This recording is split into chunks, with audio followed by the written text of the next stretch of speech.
I know that you're a Jersey girl inside.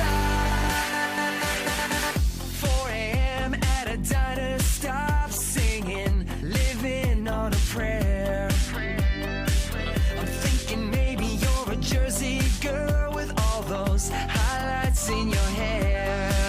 No other girl can move like you. We pump our fists, damn right, it's true. Good morning. This is Shelly, your mouthy mama, talking trash and truths. And this is Coffee and Chaos with T3. That's me. Good luck. We're all counting on you. Thanks, Nick. Anyway, I love that that Winning put that on here. It's like one of my favorites. Good morning, good morning, good morning. Good morning, Rabbit. Post birthday. Our lovely Rabbit had her birthday, I want to say yesterday, but I'm not entirely sure because I'll tell you about the time in a minute. But it's just, oh my goodness. Um yes, I hope, Rabbit, that you had a wonderful birthday. You are very special to all of us. And it's just, I'm so glad I got to spend like a birthday just, hanging out with you online. I'm actually getting to know Rabbit's voice now because, it's been like a year that I've known you and I only heard your voice maybe like 4 times. Um you guys are going to have to bear with me for like the first 10 to 60 minutes. Because this has been the week of hell. Just but it was a good hell. So, as you know, well, today we're going to be talking about hypervigilance and C-PTSD. I'm going to start off with the hypervigilance because it's quick, and then I'm just going to give an overview of that, and then we'll talk about C-PTSD because that's what I really want to focus on in the morning. Well, in the beginning, and then like if we have time or maybe on Friday, I really want to get into the pitfalls and the benefits of hypervigilance, like what causes it, why do we do it, and all that. So it's okay. Good morning. Let's see, chat. Oh my goodness, Jacob, you were here and gone. Okay, so we're gonna have to bear with me because, like I said, this weekend was, oof, and the last 2 days have kicked my ass in a way I didn't know my ass could get kicked. Like it was a lot, and my sense of time is shot. Absolutely shot. All right. I was just moving my mic because it's like hitting me right in the chin. I'm like, okay, like I've been there before. Higher. All right. Jacob Peets, hey T, won't be able to make it to the stream today. But if you find time, do you think you could let me know how things went for Gary and Latoya so I can catch it on replay? Absolutely. Wait, just one sec. I checked myself, but last I checked, his 24-hour stream is unavailable. So I can't pull up the end to see if he made his goal or if any resolution was reached. Thanks. Rabbit. Yeah, remember to change from top chat to live chat so that you see all the spicy comments. I have the hiccups. Son of a bitch. I've been awake 10 minutes, so let's just bear with me.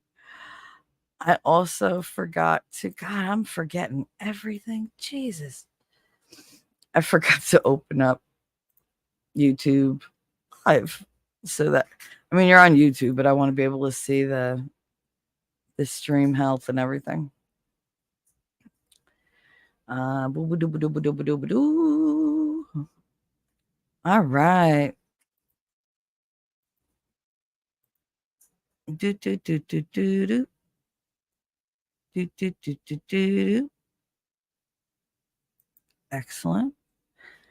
La, la, la, la, la, la, la. Stream healthy. Good job. Good job. Good job. Let's see. Let's put up a poll.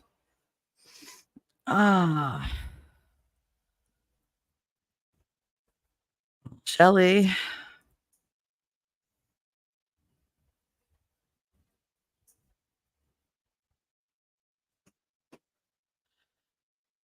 You'll see it when I put it.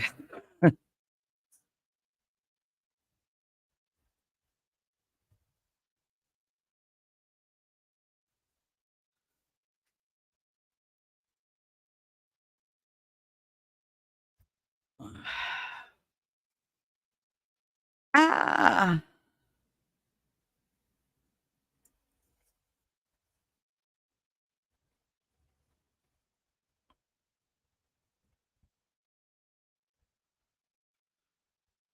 Let's see. All right. I know I'm quiet. You're just going to have to bear with me. All righty. So, will Shelly make it through today? You could vote for, of course, X to doubt, and the cats will feast on her corpse. There you go. Just go ahead and vote. Just a quirky little audience participation thing. I'm going to leave up. I can't see for crap. I don't know which is worse, with my glasses on or my glasses off. Either way, the world is a blurry, blurry place. It's like wearing beer goggles, but it doesn't make people prettier. It just kind of blurs them out. So, but it sucks when I'm trying to read whatever. So hello, Rabbit. Hey, Outpost. Rabbit said hello, everyone. Outpost said, I hate mornings. Listen, okay. If you knew what my weekend sleep, I keep saying weekend because I lost days. Eris, hey, what's up? What's up? I don't know if I'm loud with you guys or what, but I'm not touching my mic because it just, for some reason, it doesn't like me. Boo, scare you. Oh, my hiccups, I think, are gone. I tend to get them when I first wake up. It's so weird. All right, so I don't know what I'm doing. We're going to take this easy, nice and easy. So let's start with just some chit chat, shall we? Today is, see, I told you I don't know what I'm doing today. Today is Wednesday. Is it Wednesday? Yes, it's Wednesday. Yay. September 13th at 8:08 a.m. So today is Wednesday, September 18th. I sound fine. Thank you. Thank you, Rabbit. Sounds good. Cool. So we have these friends. I don't know if any of you have ever gotten over to Winning's channel for Thursday night repairing history. We used to go over, Thomas Sowell and all his stuff, just that. Well, I mod, he teaches. My brain is making the connections. Wait, because I know where I'm going. It's just the car don't want to stay on the road. Okay, so hi. Anyway, he used to watch like documentaries and everything and see interviews, talk to people about Thomas Sowell. And then he got with this creator who the creator had done a video to Donald Trump. No, to Tim Pool, thanking Tim Pool for inspiring him. And in it, he says Trump, like helped him and whatever. So he was very grateful to these two people because he had gotten, a chance to change his life, whatever. And then, of course, like the lockdowns hit and everything, and everybody was screwed up. People lost jobs. They were losing income, savings. They were kicked out of places. Not them in particular. I'm talking about people in general. And he lived in New Jersey with his wife and his kids. He drove a truck, like not a pickup truck, like a delivery truck that you put like all different things in, like rice, whatever. And he delivered them. And that was what he did. And he made this video to Tim Pool, thanking him, explaining what his days are like and how, difficult it is. God damn it. And Tim actually talked about it on his show. And he pulled up the video, he showed the video, and he was like, he said apparently I inspired him, and so did Donald Trump, and he was very grateful to have a president who did so much for him. And it was a really sweet video. I don't think I have a link to it because I watched it before. Yamaha Biker, what's up? Hey, hit the thumb, but need to crash, brain fried. I feel you. Hi, Caitlin. Good morning. Good morning. Good morning.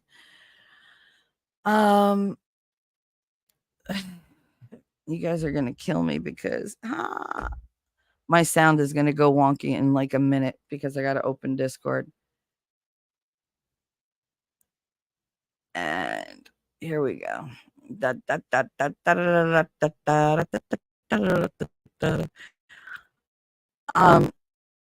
Like I was saying, Tim Pool played it, and then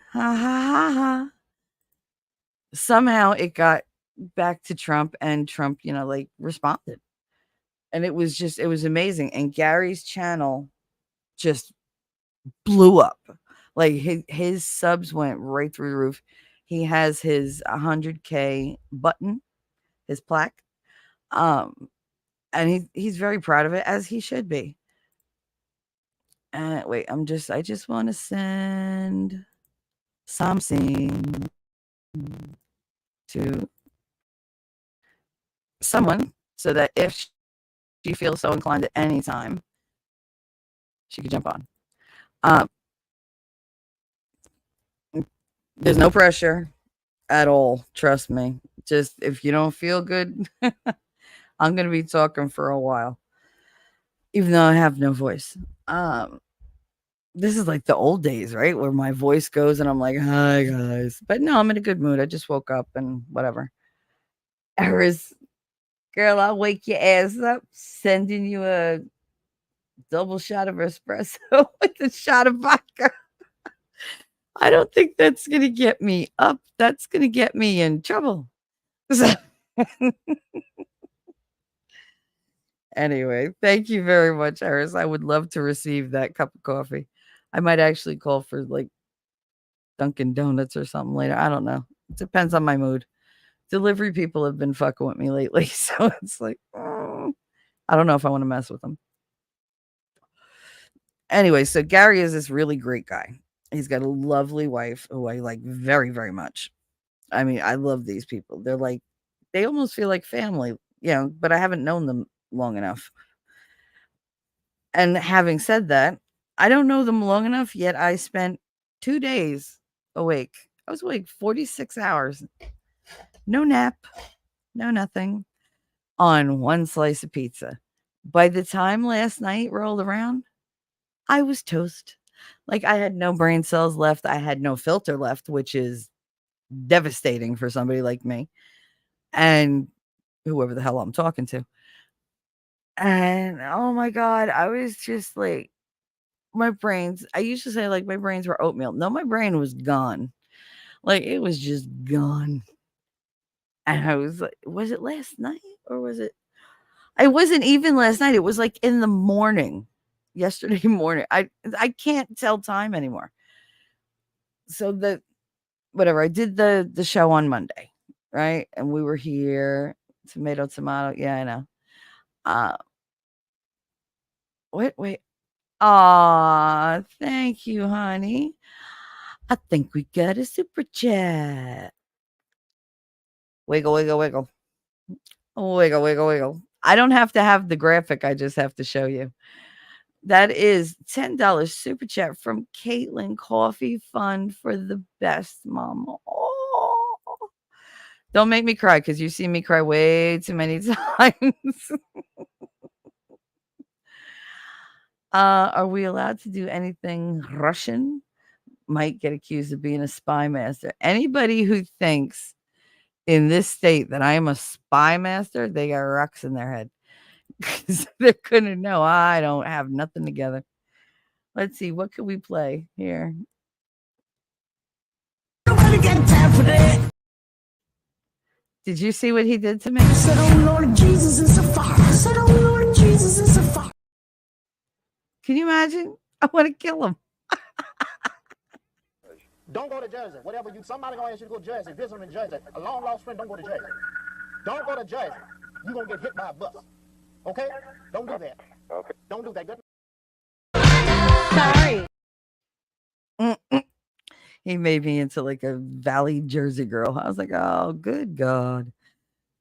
But that's winning. He does what he can to make me laugh. Some days it's really easy, some days not so much.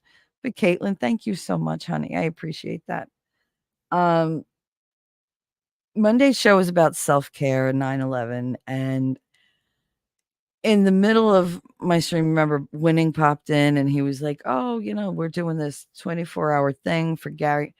And he explained they moved from New Jersey to Oklahoma once they had their Section 8 for Oklahoma approved. That's where they were approved. That's where they went. Anybody who lives in Jersey or New York or any like highly populated state would know I'm a Valley girl, Jersey style. Yeah, baby. Like, oh my God. But yeah, they're like, oh my God. But we're like, oh my God. Like, it's just different. What was I saying? God damn it.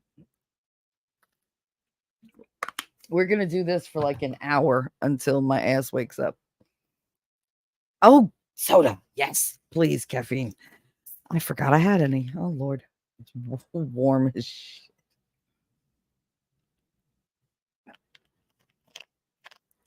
You ever have those mornings where you'll literally eat anything or drink anything that has caffeine in it? Or even sugar just to wake my ass up, but I got nothing. So, Gary lived in Paterson, New Jersey with his family, which was right on the border. It, leans up against Haledon where I lived with my mother and with Daddy when he was alive. He died up in the hospital of Wayne General. I forget what it's called. I hated that hospital. That was my stomping grounds on the weekends. Gary Lamb is in Oklahoma, yes, but he used to live in Paterson, New Jersey. And like I said, I lived right in the town next door. So our towns were neighbors. It was fun because I was talking to his wife. I was like, this place, that place. They moved out to Oklahoma. They got settled, right? Everything was coochie crunch for a couple months. Not that long, couple months. And what happens? They ran out of Section 8 funding. Now, they approved people. They had people in apartments.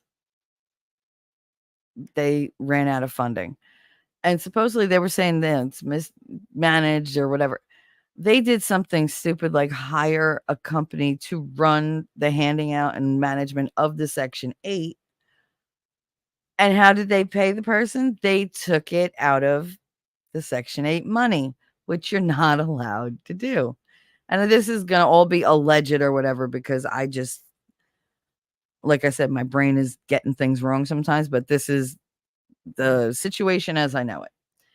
So even though the state knew they didn't have the money to pay these landlords,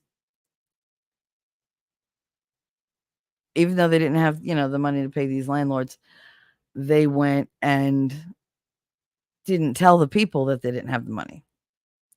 So the landlords knew eventually, and that was very last minute, but the people didn't know. So Gary and them were they were gonna get thrown out as of yesterday. He did not make his goal. He made half the money. It's really important that you guys, if you can find that rabbit, the link to the Gifts and Go, because that's still up. Who that? That's my Caitlin. Okay, getting picked up. Oh, cool. Awesome, because by that point I should be woken up. We might have a surprise guest. Ooh. Well, not a surprise because, I'm incapable of surprises. So you heard who I was talking to because I'm a big mouth, but whatever. Yes, Rabbit. Okay. As a disclaimer, everybody, including YouTube, this channel does not give out legal, medical, or financial advice. This channel is for educational and entertainment purposes only. Opinions only. And the opinions are usually mine since I'm usually the only one on here. I mean, I share my chats and everything, but as it is, you only hear me. If their opinions are going to get me heated, they're going to stay sitting right there and not come out of my mouth. But I have the best chat. I do. It's not always the biggest chat, but you are the best chat. And like I said, I would be up here talking even if there was nobody there. The only bright spot in that is that landlords still have to go through courts to evict. Yeah, well, see, it's Oklahoma. And they're not all going through that. So Gary was told he had to get out. Their landlord ran to court as soon as he got notification.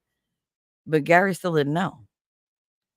So the landlords can go if they send the court summons to the wrong address, because I mean, you live in their buildings, but that doesn't mean that they're going to be on the up and up and have it sent to that address. You get what I'm saying?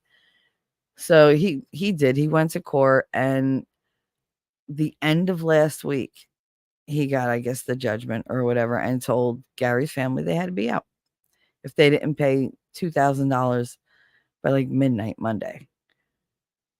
So I don't know whose idea it was to do a 24-hour stream. Pretty sure it was Gary's. Kind of certain that Winning ran with it. And I was doing a show. As soon as I finished this show, I went over there.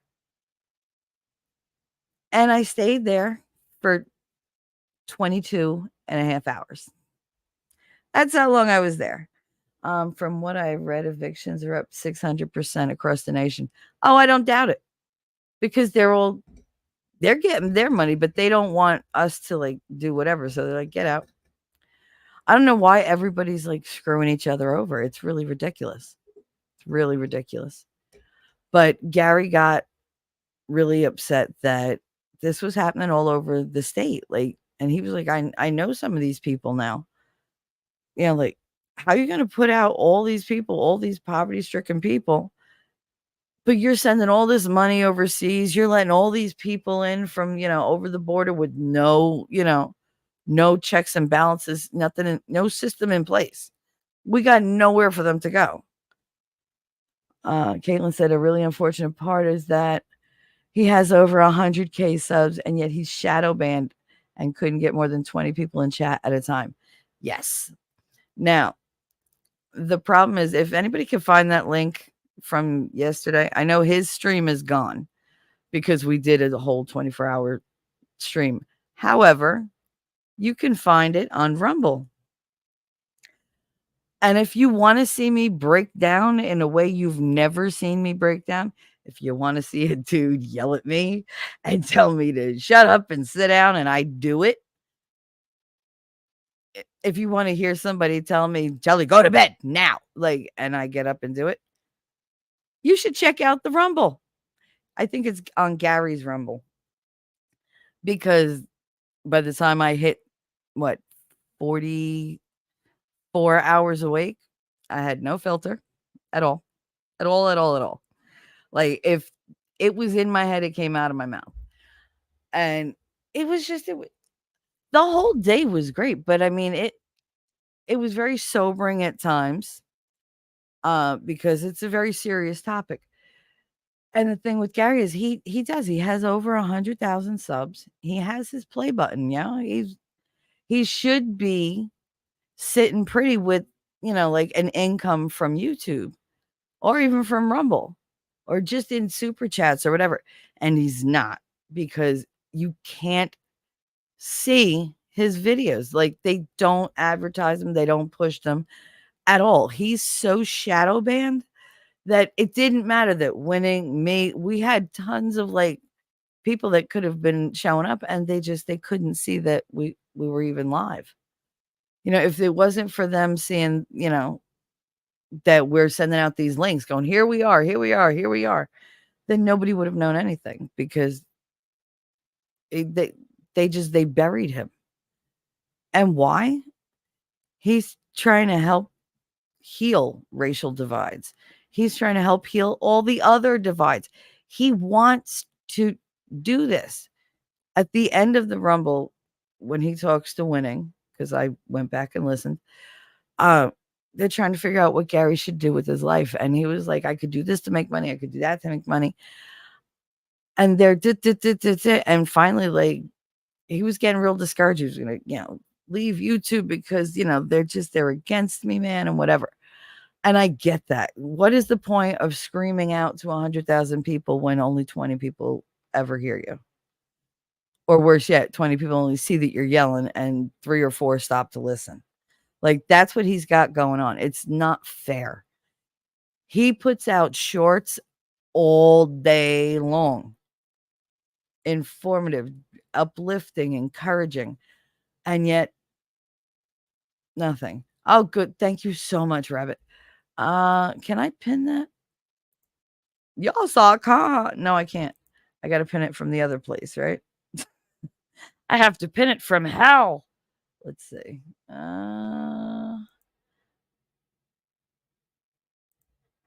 There we go. That should work, right?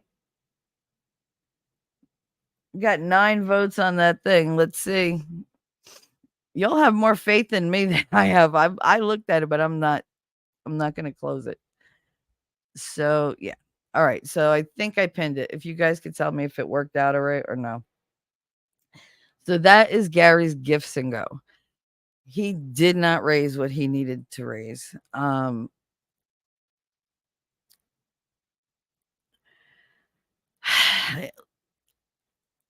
don't get it.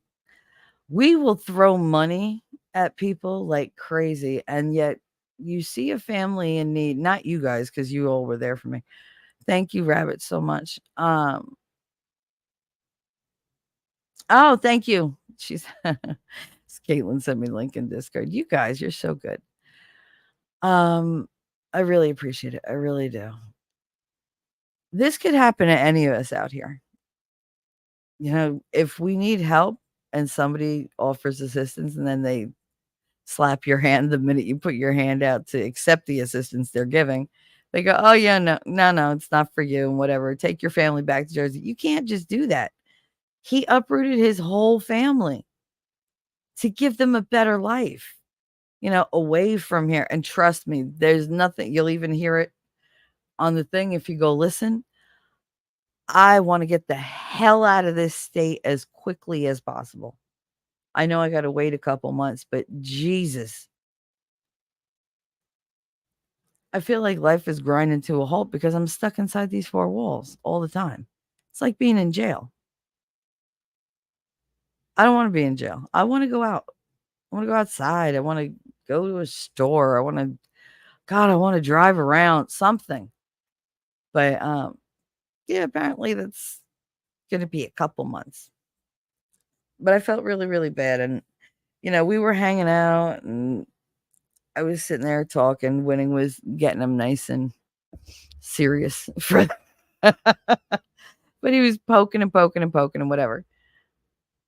And eventually he got to the point with Gary that they figured out, oh no, honey, Rabbit, thank you. She said, I wish I had more to help more. Yeah, no, I mean, we all give what we can.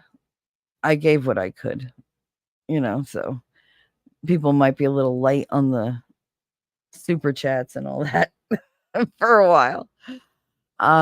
From me, I mean, because I got to be careful. I don't want to wind up where I'm screwed. But I forgot what I was saying. Son of a bitch. Oh, so no, they got to the point where it was like a revelation because he's talking, which, by the way, I'll tell you why that's so sneaky. He's talking with Winning, and they're back and forth, and they're arguing, and I'm sitting like listening to it, going, "Thank God I know the outcome, because otherwise I'd be like," but he's pushing. He's making Gary mad, and all of a sudden they get to the point. The thing Gary wants to do, the thing that makes him happiest, is making other people happy, serving other people in a way that makes them happy. He sees the joy. He sees like all that. Oh, Rabbi, you don't have to explain. Look, everybody's strapped. Honey, nobody would ever think that you don't have like a giving heart. You're the most giving person in the world. And what you do is you dedicate your time. You give your time, you give your expertise, because you're good at that. You are a font of knowledge I never want to be rid of. And you're just wonderful. You give so much. Not having money, that's something typical of all of us. There's a cat hair on my microphone and it's driving me crazy. And I can only see it when I look away, and it's really annoying. But anyway, don't be silly. You silly rabbit. I would say tricks are for kids, but do they even sell tricks anymore? I had this sudden impulse to just light my microphone on fire, but I digress. I didn't do it. I was under control. I'm just crazy. Look, I'm down to like 2 people. I know, guys, because guess what? I'm in a wacky mood and my brain still isn't right. I need more sleep. Doubt I'll get it, but I need more sleep. So anyway, I'm just going to talk.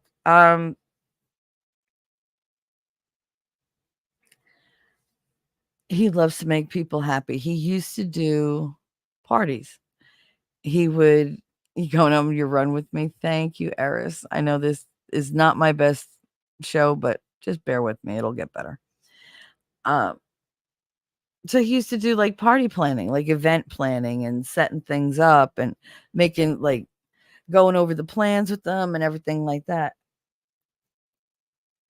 Caitlin, I just had this sudden impulse to set my mic on fire. Well, yeah.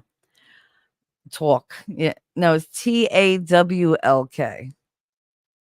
Why do you think I say God the way I do? It's God. I don't say God. I say God. GAHD. God. Or GAWD, depending on how like Jersey I feel. So anyway, just let me catch up, guys. I swear to God, I'll be better once I wake up. I should have bumped this out an hour, but here goes my Kansas. An hour. I should have bumped it out an hour. You reckon? Like, not the way you say it. Twalk. You're going, only tricks I know are illegal. Wow. They used to sell the tricks. Silly rabbit. Tricks are for, kids. Otherwise, we'd say silly rabbit. Dicks are for chicks. Like, apparently now, though, they wear them. So, maybe we don't want to say that. I don't really care, but whatever.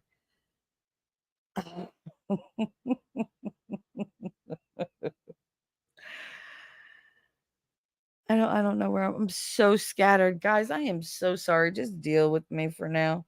Roll with it. Because I don't know what I'm doing anymore. Gotta go work a trial. Nice, rabbit. Have fun. Love you. Thanks for coming by and making sure that I'm covered. work a trial, make sure you tell whoever you're modding for that we said hi. Rabbit's the best. Who doesn't love some rabbit? Rabbit, rabbit, rabbit, ribbit, rabbit. Rabbit, rabbit, rabbit, rabbit, rabbit, rabbit, rabbit, rabbit, rabbit. Bingita, bingita, bingita. I told you my brain is shot.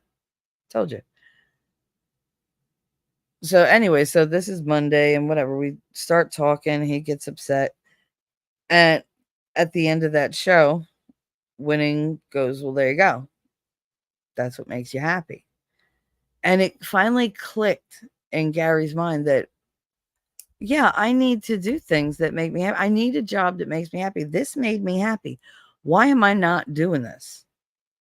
You know, he's good at it. He loves to do the venues and he does all sorts of stuff. Just watch the end of the Rumble video to find out.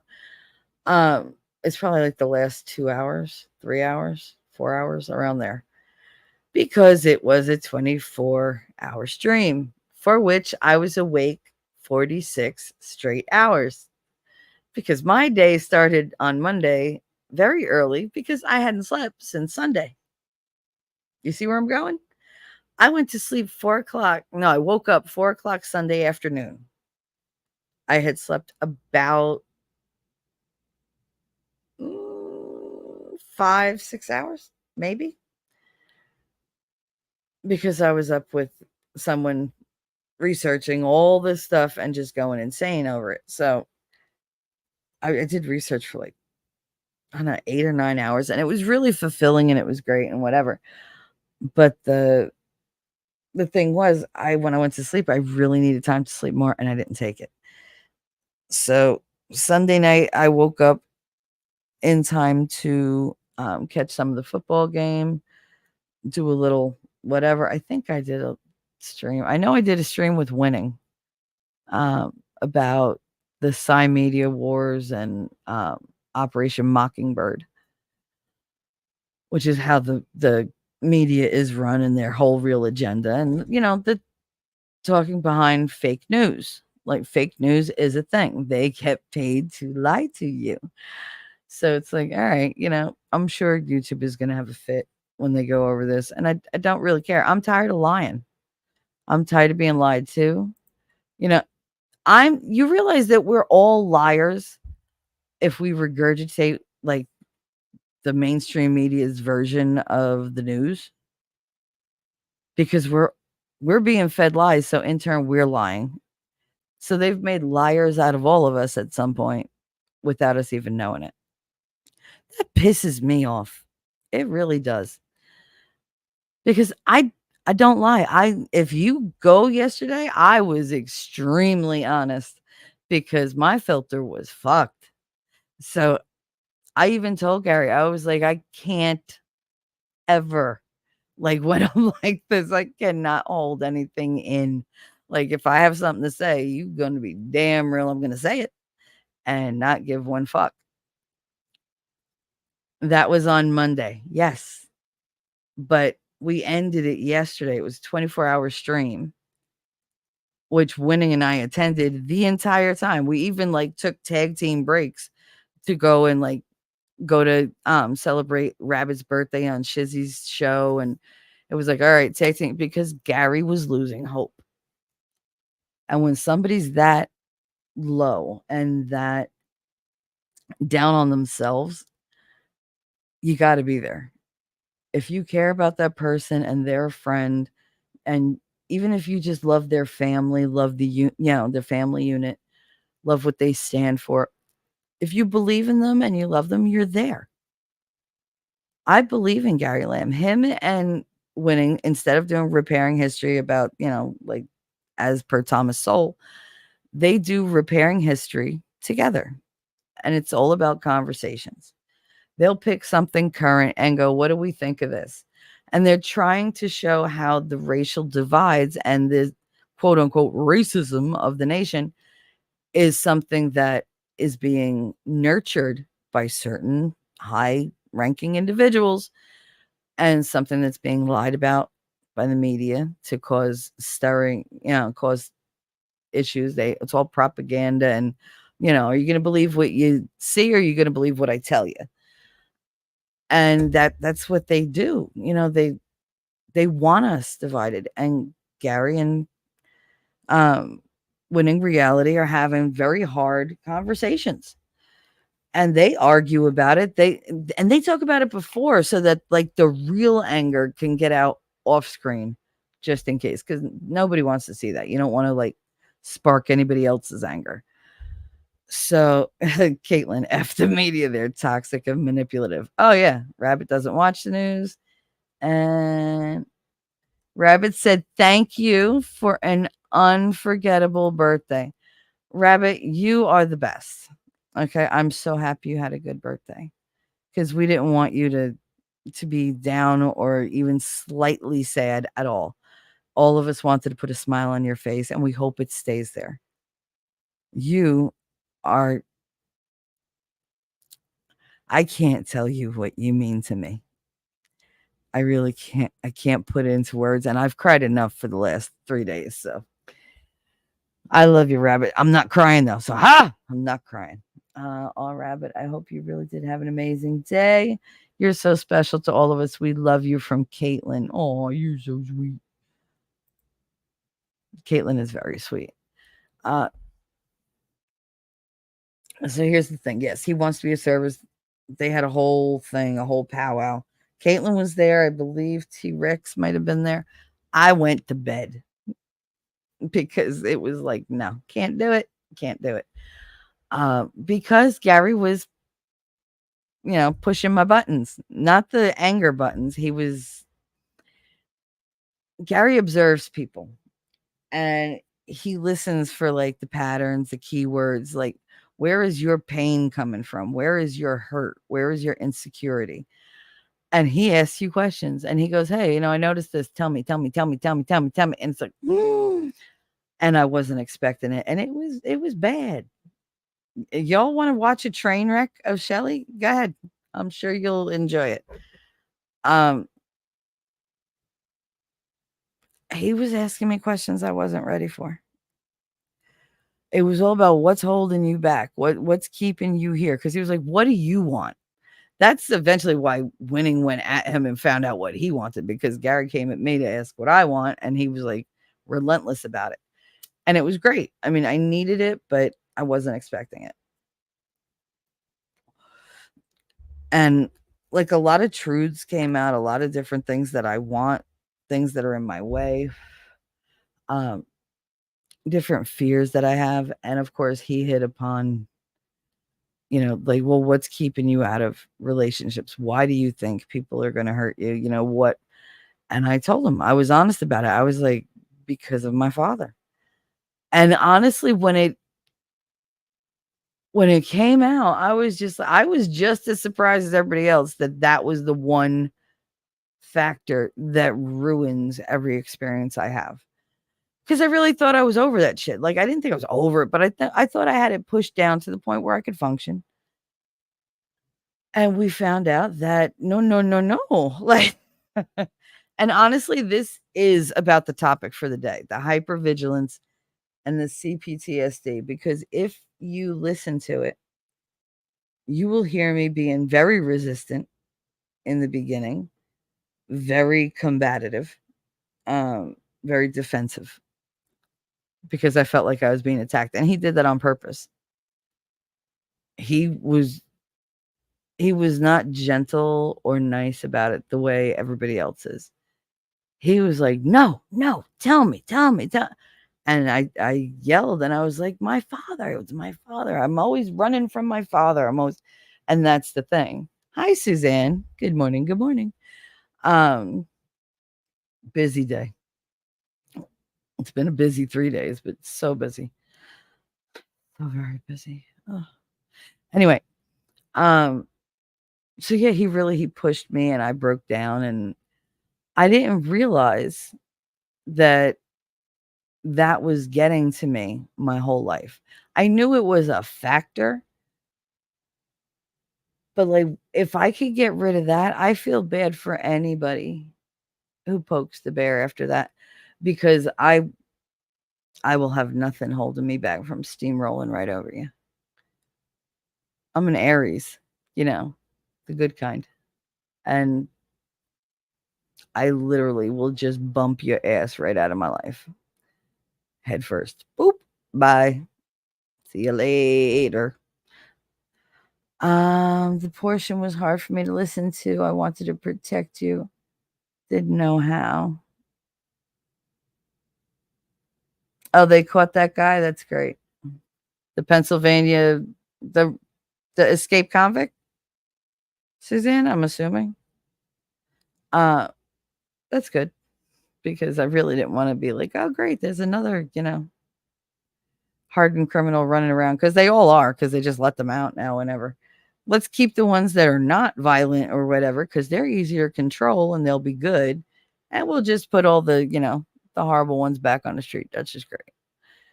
Which is why I stay in my house. You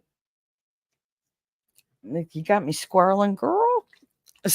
I can't wait till I have somebody talk. I see you. Damn thing. Is that it? Ha ha! I got the hair off the microphone. That was great. I couldn't see it. I can't see things clear, like when they're too close to me. T3, me too. March 31st, Aries. Right in the middle of the Aries season. I'll boo those if I feel threatened. Yep, that's what we do. Ah, yes. So, I don't know how to say his name. Danilo Cavalcanti. I guess I did. Was apprehended today. Woo!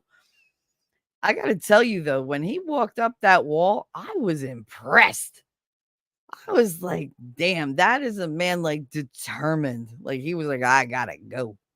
Maybe he had a hair appointment or something, but Jesus. Iris, my ears. I'm so sorry. I forgot. He's so sorry. Mi dispiace, mi amor. Actually, I should say, well, whatever. I switched my Italian with the with my Spanish. Chinchante, I think that's Vietnamese because that was at the end of Men in Tights, and I always remember it. Yep, they took him alive, Rabbit. Oh my goodness. Oh my goodness. So that pisses me off a little bit because they took him alive because all the optics were already on them. But in a day-to-day thing, I guess it's shoot first, ask questions later. Who's texting me? Oh, Caitlin. Breaking news. Yep. And we have severe storms today. That's just great. Because that's what I want to hear. More lightning, more thunder, more backaches. That's beautiful. Anyway. So Gary was poking. And we had a great day. Like I said, at that point, I was awake. When he started on me, I was about 44 hours in. I had one slice of pizza in 2 days because I forgot to eat Sunday night. I hadn't eaten since Saturday night, really like 3 a.m. on Sunday morning. And then finally, toward the end of yesterday afternoon, I got to get a slice of pizza, which was like, yay. But that's all I did. I ate one slice of pizza in like 2 days and I stayed awake for 46 out of 48 hours. And I was batshit crazy, but it was all right. I was calm, whatever. And he starts hitting me with these questions, what do you want? What do you want? What do you want? And I was like, I just want to get the hell out of here. What's keeping you from there? Because I don't have a way to get there and I want my mother to come with me. We don't have the money, but we're doing it. Well, what'll it take? What do you want? How much is this going to cost you to get out there? So I aimed a little higher than I normally would. I was like, I don't know, $350,000. Just saying the amount that I need was enough to crush me. And he was like, all right, what about if it was half of that and half of that and half of that and half of that? Like, could you manage? And I tried to explain, like, I don't want to go from an apartment to an apartment. I know, Rabbit. Here's the thing. People keep like they keep stealing my peace of mind. And I don't know why, because I'm not bothering anybody. And yeah, like sometimes I'll mouth off or whatever, but the shit that they're putting me through, I don't need. I really don't need. I don't have to say who they are. I don't have to allude to who they are. Everybody knows who they are. Everybody sees it and everybody allows it. And it's really pissing me off because I don't feel like being the center here. I don't want the attention on me from that portion. So everybody's blocked. They can view whatever they want. I really don't care. I just don't want to hear them or see them. Just it's just so much of what is out there. It's just bullshit, but whatever. That was some Shawshank Redemption shit. Yeah, the way he like crab walked up that wall, that was really, really impressive. I was upset, but I was watching it going, damn. Like you gotta admire the ingenuity and like the determination. You don't have to like them as people, but you gotta look at that and go, damn, I couldn't do that. Like I know I couldn't do that. I couldn't go over that wall if there was friggin' steps leading up to it at this point. Cause I look at steps and I'm like, no, no. You get busy living or get busy dying. Outpost nerd, good morning. I'm not entirely sure why you said that, but okay. I'm guessing that's a movie line of a movie I didn't see. I didn't watch the Shawshank Redemption. I watched some of it and I don't know what it was about that movie. I couldn't watch it. There's certain things I just can't. So, Gary's getting to like, well, what if you have half and half and half and half and half? So he was like, what if you need like $70,000 or 35, half of that $35,000? Could you get out? I could, but I don't want to go to another rental. Harlem's getting ready for work. T3. Woohoo! Go Harlem. It was from Shawshank. I figured because I couldn't watch that movie. My nerves are shot. They really are. So have a good day at work, Harlem. Mwah! And remember, we all. Good luck. We're all counting on you. From Rackets himself. There you go. So, I just like that one. That's my favorite. Maybe not my favorite. But I can't play my favorite because it's a copyright thing. But let's just say it's a wonderful spin on a comic, and it at the end it includes a real dick.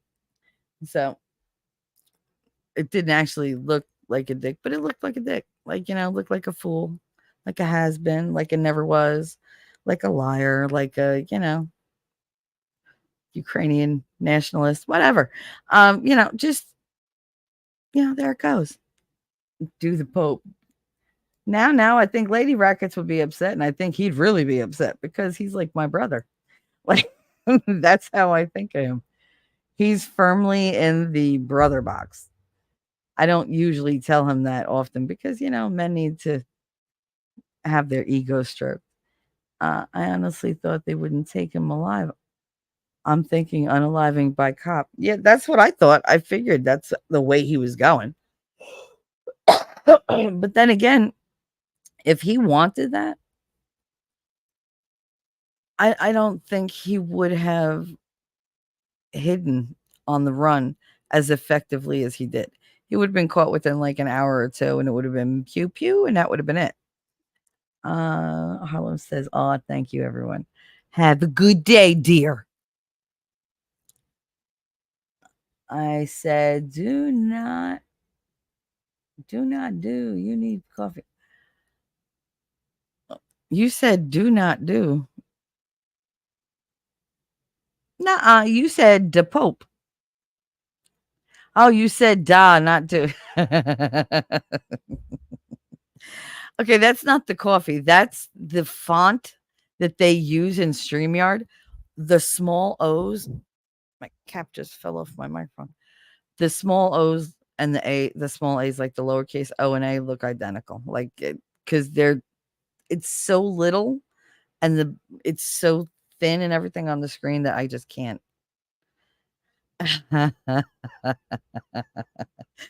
Duh, not do. All right.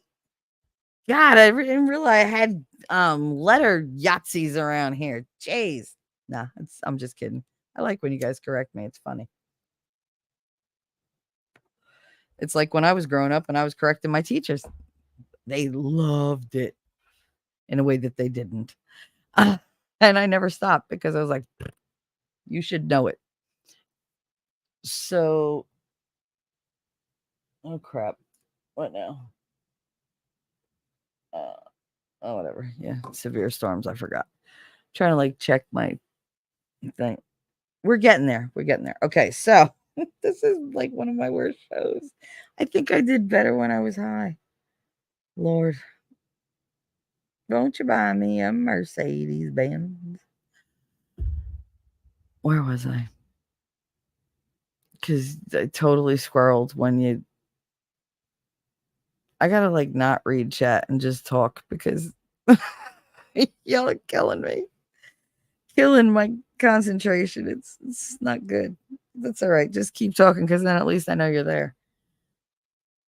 Not that it matters. I mean, I sat on that stream. I couldn't see who was there, who wasn't, or whatever most of the time. And I just talked and talked and talked. So he's pushing. And I just start crying because he's just going at me hard. Like, like, what about your father? And I don't want to go over it again because I'd rather you go over to Rumble, watch it, give some gifts and goes, leave him a like so he gets in that algorithm too, and maybe follow him, see if you could like. He took the video down because it was a 24-hour video. YouTube would not let us like put the whole thing up. So it kept like eating the beginning and it would just keep going. It only keeps like 12 hours and you can't edit something that big half the time anyway. So he just took it down. But it's up on Rumble. So you can watch the entire, thing on Rumble. You could see them getting upset. You could see me like coming in, making them laugh. I pretty much spent the entire time on there. I missed like an hour. No, like I think I missed like 20 to 30 minutes in the beginning. And at the end, I think I missed like an hour, maybe an hour and a half. I don't know. But I know my whole body is sore. My legs are super swollen.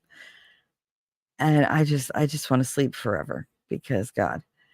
Iris said, oh, hell no. Hell no. He wanted the freedom, but if he couldn't have that, his ass was not going back to jail. Really thought he'd push for the cop unaliving. Yeah, I really did think that. But then when I saw how well and how hard he was like running, I was thinking maybe he doesn't. Maybe he just wants to escape, maybe because it is jail. So anyway, so that guy got caught, which is great. God, that makes me happy. He got caught and still stayed alive. They didn't shoot him at all? Like not even in the foot or the leg? Because I'd be like, you ain't walking up no more walls. Here you go. Pew pew. Can you imagine? Maybe now he'll get all the good food. They'll like give him all the tasty but unhealthy food so he gets fat and can't do it again.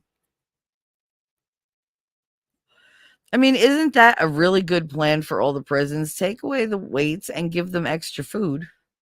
And then they'll be so fat and lazy that they're not going to try to escape and they wouldn't be able to anyway. It would be double and triple the work. But he'll be in solitary for the foreseeable future.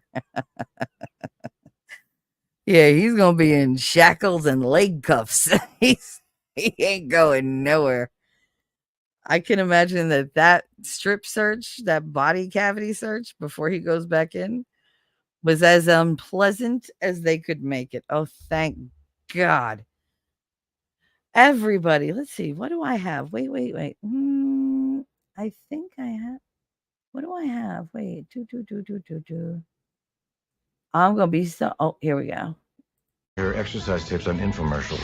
Wait! Exercise gives you endorphins. Endorphins make you happy. Happy people just don't shoot their husbands. You're fired. What? I have new representation.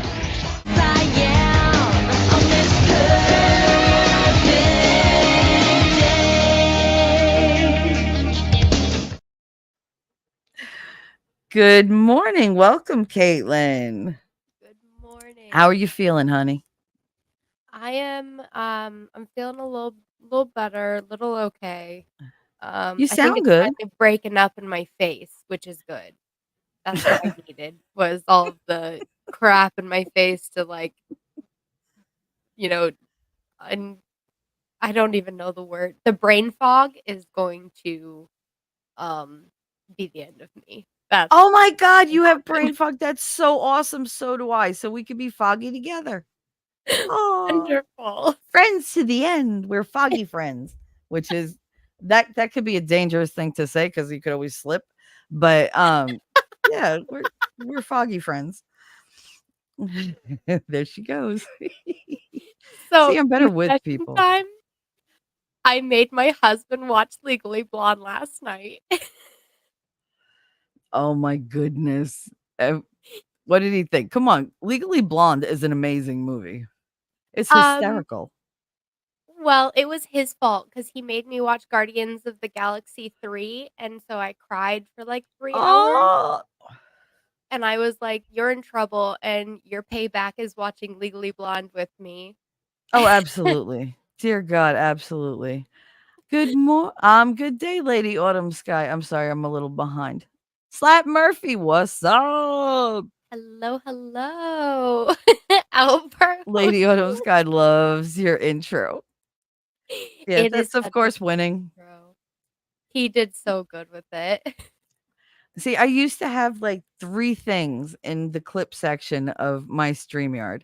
And then Winning got on here and I was talking and I was like, wow, he's not like really answering. He's not talking. Wonder what he's doing. And then all of a sudden, just like 20 minutes of intros are going past. I was like, what the hell? I have a list of intros that I have to. And this is the thing. He's very sweet. He labeled each one of them with the person's name and if I can do it without a copyright claim so that I don't get like struck or like get those stupid please remove this and you say okay YouTube you remove it.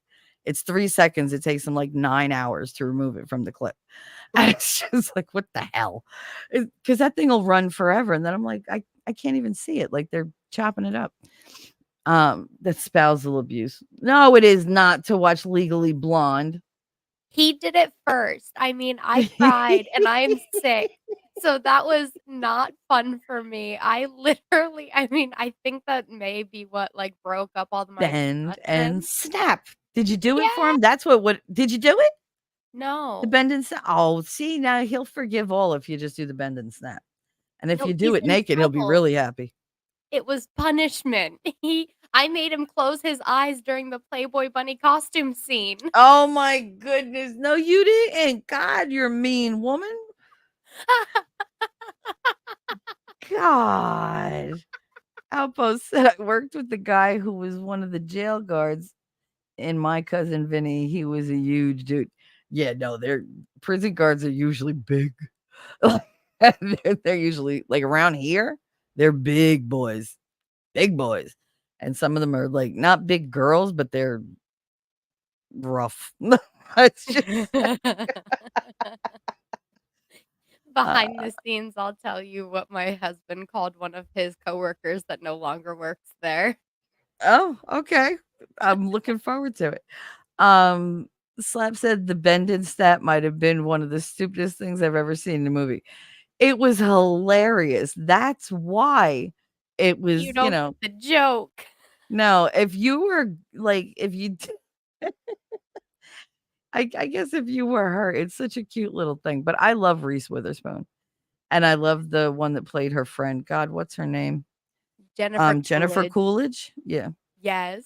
that she's like, oh, I don't know what to do. Like, oh, where's Stifler? Yeah, I'm Stifler's mom, and it's just, that's from American Pie or whatever.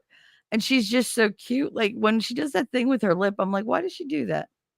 I don't get it. I Like, why love should her. that? I loved her on Friends when she was pretending to be an American who had moved to like the UK, and she was like, oh, now she talks all British. And she came back and she's telling us, she's like, oh my God, I feel like such an arse. And I'm like, well, first of all, arse, the way you're saying it sounds Irish. or like Scottish. You don't sound British. And they did that in like 20 takes because they could not keep a straight face.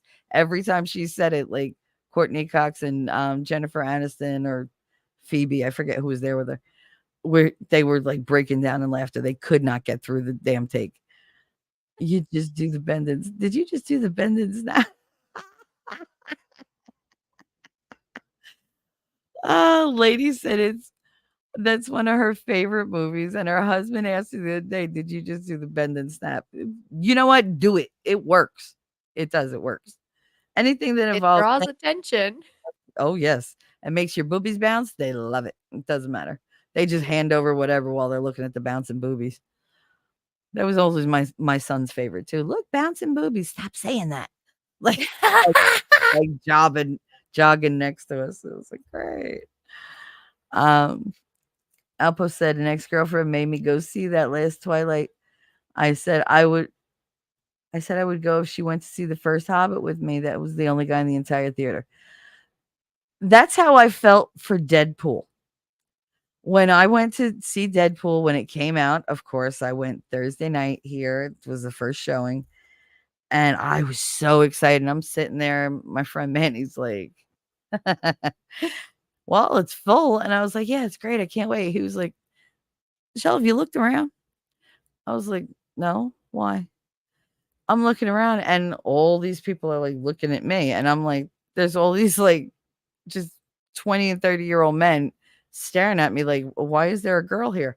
Because as I looked around, I was like, holy shit, I'm literally the only female in this entire theater. You want to talk about a sausage party? Oh my God. And I was just like, and who's the one screaming during the movie? Me.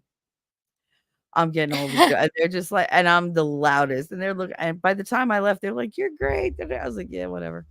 But I loved the movie. And being the Deadpool is such a only good female movie. there was like, for the first like 10 minutes, I was like trying to duck down in my chair. Then I was like, oh, wait a minute. I'm me. Screw that. I sat up. I was like, I fucking love Deadpool. Like, oh, the dick jokes and everything. I mean, how can I not love Deadpool? He's like my twin. He's by far my favorite superhero. Yep. He's an And anti-hero, though. depends on He what is. He your likes to version of unalive super people. is. Well, yeah, that's true. And that kills me because I'm like, everybody's like, oh, but the enemy kills everybody. Okay, but the Avengers just blow shit up. They try to make sure nobody's inside, but they make a lot of mistakes. And it's like, do you remember all the destruction? Like Tony supposedly paid for that. I was like, that don't seem fair. I mean, yeah, it was him and his toys and everything that, made a lot of damage, but I really apologize, Caitlin. I'm just so all over the place. Slap Murphy said, Shelly, just bend over and look back at a man. See if he can tell what color your eyes are. I purposely used to do that at school. Like if somebody was like mad at me or I thought I was in trouble, I would cross my arms under my boobs. So it would like seriously squish them together and then put my arms under and like really like push them forward, like up out of the bra. And Marty would just be staring. He was like, that's not fair. I know, I don't play fair. All's fair in love and war, and this is war. And he's just like, great. There's boobies in war. I was like, oh, there's tons of boobies in war because this is my only weapon. Like it's the only one I could bring to school. So I can't bring a gun, so it's titty. But it's very effective. Very effective. Oh, Alpo girl, said his yeah. entire class went to see Deadpool opening weekend. Yeah, Deadpool is a giant anti-hero. Ultron was Tony's fault, so of course he should pay for it. I'm not talking about that, damn it. I'm talking about from the alien invasion in the first Avengers. They messed up New York City. So it was like, why'd they make him pay for it? Make the World Council pay for it. That's what they should have done. Maybe they did. I don't know. I'm just assuming. Anyway, I'm not reading chat for like a couple minutes, so calm down. Because Outpost will go off. No. This is not a stream about the Avengers or any of that. So Let's Caitlin was there for a lot of Gary's stream, right? You were there, you were Mhm. in and out, and then at the end you closed it out with them when I fell asleep. Oh, I didn't fall asleep. I was told to go to bed because of Gary pushing and pushing and pushing. And he was getting somewhere, but Winning said once he heard me say nope, he was like, "No, she's done. No, that's it. Like, shut us down. She's got to go to bed." He was like, "T3 has not slept in 2 whole days. She hasn't eaten more than 1 slice of pizza. Like, she's got to go to bed." And I wasn't gonna go. I really wasn't because I was like, "Did this motherfucker just order me to bed?" But it was the first time he said it. He was like, "Shelly, would you go to?" I was like, "Since when do you ask me to do things?" And he was like, "Fine, go to bed now." I was like, "Oh." That stopped me. I don't usually do what people tell me to do, but he says it and I run.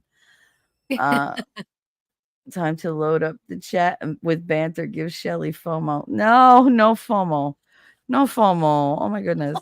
It's so mean. That's slap. He's just like, "Oh, all right, let's just fuck with Shelly." Lady Autumn said, "Oh my God, my son just brought me a metal bar that belongs under his bed." Yep. Yep. I remember those days. "Mom, I found a bunch of screws." "Where'd you find them?" "On the floor." "Where?" "Under the chair." God damn it. "Which chair? Your chair?" "Yeah, I don't know what happened." "Don't sit in that chair." "Why?" "Because there's nothing holding it together but memories." Okay, just let it go. And he was just like, of course, he sat in and the whole friggin' chair collapsed. And I was like, "I told you." But they got it. It's that, "Oh, don't touch it. It's hot." Ow! I told you it was hot. Like, what is wrong with? Did you think I lied? You see steam coming out of the top? If there's steam, it's hot. Stop it.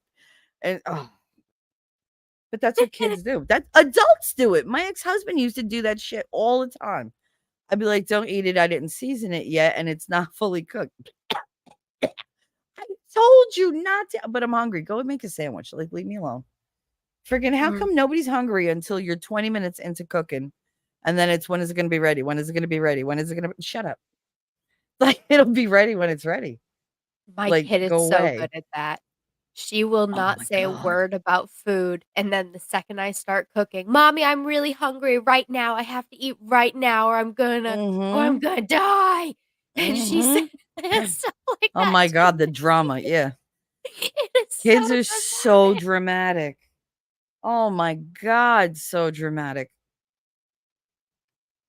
It's ridiculous what they do to us. But I mean, you had to be like that. I mean, did you? "Oh, Mom, I'm so hungry," or do the, "Are we there yet? Are we there yet? Are we there yet? Can we go now?" That was mine. "Can we go now? I We've was been here a the really "Are long we there time. yet" Can we kid go?" for the "Can we leave now?" And I'm still the "Can we leave now" person. I don't know what it was, but like my mother was like, "Why don't you like going to like family parties or barbecues?" "Because I don't like people." It didn't matter how old I was. I didn't like people. It was just like, I don't want to go, and then I gotta sit next to you the whole time, listen to old people talk. Like, it's because you couldn't do whatever you wanted. And if you got like a little rambunctious, they're like, "Okay, sit down. It's time to sit down now. Sit down." Mhm. Yeah. And it's like, just sit right there.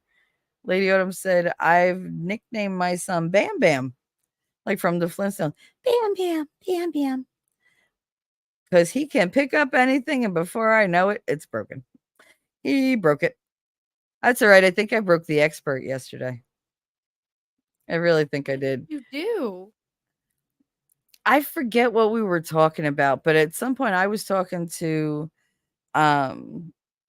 I was talking to Nando's Man Bun and Shenigram, and we were, you were there, girl. I know you were a Oh, little out for of it, but Rabbit's you were birthday.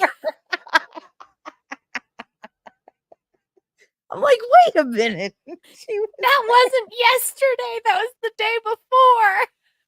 Oh, well, I had been awake for 2 days, so what the hell did I know?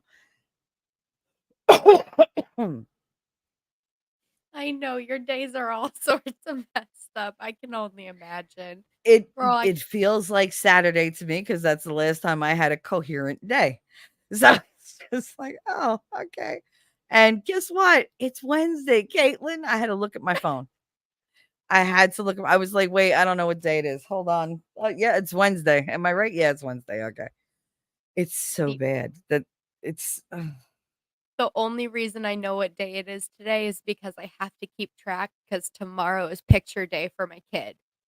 That is the Oh, only reason I know what day it is right now. picture day. I love picture day, but why do they do it the way they do it? They they know that these kids are going to come in all spiffy and looking like their best. They don't start the pictures till like 9 o'clock, so the kids already had an hour to mess themselves up, and most likely it's breakfast and everything else, and then they call the bigger kids first. I'm like, no, no, do kindergarten first. They're the cutest. This is the cutest they're going to be for a while. They're really well done. Like they're clean. Can we do the kindergarten now? No, I have to do the older grades. So by the time they get to the little ones, you got like half even ponytails. You got teachers running around with brushes or like with a box of combs because you can't use the same comb on a child. And it's just like, whatever. So I just think it's crazy. Like, get the little ones in first, get them done while they're still looking like little angels, and then they can go play and, rip their dress or stain their shirt or mess up their hair, take off their glasses, put on their glasses. That's the worst when the parents send me directions. Make sure that like McKelty has and make sure she's facing this way. I'm like, lady, just no, get on the stool and take a picture. Or stand on the box and take the picture. Like you're Yup. fine. Like if you were that concerned, just take them to get professional photos. I'm doing the best I can with all the kids that I got. Like, leave me alone. Oh geez, my youngest daughter, 4 years old. Every time she goes outside, she says she's hungry, even if she's just eaten. She just might have a really fast metabolism. Like she might Mhm. need those extra calories at each meal, to stay satiated. And maybe like I told you I had that kid that she'd lose it. She was just hungry. She was very athletic and her metabolism was so fast, she would burn straight through her breakfast by the time she reached the school. So like I had it set up so she ate at least a little something every like hour and she'd have a big something every like 3 hours. And that's how I kept her sane and, I guess academically successful the rest of the year. Cuz I got her in December and she was with me the rest of the year that year. She It's was great. amazing what Sam. happens when people, like, look and investigate into what's going on and don't just try to put Band-Aids over whatever problem they see outright. I'm really impressed by you, Shell.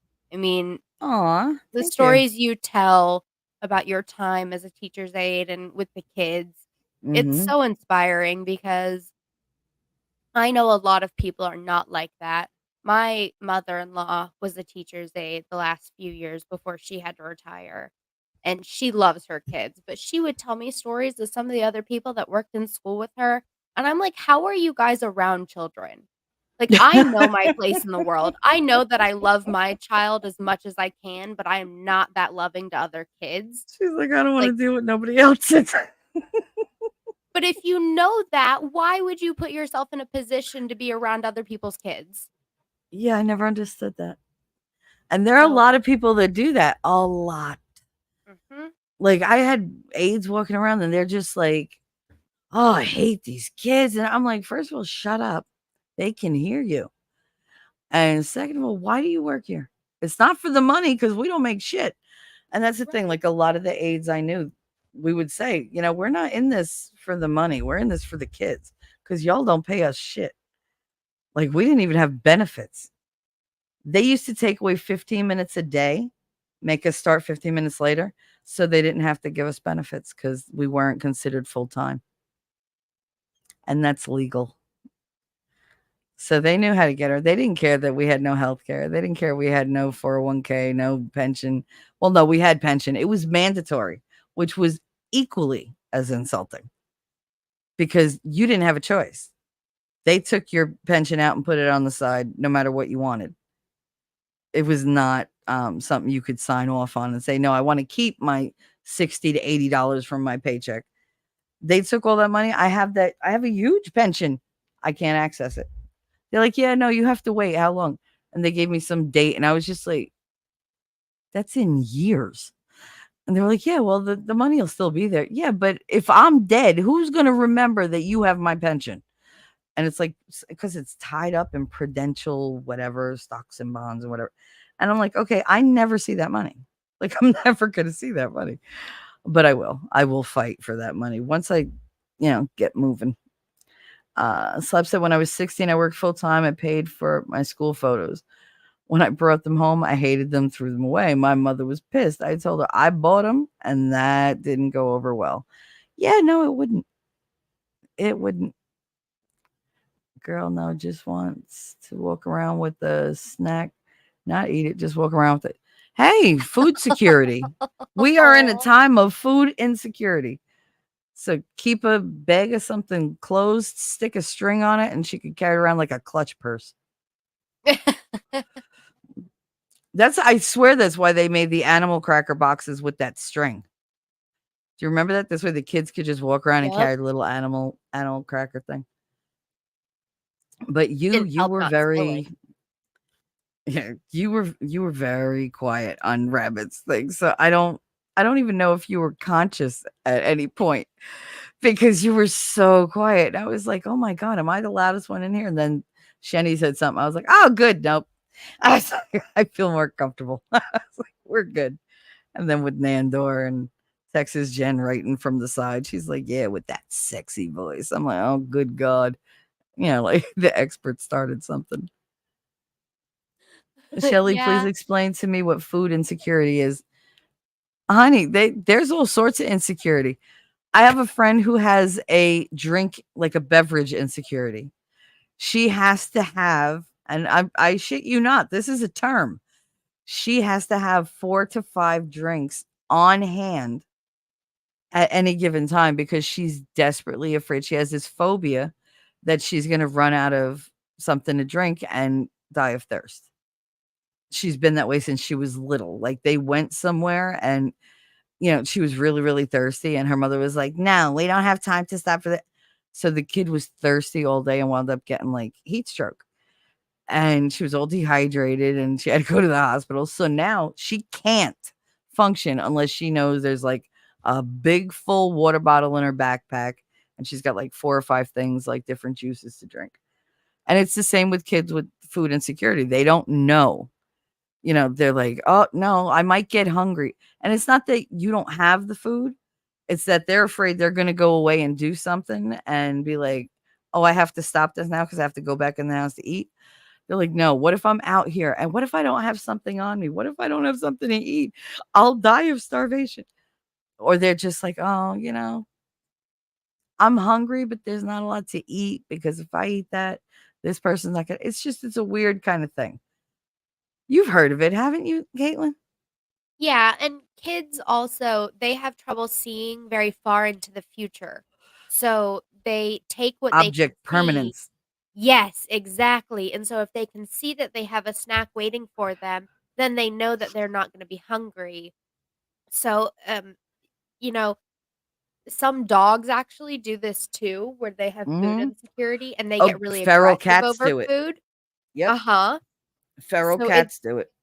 it's the not knowing or not being able to know that you're okay to have food in the future and that it will be there for you.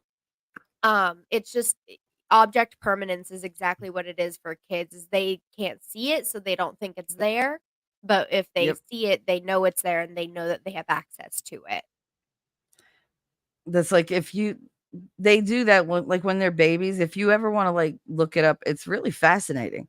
Because like you'll put a ball in front, the kid will be like, you cover the ball with like a towel, and they're like, where'd it go? Now you see the lump, but they don't equate that lump with, oh, it's a ball covered with the towel. It's, oh, somebody took the ball. Like, if you ever seen a kid go for the last Oreo and somebody gets it first, the meltdown that happens is usually like catastrophic because to them, that was the last Oreo cookie in the world and they're never going to get an Oreo again. And they're, you took the last one. I'm never going to love Oreo. I mean, it just, My son used to do that, and I just look at him and go, "Oh, I love you. Just remind mommy why I love you." 'Cause it's like, 'cause you're being ridiculous right now. But it's their thing. It's part of, their development. They don't have, abstract thoughts. Everything is concrete and absolute. And then they get nuances as they get more sophisticated and complex in their thinking, as they're able to observe the world. And once again, as long as you pay attention to the kid, you're going to figure out what made them go absolutely insane. And a lot of people in the schools, they just don't do that. They don't take the time. And they're like, I don't have time. Listen, you could spend 2 hours watching this kid and squash a problem for the year completely right now. Or you could let it go, and I'm going to be dealing with this kid, and so you're going to be dealing with me for many, many, many, many, many hours throughout just this week.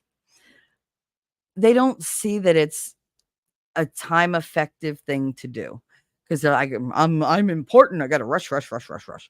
How about you rush your ass to a seat and just watch this kid? Don't interact. Just watch them. If they say hi, hi. You're just here to, say whatever. Caitlin, you could stream this to yours, right? Oh, I can. I forgot all I about it. will. You need the watch hours, and I tend to talk. So if you want to, do that over, or if you're worried about my language, but I mean, you've I'm not worried about split language. this. Yeah, but you split this. I forgot. I wanted to tell you that before, but go ahead and do that. The thing is, like, I forgot where we were going with this, but yeah, no, it was just I don't remember. Do you remember what we were talking about, brain fog? Because I don't remember. How does money solve food insecurity? Seems programs to raise money because of. Well, I mean, money sometimes adds to their security portion, but again, they don't understand money. So you could be like, look, I have money. They're like, yeah, but I can't eat that. Somebody just took the last Oreo in the world, and you're giving me like a $20 bill. I want the Oreo. I would have taken the $20 bill, but they don't know. Take the 20, buy loads of Oreos, and don't share with nobody. But they don't know that, because to them, the Oreos are just gone. They're forever gone. I'm never going to taste them again. I didn't savor the last Oreo. I mixed it with milk, and I shouldn't have done that.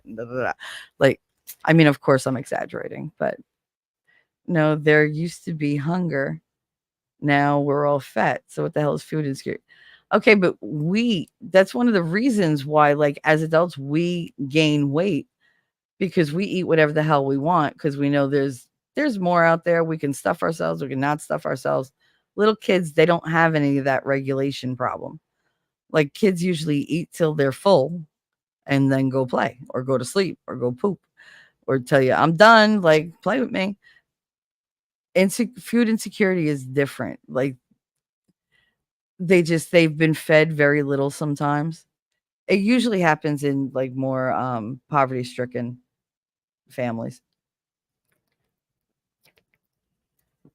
where they have to like battle over the food sometimes with like brothers and sisters or whatever. So yeah, they get a little touchy about food. I'm sure that's a real thing. However, she's full of bullshit. She's mine. I have see-through containers with cereal, Teddy Grahams, granola, and goldfish snack crackers in them. She's just being ridiculously poor. Oh my God. Only parents really understand that statement. Oh God, she was so 4 today. So 4. Like, I'm like, yeah, Connor embraced 16 today. Like, he's just been 16 and all over the place. And I just got to keep saying it like that, because I got to remind myself, he's 16. He's 16. His brain is just all hormones, and he's just a dick. Stop. Like, he's 16. Let it go. The One day amount he'll of love you time again. I have Well, to that's the remind thing. myself how old my kid is, because she is really smart. Too smart for her Yeah. own good. Yes, And so that I is a have to thing. remind It myself, is a like, thing. "Girl, you're only 3. You are not 13 years old." She sounds like she's 13 years old sometimes with the attitude coming out of her mouth, but I have to tell myself, she is a child. Mm-hmm. She is such a little one. Like, she doesn't even understand anything yet. She is barely making it through this world right now with what Mm-hmm. she's got. Oh my goodness. Lady Autumn, I don't want to offend you or anything. I didn't mean that she had food insecurity. I know you feed your children. You are a wonderful mother. You do mothering things that I can't. Like Kids are weird. I can't. No, but just it's something that a lot of kids do. Like they're just like, this is the last of the snack. I just need to walk around with this. This needs to be with me all day. They like nobody else is taking this. This is my favorite. You can't have it. If you have it and you eat it all, I'll never have it again. But yeah, no, we know your kids are far from hungry. Girl, you're the mama to end all mamas. You're like the goat of mamas. Twins and then more twins and no. Mm-mm. Mm-mm. How you don't have like a bald head from pulling your hair out, I don't know.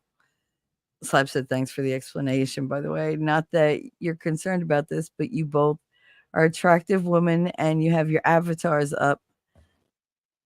You'd have 10 times your view. Yeah, I know.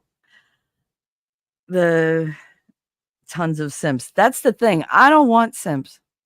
I want people to be here because of what I say, not because I'm sitting here with like big boobs. Like I really don't. Um, and I know eventually I have to get on camera. It's just, when I feel like me again, I will. And that'll You be a got big monetized reveal. not being on camera. That's true. That That's true. that is a huge, huge, huge deal. So, first of all, I I can't believe appreciate they it. did it that quick. Normally, I would be on camera. I am sick, so I am not going anywhere near a camera right now. But normally I would.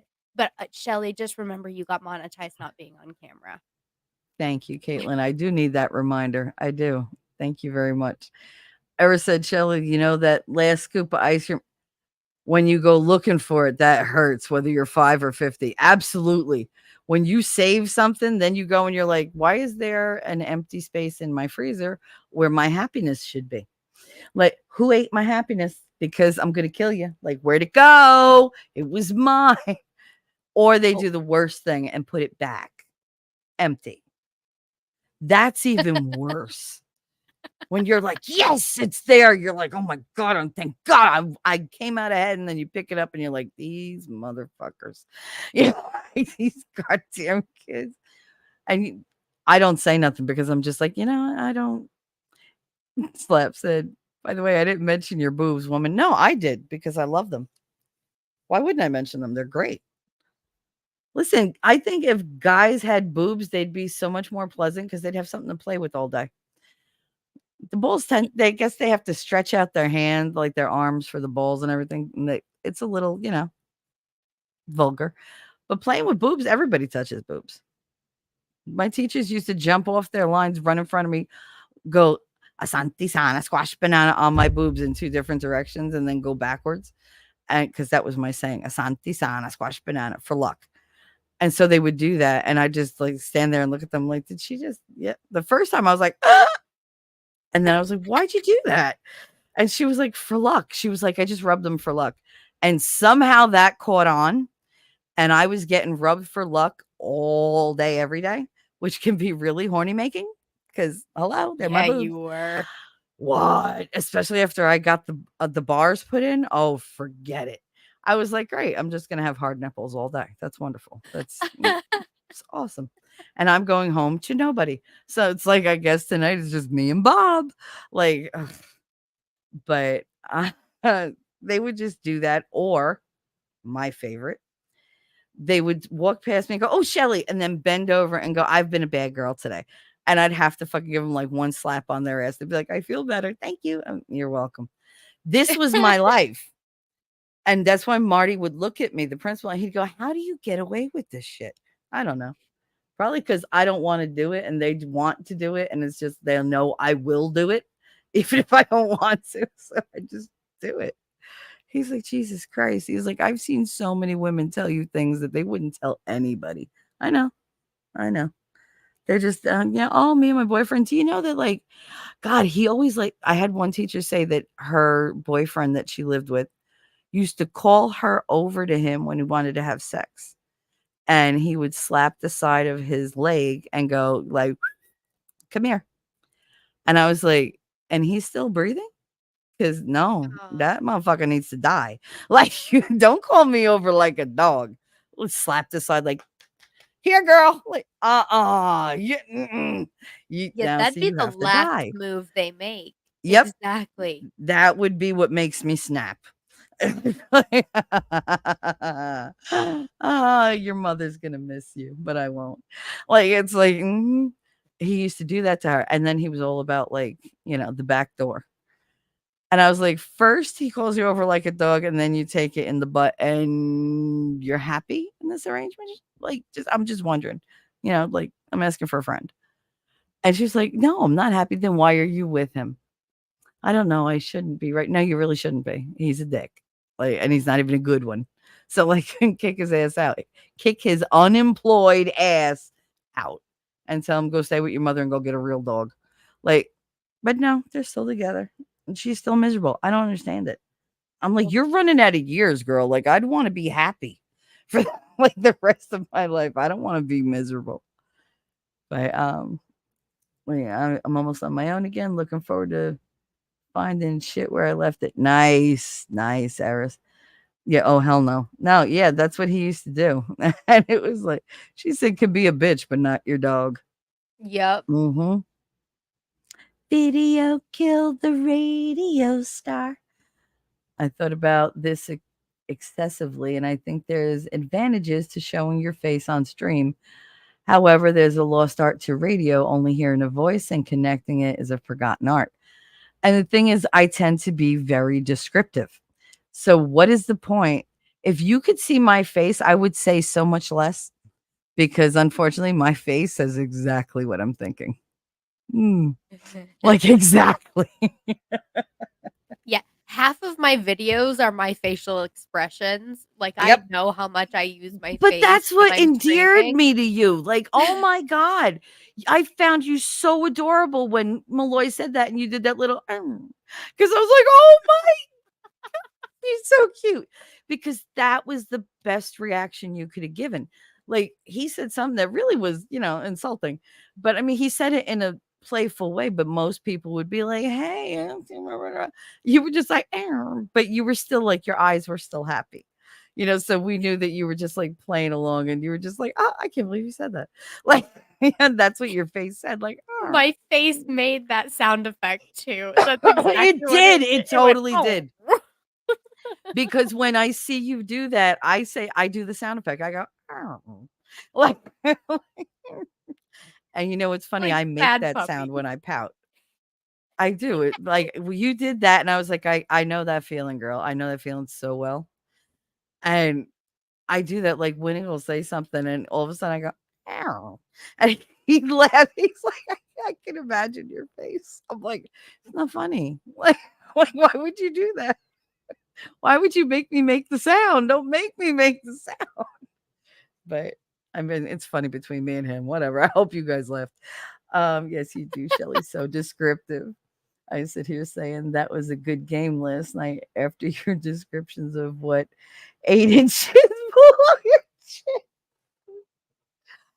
I don't even remember that, but I'm sure it was me. I'm sure it was very me. God. I don't remember anything that I said. Anything. I remember being in the experts. I mean, on Shizzy's stream for Rabbit's birthday, and I remember telling Nandor, because she said something about big boobies, and I was like, I don't know, come over and feel mine. Like, it was just that kind of a night. Like, what were we talking about with expert that he turned off his camera, and I was like, I broke the expert. I broke him. Like, that was it. I broke him. It was something. I don't know. The other night I talked about his ass when we were on. I remember where we were. You did. I did. I talked about his ass. I was like, And then stand up. Let us everybody see. was throwing peaches in the Yep. Oh my chat, God. and he was that so was it. In embarrassed. Rabbit's thing, they were all putting up peaches in the chat, and I was like, oh, you remembered. That's so his great. wife, the white Mhm. rabbit, put up like peaches, cookies, eggplant, and Mhm. I lost my mind. Yep. Yep. I like doing that, but I don't do that on his channel. See, that's the deceptive part. I'm super well behaved on his channel because I'm just like, now he already has like, people with tallywhackers jumping on screen and jump back off. Let me not like push this boy into a heart attack. Like, you missed the ass talk. What stream was that? It wasn't experts, was it? It It was might have Shizzy been. Whiz Nuts Monday night stream for Rabbit's birthday. It was a whole thing where we like talked about his ass. Oh, that's how I know, because earlier he was on Malloy and he was like, come on, come on, come on, come on, Shelly, come on, Shelly. And I went on and he had like, we were talking about polos. And then he was on another stream and he had a polo shirt on. And I was like, pop that collar, Preppy, pop that collar. And he popped it, whatever. And then we were talking about, yeah, da, da, da. And then it was Monday morning. No, Sunday morning. Monday morning? Monday morning. And then Monday night when he was on Shizzy's, he had on the Captain America t-shirt. So when he came in, he leaned back and I was like, you changed your shirt. Because I wasn't in chat. I was on panel, so I could just let it fly. And I was like, oh, you're Captain America. But do you have, do you have Chris America's Evans' ass? butt. Do Yes. you have America's ass? Are you America's ass? And he was like, I have a flat butt. I was like, I X to doubt. I doubt it. And then And he that's said, but when I Rabbit am was like, America's "Peach." ass. Yeah, he is America's ass. He doesn't have America's ass. He just is America's ass. But then the white rabbit started with the peach throwing. Like she kept throwing up peaches. And he was like, no, that's not what that stands for. That was it. As soon as we knew, he was like, no, we're like, yes, we have him. We're just gonna, everybody's putting up peaches. He was so embarrassed. He was like, he turned his camera off and then he came back and he's covering half his face with his fist. And he's just like, he goes, I don't know where I am now. I don't know what's going on. I don't know what I'm doing. Like, Yes. I broke him. I broke the expert. It was great. Oh my God. It was so much fun. And then like Shenny doesn't take like anything. She was like, you be quiet. I was like, okay. Not to me, to expert. And he was just like, yes, Shenny is ma'am. great. That was my introduction to Shenny, and I am thrilled. Like, I am so Oh no, excited. you gotta see her shit show Sundays or her like game nights on like Friday nights or Saturday nights, depending when she does it. Digger's always in there. The expert goes in there. Jessica, Waifu, T-Rex. Who else? There's a whole bunch of people that go in there. Nandor. And it's so much fun because she's just, oh God, just the things she says. I'm like, dude, that's me in like 25 years. What's going on? Yes. Like, what's going on? I've been doing things around here. I love fall cleaning and getting decorations out all over my house. I've missed some streams. Yeah, no, it was a good one. Oh, bye, Iris. Bye, Have a wonderful Erin. day. She's probably that chick that was ranting about Star Wars with her boobs falling out of her top. Oh, we definitely had things to say about that. We definitely had things to say about that. And Shizzy kept playing it over and over. And then he played it in slow motion. I was like, I'm out. I've seen enough of those lopsided boobs. They were not good for her age. They should have been so much better. Lord. Have a good rest of your day. Have a good rest of your day, Eris. I'm so glad you came by. Thank you so much. Have a wonderful day and don't murder anybody. I know sometimes it's hard, but just remember, orange is a terrible color. Whoever said orange was the new pink was seriously disturbed. Deranged. I mean, we know that the expert and White Rabbit love orange and we like their orange. It's a very specific orange. It probably even has a number. But in general, like prison orange, that's not a good look. What the hell was that?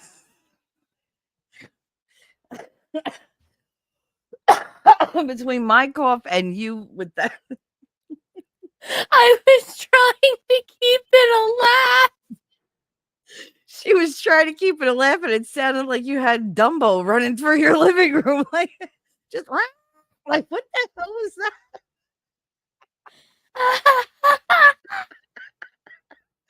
That's the best sound effect of the day. Nothing is going to top that. I'm sorry. Like, how far in are we? We're an hour and 45 minutes in. So timestamp, because I am gonna have to clip that and send it to Winning later because I want that in a clip. That is gonna be hilarious. That's gotta be a sound effect. And he'll do it too. Where are my pens? God damn it. You're lucky I have cats because they ran it off. Somebody send me a DM, please, in Discord that says at 1:45, Caitlin turns into an elephant and does her like horn, like does the trunk horn, because that's amazing. Have a good day, honey. So, are you there? Me? Like, yeah, you. Yes, I'm here. I was sending you a message. Oh, oh wow, you sent it. Who else sent it to me? Oh no, these are all from you. What did you send me, girl? What is that? Oh, the gifts and go. Okay. I'm like, Yeah. whatever. So my daughter's first animal sound effect was the elephant noise, and she does the greatest elephant. She actually sounds like she has the cutest little trumpet. And then when she makes the pig noise, she doesn't say oink oink. She makes like a snorting noise. It is the cutest thing. Oh God. Yeah, I love kids. I mean, the things that they do, you're just like, oh my God, I want to put you in my pocket. That's how I felt about you. That's how I felt about Tink. Little people. I just want to put little people in my pockets. Maybe it was growing up with Polly Pocket. That could have been it. Oh, you're so cute. You're gonna spend the day with me in my pocket. Okay, confession time. Did you ever chew on the rubber clothes? No. Caitlin. Oh.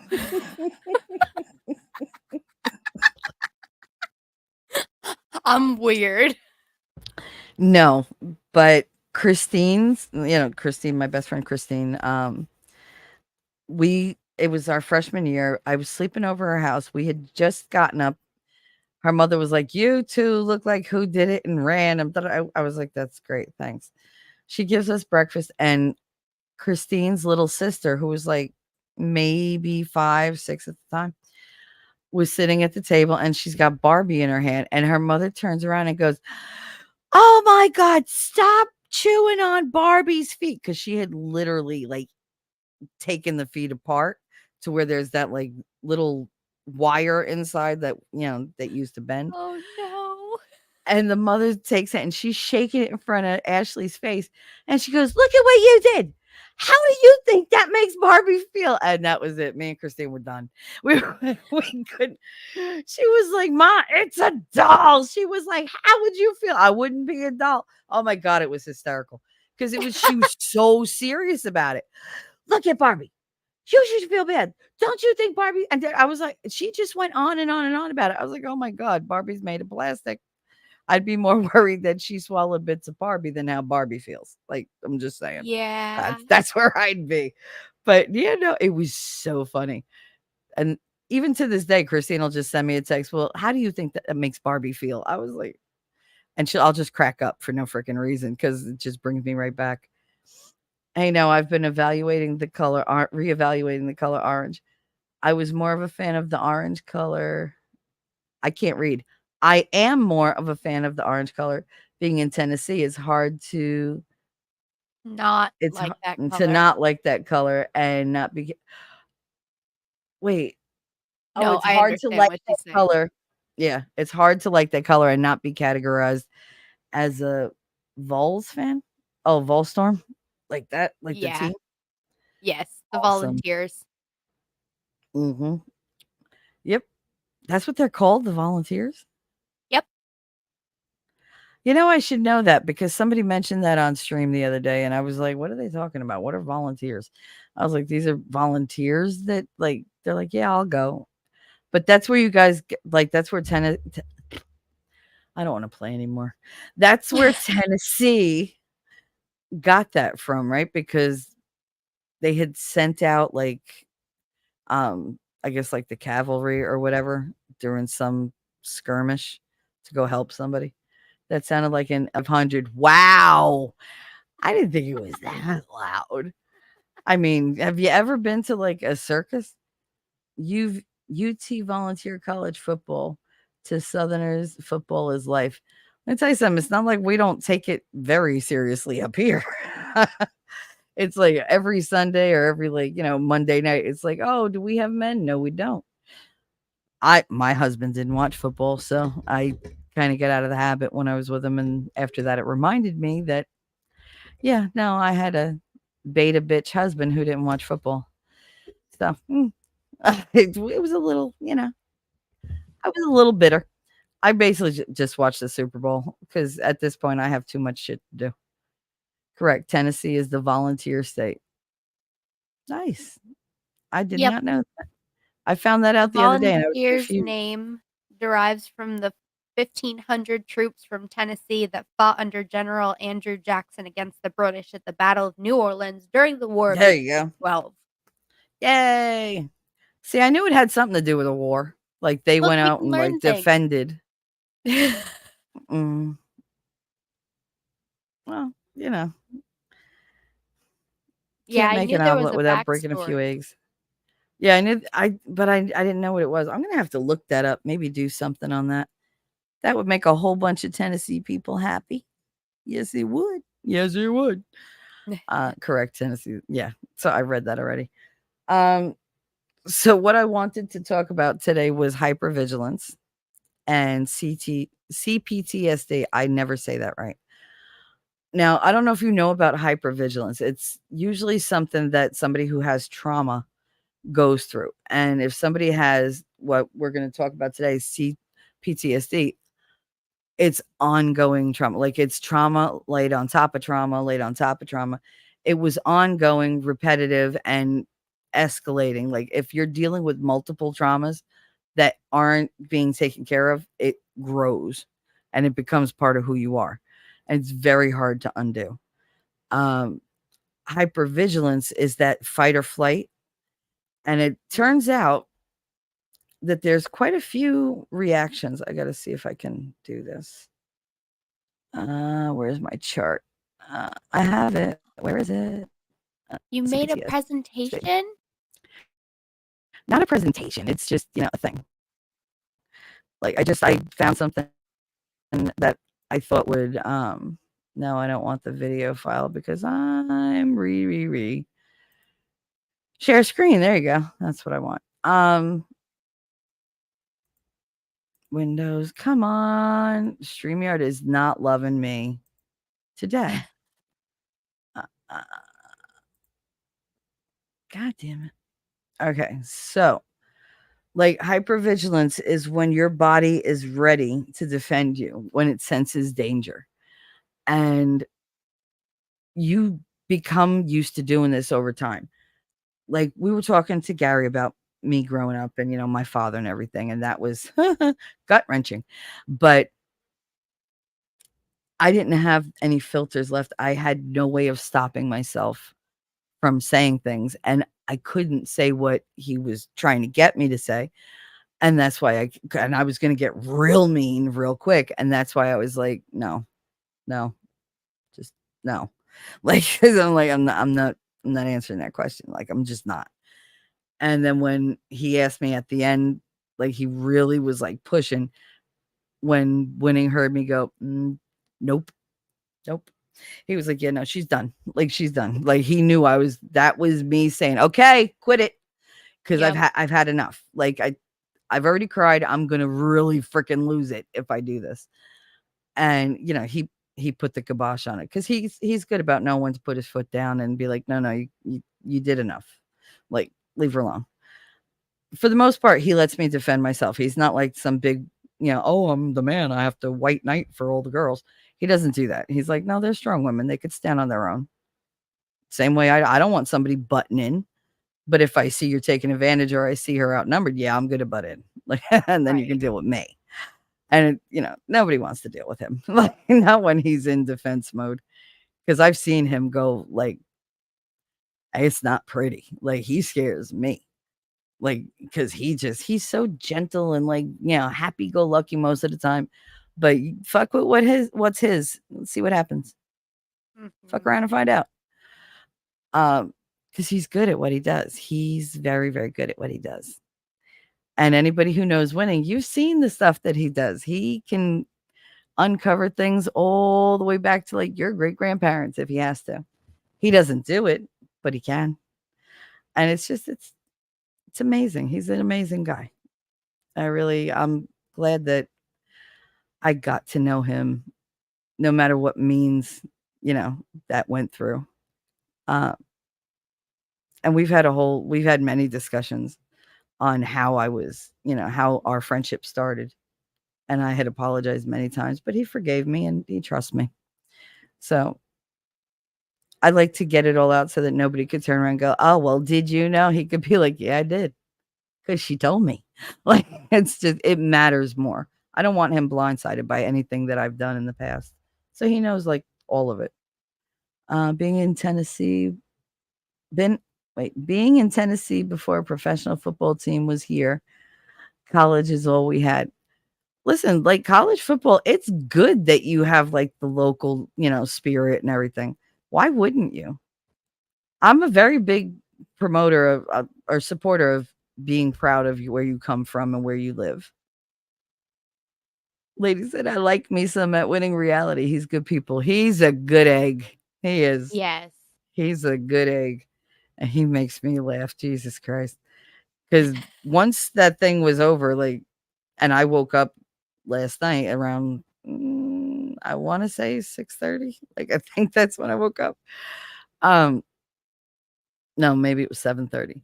Yeah, he was in a bad mood. He had a headache, and still he insisted on making me laugh because he knew I had it really rough that morning. And he doesn't like to see me cry. He doesn't like to hear me cry. I mean, nobody does that cares about you, but like Caitlin, women have a different reaction to somebody else crying. We usually cry together. Like if I cry, I make somebody else cry. And you're not like, oh my God, you made me cry. I hate you. You're like, oh my God, you made me cry. And you hug. Like that's what you do. That's Guys all don't I do that. wanted to do yesterday was give you just the biggest hug, like through that whole Oh, believe me, segment I of the wanted a show. I cuddle was puddle like, in the worst way. I was like, oh my God, if I had a cuddle puddle, I could probably talk about it because I would feel protected.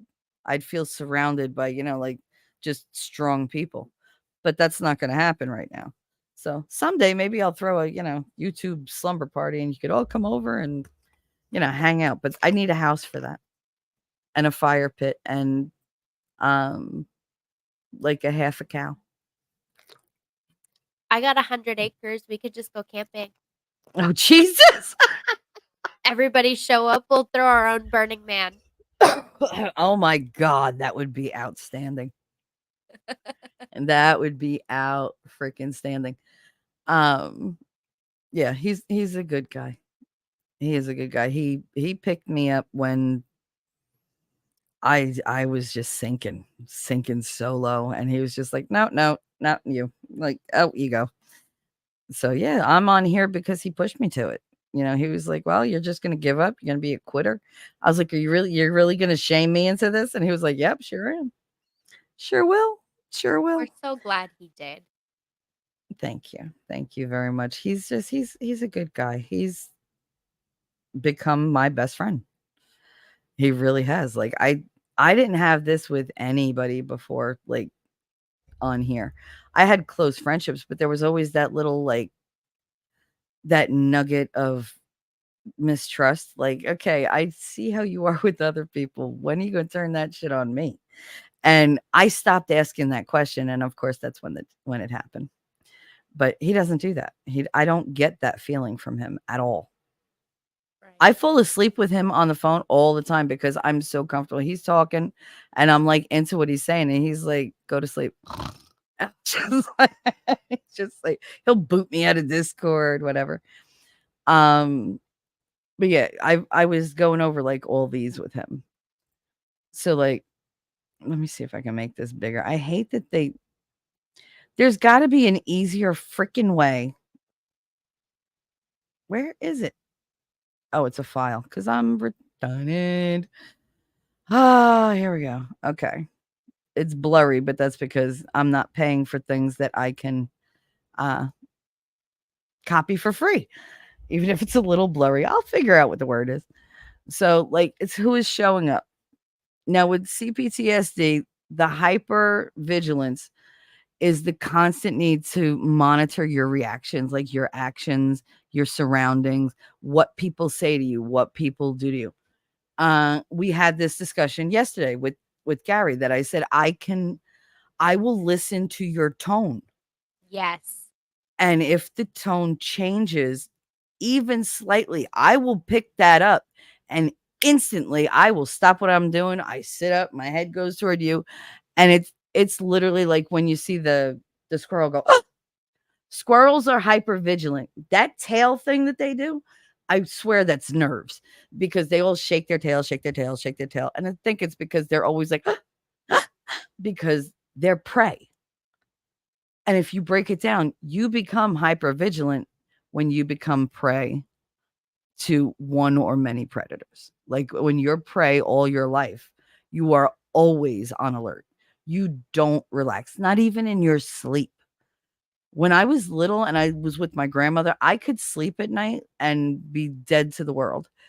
The minute somebody like creaked the floor, I was like, I'm awake. Who's here? Like, and I couldn't sleep the rest of the night. But when I was in daddy's house in Halden, he was like, she sleeps like that. Man, nothing. I didn't, nope, not even a twitch because I was safe because daddy would never, ever let anybody near me. I haven't had that kind of sleep since he died when I was 13 because I've never felt safe, especially not even like next to my husband, next to Miguel, Eddie, any of them. I could sleep a little deeper with Tommy, which ironic, he's the murderer. It's just, you know how weird it is that I can say that and it's 100% truth. Caitlin, It's not something that many people can say. it's not something that I could say for like the first 2 years. I'd choke on it because it was like, oh my God, but this is like, he was my best friend. You know, he got me through so many things. And believe me, I'm not replacing him with winning. They are two very different people. Like, one has brains and one's in jail. So it's just like, yeah, it's like, okay. But yeah, no, it was Tommy used to make me feel safe because somehow I knew I was important to him. And if somebody came in to hurt me, not only was he going to beat theirs, he was going to kill them. So maybe I did have a little bit of an inkling, but it didn't bother me because I knew it wasn't going to happen to me. Right. You know, it was, and then of course he went and killed his girlfriend, and it was like, oh, okay, could have been me. Could have been me, but I was sleeping. No, it would never be me. I give BJ's too good. Like there's we were fuck buddies for 30 years. He was not giving that up. We were completely comfortable with one another. But the thing is, like, it's really, really hard when you have that level of alertness because you can't rest. You know, and it does things. It does leave cracks in your mind because you're so divided. You're so tired all the time. And no amount of rest is going to help you because you're just reliving things over and over. Your body is cycling through all these different like tones that you hear, sounds that you hear, and it classifies them. So like if you look at this, you have who is showing up. So you have your normal life self. You're going on with your normal life. That's just yourself. You're cruising through. That's what they say. Left my ass off. Did I just hear that correctly? Hear what? What did I say? What did I say? The blowjob thing. Oh, yeah, no. What are you kidding? I'm the queen. And nobody can shame me with it either because I bring it up all the time. As long as they get it up all the time, I bring it up all the time. So you have going with normal life, part of self. So that leads to having a regular fight or flight response. It's not always on. You're not always listening for like a change in the volume or a change in the tone, or are they getting a little bit more insulting rather than sarcastic? Like, did I just hear the chair move? Is somebody coming toward me? Like, which way are they going? They have big hands. You notice these things Did and you the don't even steps of realize it. their feet change? Did the Yes. pressure in the steps of their feet change? I remember that being Mm-hmm. such a big trigger for me as a kid. I would hear Yep. my dad walking, and I could Mm-hmm. tell by the way he was walking what was gonna come. That's one of the reasons why I hate the people that walk heavy, like they're important, because that's what they're doing. They're announcing their presence and dominance in the room. And I look at them like, no, like you never hear me walking. That's why I can sneak up on your ass. I hear you coming from 2 rooms away. You will never sneak up on me. But they walk like, I'm important. Look at me. Look at me. And it's like, dude, like, relax. You're the boss. We already know you're the boss. I don't need to hear you. You have to be like that in prison, Shelly. Well, yeah. Either good at blowjobs or like ultra, like hyper vigilant. Yeah. It's because you're surrounded by threats. Prison is nonstop threat. Imagine being in prison in broad daylight out in the open with people just bustling around you and having to have a job and raise a family. Because when you're that way, when you're that hyper vigilant, your entire world is a prison. You don't get anybody protecting you. You don't get anybody breaking up the fights. You're a prisoner in your own little, home, and there's nothing you could do about it. Or you're a prisoner at school and there's nothing you could do about it. You know that the threat can come from anywhere. So you get like the deer. Like deer always know. They can feel when a predator is around. Sometimes they're a little day when they're eating, but like if they're just like walking around, they know. They get that like, like, oh, their back bristles up a little bit and then they're gone. Oh no, I didn't mean good head game. Don't good. Great. Girl. Like, but I have great head game because I enjoy it so much. But I gotta stop saying the but. That's a Jersey thing. We all do that. At least That's I don't so say funny. whatchamacallit. I That's stopped a saying that. total skit on How I Met Your Mother when Robin is on the newscast and saying Mhm. and they turn it Mhm. into a drinking game. Oh, you'd be dead if you played that with me.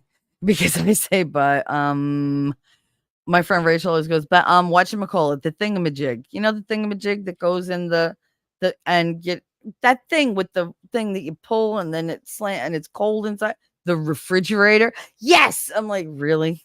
Like, and now that happens to me. I was talking to Winning the other day and I was like, I went to open the car door and I pulled you know, the thing that you put your hand on and you pull it and the door. He was like, the handle. Yes, thank you. I was like, I couldn't remember the name of it. My brain was just like, no, we're not helping. Like, flounder, bitch. Go ahead. Like, I want to see you just. I can't do it. Um, so true, Lady Autumn Sky. Watch them and wait for shit to happen because it's just a matter of time. Absolutely. I don't know. They're dumbasses that just plain dumb, stomping around, unaware idiots. Yeah. Oh yeah. They're people who love themselves and they have that overinflated ego. And I don't know for what. I'm like, who pumped you up? Because I need to take you down a peg or two. Because you so don't deserve to be up there. And I think more humble people feel that way. Like you're very humble. I tend to be humble or modest because I don't take compliments well. Like I know I'm very smart, but if you say I'm very smart, I'm like, stop. No, I'm not. Like whatever.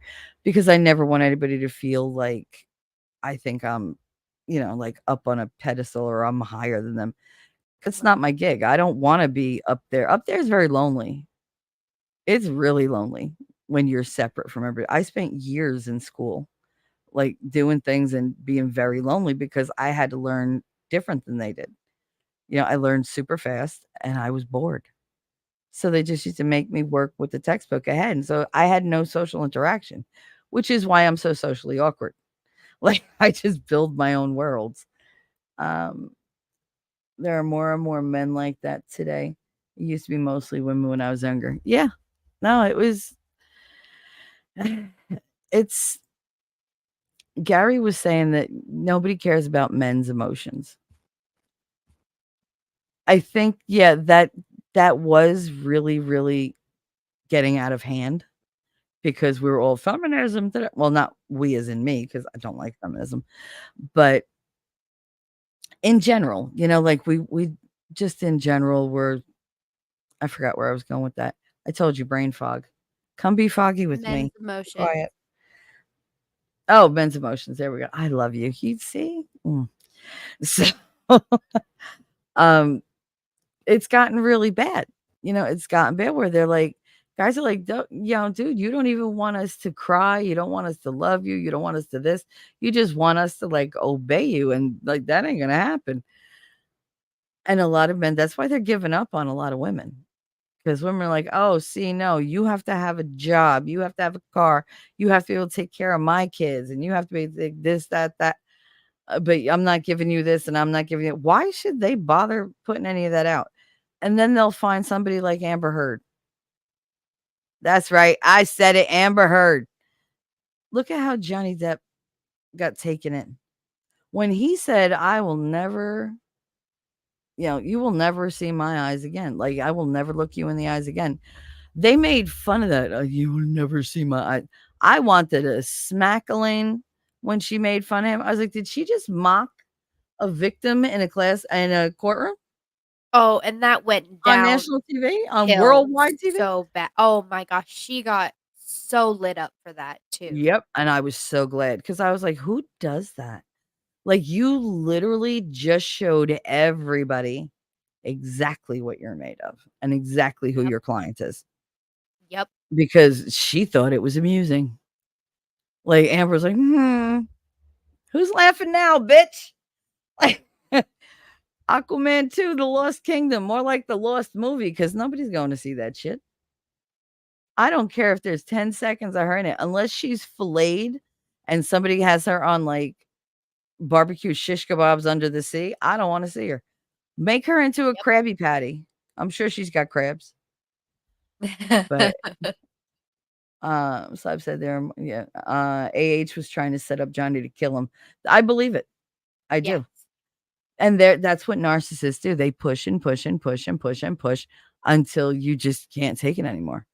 Everything's your fault. Everybody hates you because all they do is talk about you. And that's all she did. She just spread lies. I know people like that. It's terrible. When that didn't work out, she went to the Me Too movement. Oh yeah, that's lovely.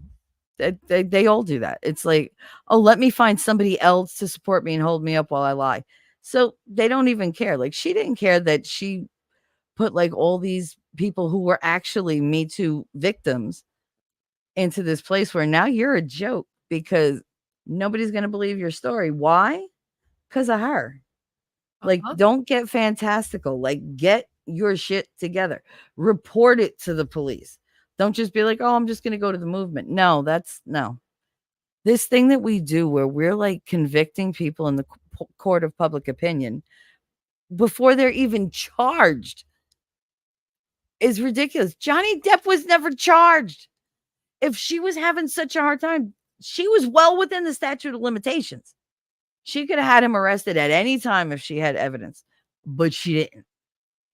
He could have had her arrested. No, but he could have had her ass arrested easily. She assaulted him multiple times. She made it to the point where he lost the tip of his finger, little Richard. Like, hello? But then, yeah, let's go on MSN and be like, oh, Johnny Depp was no, Johnny Depp was not the abuser. Johnny Depp was a victim, and now he's the victor. I stole that, Lady Autumn. If you didn't notice that the other day, I was like, like heroes, victors, whatever. We go from, victims to victors. I love that. You said that, and that just like it hit home. Tell the world. Because I never thought of that. By God, he told the world. Ooh, He sure did. I just got shivers thinking about that audio tape. Yep. No, the one that was the worst for me, the laugh, the one with that laugh, that that evil, maniacal, psychotic laugh, where she just couldn't. The one where she was like, "What are you gonna do? What are you gonna do? Sell your little notebooks? What are you gonna do, Johnny? You're such a man. Come on, Jimmy, with a big man." I was like, this bitch, like that conversation. He has the patience of a saint. There And are y'all not know many exactly women what I'm talking about. who deserve to get hit. But For when you real. do something like that, when But you he are knew you mocking can't. and Mhm, disgusting, I mean, somebody needs to take a golf club to her face, mhm. hypothetically. In Minecraft. But Right. actually I would love it if you dropped her off in a Minecraft, but whatever. Uh she said, "Hell yes, I am a victor." Yes, you are. That got me a lawyer in court talking in a mocking tone was mind blown. Yeah, like I was like, "Really? Like who's gonna hire you after this?" Number one, you suck. And number two, you're an asshole. Like, I know lawyers are supposed to be like the scum of the earth, but she and Ben, like Rottenborn, really were. Yes. They really, really were. Like, she's a psychopath. She's got sociopathic tendencies. She beat the crap out of him on a regular fucking basis. And she ruined his entire career. Like, and you're still defending her? Really? I hope that you're right next to the little like mustache man and Biden in hell. I really do. I hope you have to change Joe's diaper every day in hell. And he could like sniff you all fucking day. Like that's what I want. They should all be together because they're just ruining the last like 3 years. Ridiculous. But yeah, like if you watch Johnny and you watch his reactions, I did a video on this, like why I knew that she was the the predator and he was the prey, because she came in there head up, confident, with that fucking smirk on her face, sitting there like, "Oh, I'm so wonderful, I'm so pretty, look at me, I'm so blonde, it came out of a bottle." Yes, you were blonde before, but yeah, you ain't maintaining that, bitch. You got grays. We know. Okay, you are not going through that whole thing and not having gray hair in some places. I can't wait till your freaking bush is gray, and then really everybody's like, "Oh no, she expired. She's done." But I don't know why I said that, but I guess I was thinking it. Anyway. I was too. It's okay. That's Okay. exactly where my brain went when you started talking about gray hair. I was like, well, she's Mhm. got something gray. Mhm. Oh my god, can you imagine? Be like, "Oh my god, she's so pretty from like the neck up," which now she's really not. She is looking haggard. Yeah. Holy crap. She needs to have those cheek implants taken out because her skin is thinning and you can see them now. Like, it's like, "No, girl, take those out. You look like Skeletor. Stop it." But yeah, Lo, she's pretty from like the neck up, and then like from the shoulders down, it's just like Crypt Keeper. She's just it's Baba Yaga. It's like Well, and there's no amount of makeup or plastic surgery that can hide just how truly heinously ugly she is as Yeah, a God don't person. like ugly. So she needs to like, I don't know, swallow some makeup and make her insides pretty too. But her face, she's really not pretty. She was gorgeous. I mean, I could see how he fell for that. I'd have fucked her a million times. Oh my god. But Yeah, but that's the one you fucking dump. I mean, you yeah, don't that keep it that's around. That's she's the just a walking cum level of dumpster. That's what she is. But crazy hot that you that's why don't. she went to the females, Yeah. because otherwise she'd be all stretched out by now with no money for vaginal rejuvenation. Like I could barely afford my wax jobs. Well, if your pussy wasn't so stretched out, there'd be less hair. Oh God, don't forgive me for that one, because it was true. It's true. No punishment for that. She needs to grow personality. She needs to grow morals, like a conscience. That'd be great. I've been watching this morning, not saying too much. Hi, Anya. This one hits home. I can't really even start very many real friendships, relationships. I'm too on guard all the time. And then Slab said, one of my favorite sayings, beauty is skin deep, but ugly goes to the bone. I like that. And you said, I'm worried I'm going to piss somebody off inadvertently and get my life destroyed. It's happened before. I'm a magnet for it. Who are you telling, girlfriend? Please. Have you met me? It's like, okay, I'm not dealing with this. I'm leaving. And then suddenly I'm under attack. It's like, oh, all right. But whatever. You know what? I really do want everybody to just go the fuck away. Go away. Live your life. Be happy. Leave me alone. I don't bother you. You don't bother me. But, people get bored or they get like pushed into things. And they're like, all right, I don't want this turned on me, so I'll go along with it. Believe me, I get it. I get it. I get it. And like that whole thing with the can't start very many real relationships, that's what we were talking about with Gary. Remember? Like, that's what he was like, but why can't you have a real relationship? Because my father's always there. You don't understand. Like, I can tell somebody, and I've done it many, many times. That's how all my relationships have been. I tell, yeah, we're good together. We have fun together. And then I stay with them because I'm like, oh, I love you. I do love them. I'm not in love with them. I love them like I'd love anybody, but they take it, like, oh, she loves me. And I just go with it. I'm like, yeah, all right, whatever. I'm not going to correct them, but I don't feel it. So when I like leave, because I always do when I don't feel it, it's like I leave and I'm fine. And then they're all mad. Like Brett was like, I can't believe you packed all my shit and sent it to my mother-in-law's. Why? I don't want you here. But you're not yelling. No, because there's no reason for me to yell. I'm done with you. Like nothing you say can bother me. Nothing you do can bother me. If you lay a hand on me, I'll lay you out. Like that's it. You have nothing left that endears you, like that is endearing to me. I don't care. I will hurt you. I will drop you and I will leave you there. And I wouldn't piss on you if you were on fire. Like that's where we're at. I don't hate you because I don't care. I don't hate anybody, even my father, because I don't have that level of emotion. I love my kids. I love my friends. I like my mother.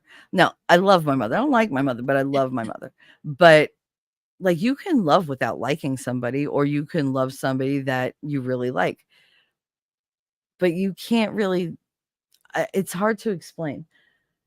Oh, I love my father, but yes, there we go. I do not like him right now. I cannot Mhm. be a part of his life right now. He is not allowed to be a part of my life right now.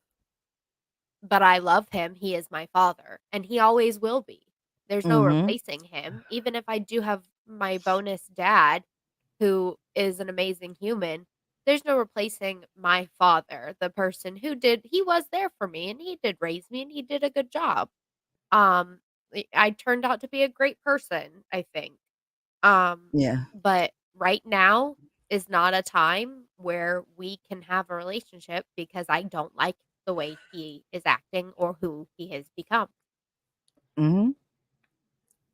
I'm right there with you. Right there with you. And sometimes you look at them and you're like, "Listen, I'm trying to live a life. I can't let you mess that up for me. I'm putting in a lot of work here, work that you don't want to put into your life, and you're just looking to like glom onto me and like, suck the energy out of me. And I can't have that. You're toxic. Mhm. You're toxic to me. You're toxic to my family. It's affecting way too many people. I can't be around you right now. I just can't. Go work on you. I work on myself every day. And then, maybe later down the road, we could be friends again. We could be family again. I love you, but I don't want you influencing my life through your moods and your needs and whatever. Like you're a grown ass person. You need to take care of yourself the same way I take care of myself and always have. Like you have that feeling, but you're like, but I love you. please go work on yourself. Because you don't want to lose that person out of your life. But it's just like, dude, like you're just getting worse and worse and worse, and you want me to take it. Bullshit. No, I have, you know, self-respect. I have a love for myself that is much higher than my love for you. Well, And the I love game my kid. changer was the love for my kid. My kid does not deserve to have any of that drama in her life. She is 3 That's years right. old. If she is gonna eventually be a part of your life, you've got to fix yourself. But she doesn't Absolutely. deserve to know the pain and the trauma that was inflicted as I grew up with it. Like, No, she's and not that's gonna something you know. can explain to her when she's older. Right. You know, because she'll see what's going on here. Like, she'll pick up on it, and it's good to be honest with them when they're older. My kids know.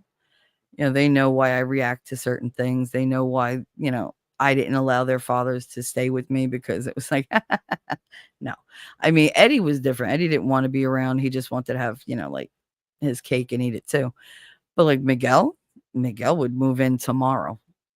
He'd be like, "Oh yeah, we're together forever." And I can't do that. I know Katie would love it. I know my son would probably enjoy it because they love video games. But for me, no, I'm not spending my life with somebody who literally causes me nothing but stress. Right. Like, he's a different kind of stress because he only ever hit me once and I kicked him in the face and knocked him out. But that's just because he happened to hit me in a very distinct way. And I went back and I was able to like catapult my lower half off the bed. When I landed, I kicked him right in the face. I've punched him in the face. Like, if he's like raised his hand to me, you know, you ain't hitting me. I was pregnant. I was defending my belly and I gave him one shot and he was out. Oh my But god. oh yeah, he knows. Like, he's very, you know, ballsy when his friends are around. And they laugh because they're like, she's gonna hand you your ass. I'm 5'3". He's almost 6'7". He's like, I'm 6'4". Bitch, no, you're not. I know bitches that are 6'4". Like, you are way taller than that. I come to underneath his boobs, like underneath his chest area. My head starts about 2 inches above his navel. And it's like, I'm short compared to him. And it's just like, it's ridiculous. Like, you raise your hand to me, I'm gonna fuck you up. Like, I don't care how big you are. And his friends used to say, you know, oh wow, you kicked his ass. Oh well, have a great day, Shelly, and everybody enjoy the rest of Hump Day. Thank you very much, Slap, for coming by. He said, sometimes you just need someone to stick around long enough to understand you. If someone isn't willing to give you the time to show who they really are, then that'll always happen, unfortunately. And yeah, that's true. It's true. It is good that she recognized that he's her father and setting the boundaries that make you comfortable. It's amazing. You're so good at that, it seems. Thank Like, you. everybody knows you have like these moral and situational boundaries. You project that very well. Like, because you're usually so happy and welcoming. And I think people realize that when you start to change your facial expression and you start to get a little bit louder and a little bit more firm in your language. Okay, she's yeah, that we gotta no back it up because that's not a good place. Like, she's not liking that. She's getting defensive, and I don't need her to be there. That's unnecessary. But I mean, we pay attention. We pay attention to the people that we care about, and we're like, okay, something's not right. Like, Winnie will say hi, and I'm like, what's the matter? Nothing. No. I didn't get the hey T3. Like, I didn't get the whole happy hello and the, you know, you're not teasing me and we're already like 30 seconds in. What's going on? And he does it for me. He's like, I can feel your energy being low today. What's the matter with you? And I'm like, no, I'm fine. And I could try to fake it. And he's like, yeah, no, bitch.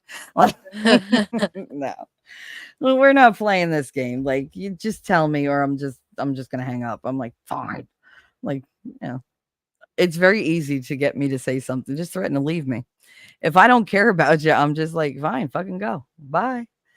But if I'm like, oh, I've been waiting to talk to you all day, it's like, Okay. I'm like, I got to talk to somebody. Might as well be you. He's like, yeah, yeah. But it's really hard though when you like care about people to draw those boundary lines because somebody like me, I'm always afraid if I have standards with people, if I have boundaries, they're going to leave me. Yes. That's what I was trying to tell Gary, but I was so tired that my emotions were literally seeping out of every pore. Like I was emoting like a bitch. It was everywhere. Everybody felt it. I'll give it to you this way. I was so upset and it was so heavy when I was talking. Winning didn't say a word for 45 minutes. He heard every word, but he didn't say a word. That's not like normal at all. Like, I was he's like also me. very quiet. Yes. I was like, did they fall asleep? Did they leave? Oh my God. But every once in a while, I'd see her, like the little circle would move. And I was like, okay, she sniffed. She's good. And I didn't know if you were sniffing because you were sick or because you were crying. And I figured it was probably both. It was it I had to hold back a lot of emotion during that. Mhm. Because I did not wanna break down, but I heard you Mhm. breaking down, and I was like, "No, no, no, no, we're not doing this. How do I stop this?" I kept, like, typing a message to you and then erasing it, like, "No, she's gonna be okay. I don't wanna, like, force her to cry more by, like, checking on her." By being gentle. I told you Yeah. that tenderness kills me. Tenderness So I destroys me. I have no self-defense against tenderness. I just don't. I think that's why when I'm, like, playing with the cats or playing with the dog or whatever, and they're just so warm and so loving and excited to see you and happy that you're there, that's a, like, burst of positive energy that my body can't deal with. Like, and I break down and I start crying, and then I'm just smiling going, Thank you for that." Like, I needed that. And it's just like, that's what they're there for. If I ever show you who I really am and you don't run away, yeah, you're a masochist, kinda like me. Pretty much. That's how I feel, but I I can't I can't deal with tenderness because I have no experience with it. Like, how you pick up a baby and you're gentle and, it's your baby and you run your finger across their soft little cheek, or you play with their little hands, or you like play with their little feet. Yeah, my mother didn't do that. She couldn't. My father would have beat her ass for not getting her attention. And for damn real, he never did that. And everybody, oh, picture time. Everyone's, oh, look, there's like 4 pictures of me being held as a child. 4. That's it. Like, there were no I love yous. They didn't hug. The most they did was hold your hand, and my family has a thing where they're like, "Here, hold my pinky." So and that sends a message to a kid like, "Okay, why am I just it's not secure holding on to the pinky." I want you to hold my hand. Like, I'm afraid. That's what I've been going through with the whole, oh, my shrink saying, "You have to tell the story about your father. You have to say what happened." And I'm trying to tell her, like, this is not a one-time story. Like, what am I supposed to do? It started when I was 3. I saw the man every week to 2 weeks, and it happened every time until I was almost 10. That's a lot of years, and it's just like, how do I can't even begin to think of delving into half those memories because I can flash them through my head as like really, really fast slideshows and not be that affected. But I can't share it because I'm like, you're never going to look at me the same. Yeah, and that's what's keeping it from coming out. It's not all fear, most of it is shame. Right. And granted, I have nothing to be ashamed of because I didn't No. do it. But that's not what they told me. Like Well, those that knew, it was my fault. it's an innate feeling when things Mhm. like that happen. You can't control the feeling of shame or guilt or that you had it coming or you were at, there's all of these things that society tells you, your perpetrator tells you, you know, and even if it's not told outright, you have this inner shame that it's impossible to get rid of, and you shouldn't have it, and it's not fair. Yeah, and you just can't get rid of it. You don't want people to know that you've been carrying this around your whole life. And you're just like, I should have dealt with this early. Shoulda, coulda, woulda, but you didn't. Same for me. I shoulda, coulda, woulda, but I didn't.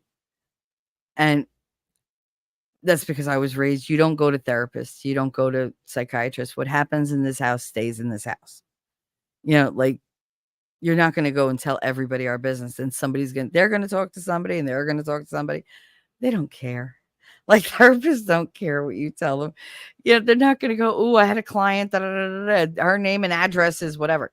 They could just tell whatever, and it's like, it's fine, tell the story, but just don't use my name. They know to not do that.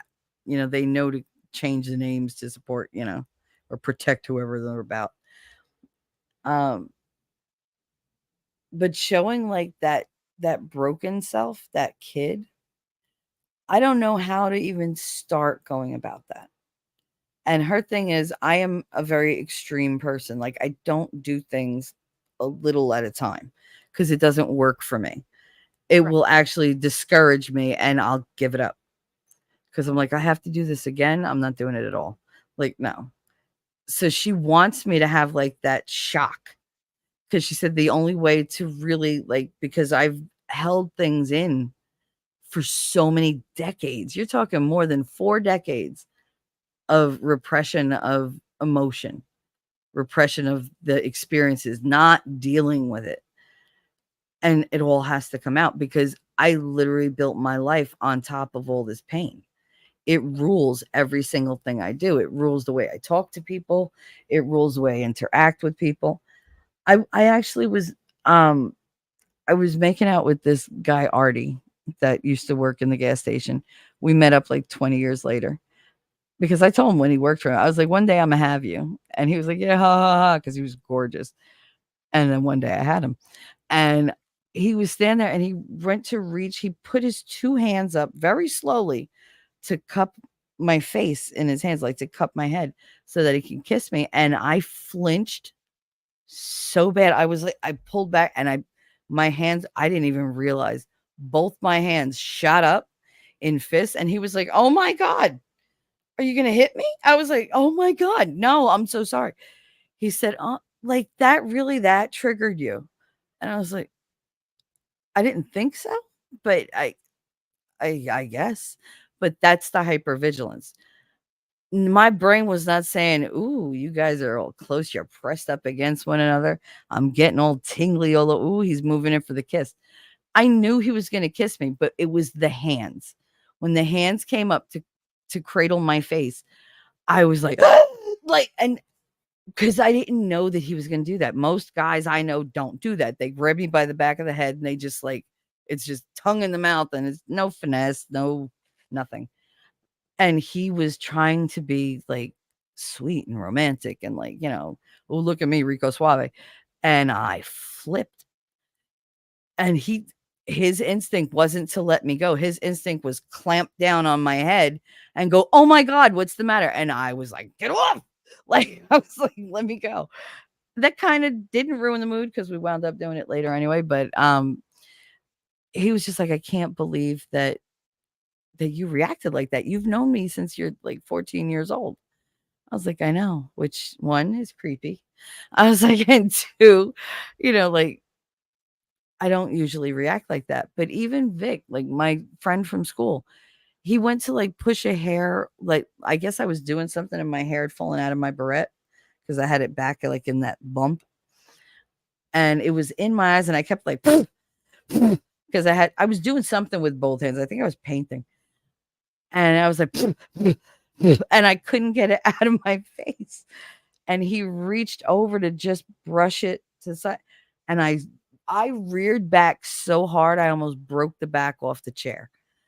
Because it was just like, you heard the crack. And I was like, oh, crap. Because it wasn't a wheelchair. It was a regular standing chair. And that's how fast and how powerful I threw myself back so that he couldn't touch me.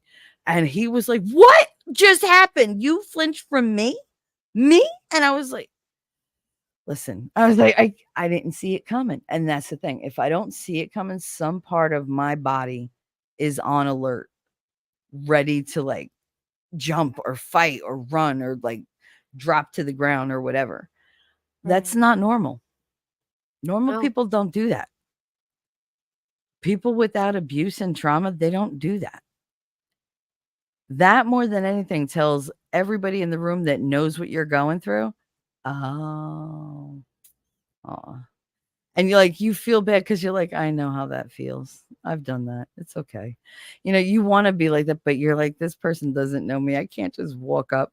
I mean, I've had strangers walk up to me and be like, oh my God, dear, are you okay? I understand your pain. Bitch, no, you don't. Get off me. Like, don't do that. Who are you? No. I just flinched from a touch and you have the nerve to come up to me and touch me. Like, look, you should have thought that one through, lady. But it helps me. Then I don't cry at the weirdest time. Oh, that's right. Lady Autumn, she schedules crying time. So she said here, have a ceremony and read it out loud and burn what you wrote. And schedule Read the crying one time. before that. Oh, if I may something you have wait, my eyes are so bad today. If I may suggest something, you have to face those things, acknowledge it happens, and that it wasn't your fault. Write it down, every sick thing, how it made you feel. Give yourself permission to let go of it all. Then have a ceremony, read it out loud, and burn it. Burn what you wrote down. Also, schedule crying time. It helps me. Then I don't cry at the weirdest times. Yeah, the weirdest things make me cry. Like it's just weird triggers. And it's just like, it's just because like it's when you fill the glass so much that you see the liquid rounded on the ends. You ever do that? Where Yep. it's just like, and it won't go over the side because it's formed like that thing. And you Surface just know tension. one more drop and it's all coming out. Like one drop and it's every single side is going to be covered in water. And that's what I feel like all the time. I feel like the kettle that's about to whistle because it's building, and it's like, all right, push it down, but I can't always push it down, and then I hit lows and I fight with somebody, and then it really relieves the pressure a little bit, and that's what the CUTTING used to do for me. It's not, I don't recommend that for anybody. It's not a healthy thing to do. You could slip, you could cut through the wrong thing. It just don't do it. But that's what I did to keep myself from doing something far, far worse. And it was like a release valve for me. It was painful, but it was a pain that I could manage. It was a pain on my terms. If I saw like the blood, it was okay. Look at that. My heart's still going. I'm not dead. I just feel dead. It's just like I would do all these things to reaffirm the fact that you're here, bitch. You're here. It's okay. As long as you're here, you can work on it. Just don't do something stupid because you get very, very isolated from normal people and you feel like everybody can see that you're not worth anything. You're so damaged that you're never going to be worth anything. And that's what he convinced me of. That's what the constantness of what he did, that's what it taught me. And people not wanting to listen. As much as I would love to just write it down, that's unfortunately not going to work for me. I tried that.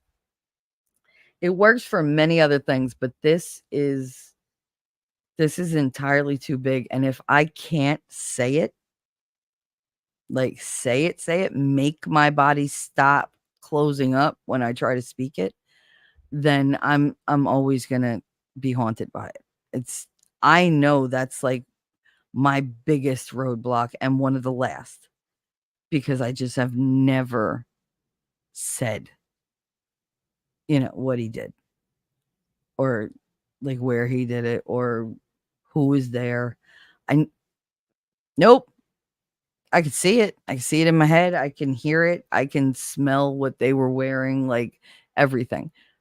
But I can't say the words because once I say it,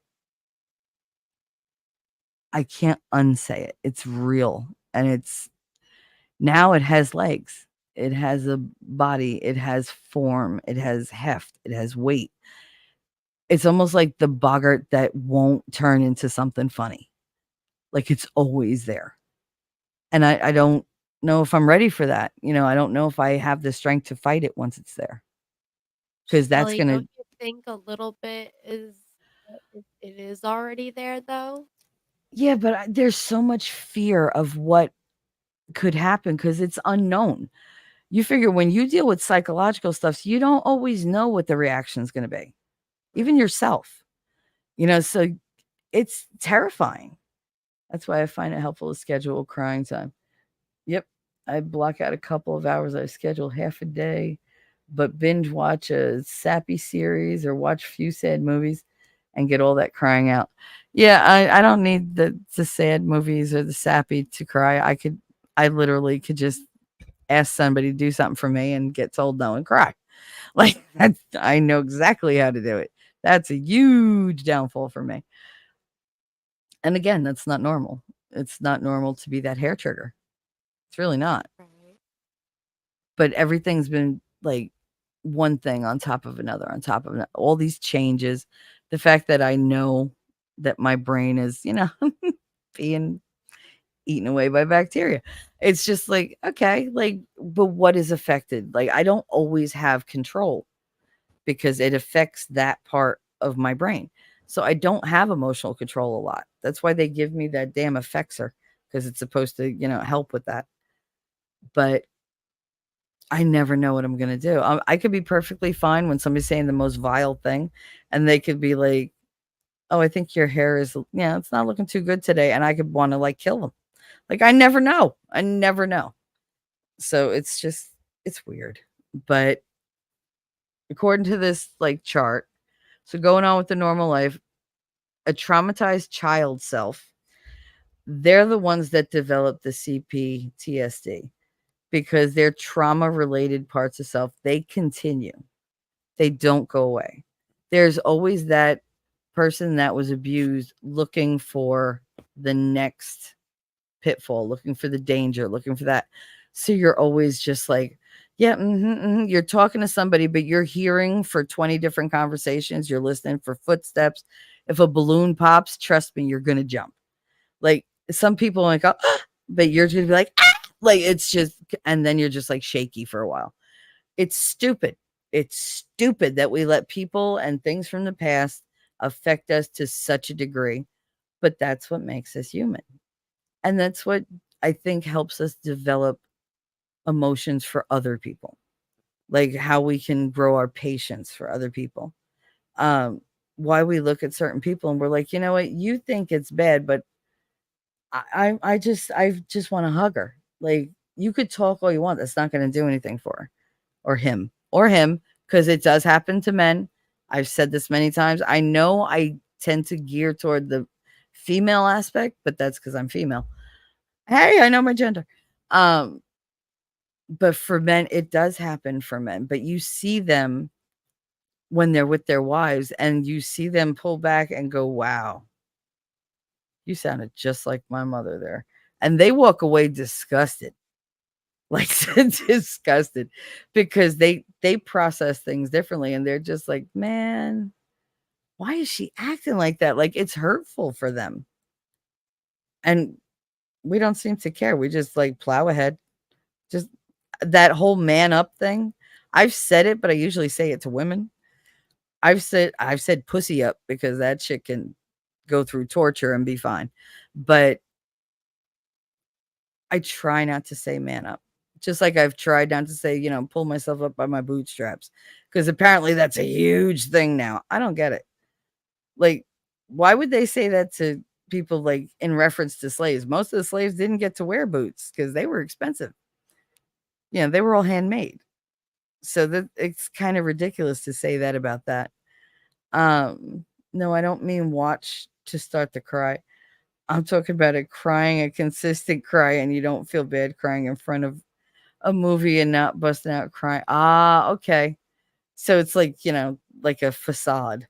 Like Like, I have this movie up. I don't know what it's about. I don't know who it's in, but people have said it's really sad, and I'm just gonna sit here and cry. And if they ask, "Oh, it's the movie." If a lot of people do that at Aquaman, we'll just be like, "Oh, it's a drama." Mm, it's a melodrama if she's in it. Are you there? I'm here. Girl, I talked so much just then, I got dry mouth, and I'm not even smoking weed. Do you know I don't smoke weed until like real late at night? We're down to like one person. I don't care. I just want to talk to you. You and lady and whoever wants to come around. It's just this is going to be a hard one. Yeah. I might not even get through like half of this because I don't know if I can. I'm still, catching up on sleep. I'm here for My you. nerves are shot. I know you're such a good friend. You really are. I'm so glad that Malloy made fun of your laugh, or I probably wouldn't have given you a shot. Because you were so cute. Man. Everybody liked you. And I was like, do you know anything about her? Like, y'all just, where'd she come from? Who is she? Like, what's her sign? What's going on? And they were just like, you don't like any, I dislike and just trust before I like and trust. That's how I stay alive. Like, that's what Oh, you you told learn. me. You were Oh, outright yeah. about it. You said, I don't trust you yet. Well, no, what I said is, I said, I don't know about you yet. Yes. Like, I'm that's still what you working it said. out. Like, just, I'll let you know, but it's looking good. But it was just like, I didn't know because I'd had so many people come in and go out and come and go out. And it was like, I don't want to get attached to somebody else that's just going to like poof, so it's like, ugh. So I was like, nah, she's cute and she's bubbly and yeah, you'll probably like her. Don't talk to her. Like, cause I was afraid because I was like, nah, what if she's just another temporary that stays a couple weeks and just, fucks off. And I didn't want that. I didn't want to get attached to somebody else. I didn't want to get attached to winning at all. At all, at all, at all. I didn't want to get attached to Nerd. I didn't want to get attached to T-Rex. I didn't want to get attached to any of them. After that whole thing happened, I was like, no, I can walk away from everybody. And I couldn't. It's the first time in my life I couldn't leave everybody behind. And it struck me because I was like, you've never met these people face to face. And yet you're willing to go back and possibly be like the target of like all this bullshit just to be around them and spend time with them because you miss them. That's new, but all right, bitch, let's try. And I'm glad I did. I'm very glad that I did because I have you, I have winning, I have my wonderful chat. Lady is always there, Rabbit's always there, Susie, everybody. I have toy box. Oh my god, I was gonna say outpost and I said toy box.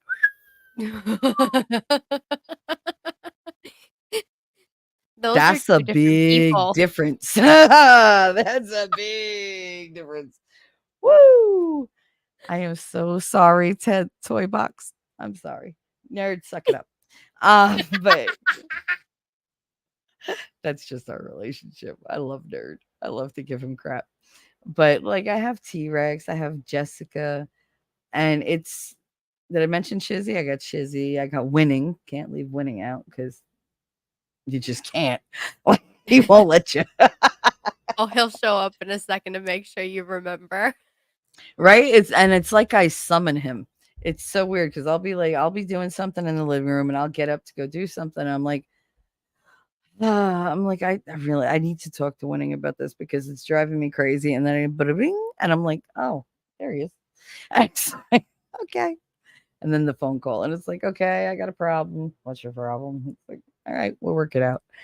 I can tell him anything. I mean, I literally he knows when I get my period. He knows when I ovulate. He don't give a crap. He's one of those people that's like, all right, like I didn't need to know that, but all right, like whatever. I mean, Nerd and T-Rex do it too, but T-Rex is more likely to bring it up at some point, and Nerd is likely to tease me. And it's like, okay, you want to die today. All right. I see you woke up and chose violence. So let's go. But as far as this thing, as fart at this thing, I can't. This is just going to be one giant blooper reel. I swear to Christ, because I don't know what is going on. I am a child. I am a giant. Yeah, I love potty humor. Oh my God. I am a 13-year-old boy. That's who I am. That's how I identify. God damn it. Fart jokes, dick jokes, and just toilet humor. Just all toilet humor. Lady said, right, Shelly? And now you love me and all the other Misfit toys. Yes, I do. That was Yeah. always my favorite part of that movie.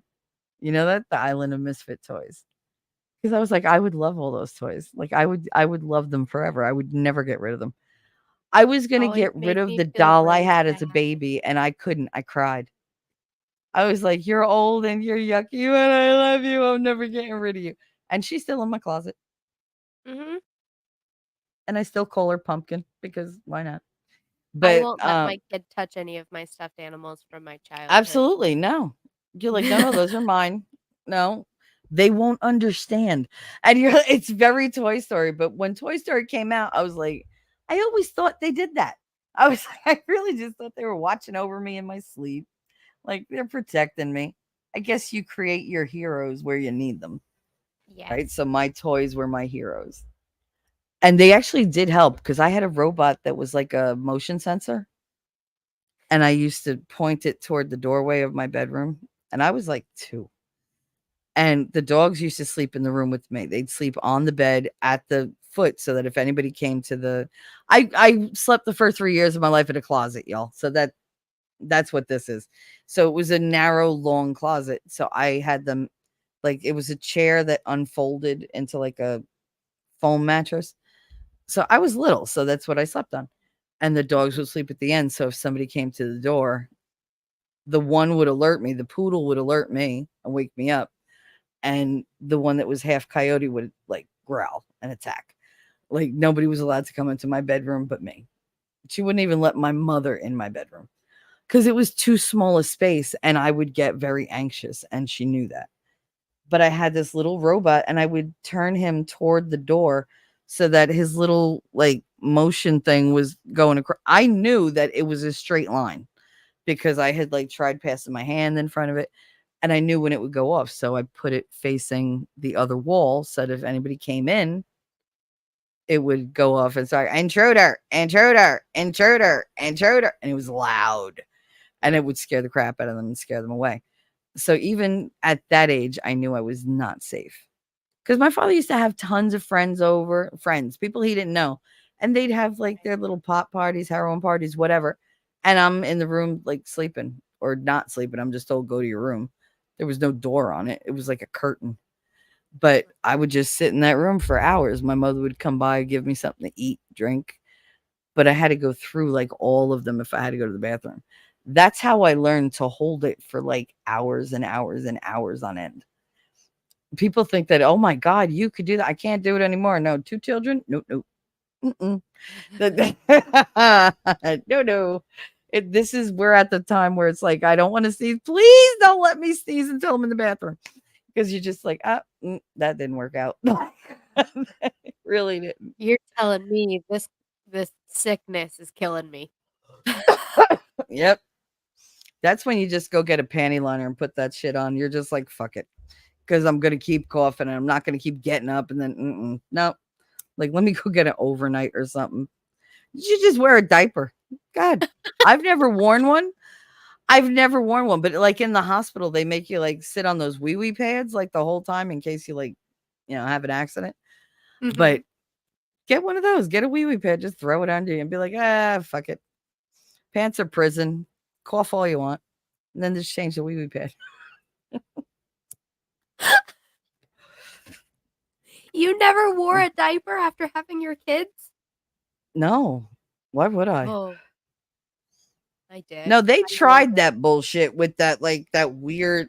I was like, this is very uncomfortable and it does not feel like secure. Like, no, like I'm taking this off. And they were like, no, but you have to know the fuck I do. Like, I'll put my underwear on. Thank you very much. But we had like the overnight pads, like the really big ones. And I felt fine with that. They feel like a diaper, but they don't look like a diaper because they don't go up that far. But yeah, having a baby, I mean, you know what that's like. It's like 40 days of bleeding. You're like, really? I just gave birth after 9 months of being like tortured. So I get another 40 days. Thanks. It's like probation. Yeah. Yeah. It's like, and as soon as it's gone, the guy's like, yes. You're like, yeah, no. No, I'm tired. Do not touch me. Miguel and I had sex the day my stitches came out. He was like, nope, bitch. He was like, let's go. That's a lie. It wasn't the day my stitches came out. It was, oh God. Well, he didn't come home till Katie was 6 weeks, and we literally had sex that day. So it was like, oh, but it was like right after the bleeding had stopped and everything. But my body was nowhere near ready for that. My hips were like, bitch, what are we doing? We haven't done this in a really long time. I was like, I know. Really long being like 3 months. But that's what sent me into labor in my 7th month, because I was like, I need to have sex. And he was like, what? He was like, the doctor said, I don't care what the doctor said. He don't know anything. He was like, I can't get on top. I was like, no, I'll be on top. He was like, well, then, I mean, why did you open with that? I was like, oh, okay. And then, well, it was good for me for once. You get those super horny spurts like when you're pregnant, that you're just like, honey, like, come here. You like everything about them. Everything about them turns you on, and you just have to have them. It doesn't always last that long. For me, it was like the whole pregnancy, but that day was really bad. And I just it was love all that you're over. like, I don't care what the doctor says. He doesn't know what he's talking about. He was just like, he told me I could have sex, but like, gentle. And I was like, oh, all right. Because he knew me. Dr. Tracy knew me. And he was like, chill. No acrobatics. Like, relax. I was like, ow. Like, all right, fine. But at that point, my hips were like, no, bitch, we're not doing that. Like, you need to make this as simple as possible. Like, we're tired. We waddle everywhere because this baby don't stay still. But yeah, the sex itself didn't send me into labor. It was the enjoying it part. So if you have bad sex, ladies, you might not go into labor.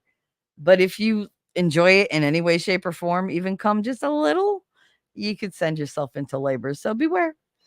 Yeah. The doctor was just like, when was the last time you had sex? And I looked at my watch, and he just looked at Miguel and said, really? I was like, that was my fault, doc.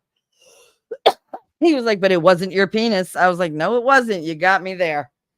Got me there. Got me there. He was like, you weren't going to induce this on your own. I was like, well, I could have done that before. But yeah, no. All right. You want to blame him? I'm down with that. Go ahead. He did. He was so nasty to him. He was and Dr. Hassani was like maybe 4'11", and Miguel was just huge. I was like, this doctor got balls of steel. Like, they were huge. And then when he did the ultrasound, he was like, the baby's fine, da da da da. But you're having contractions, and I have to give you like breathing and da da da. So I had to take that crap for 2 months.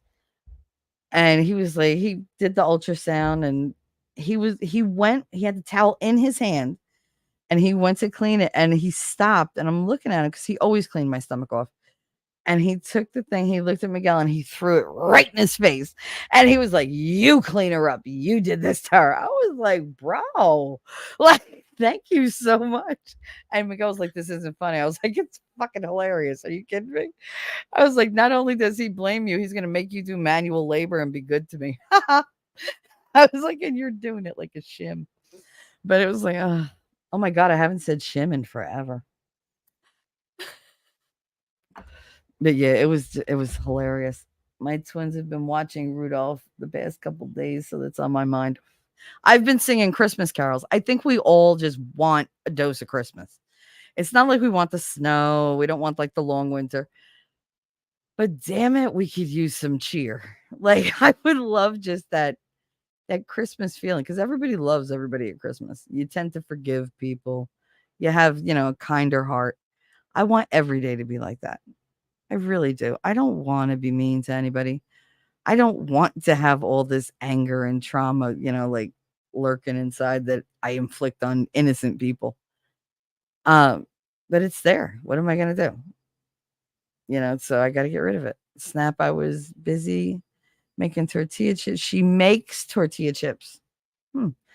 I have to supervise cleanup before nap. Okay, no more making chips.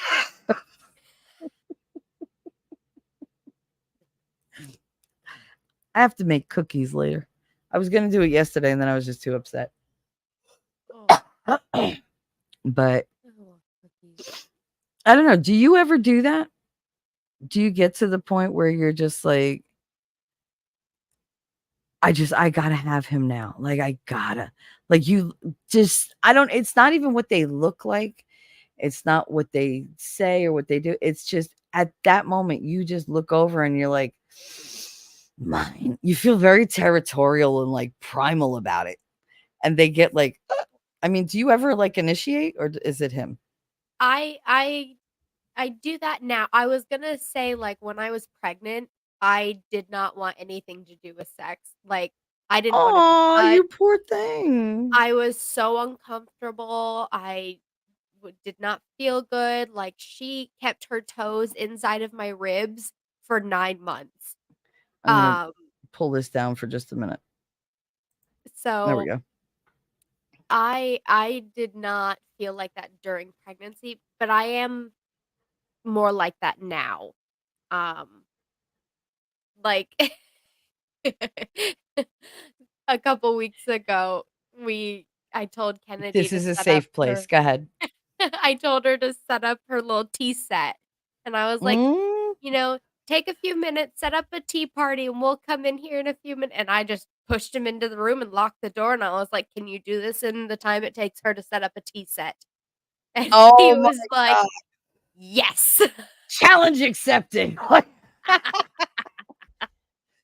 That you gave him like the ultimate boost. Could you imagine going up to your husband or your boyfriend or your whatever they are to you and be like, I want to have sex. Can you be quick about it? They're like, I'm the man for that job. Like, finally, she asked me to do something that I know how to do so well. Like, girl, I got you. I got you, girl. Let's do this.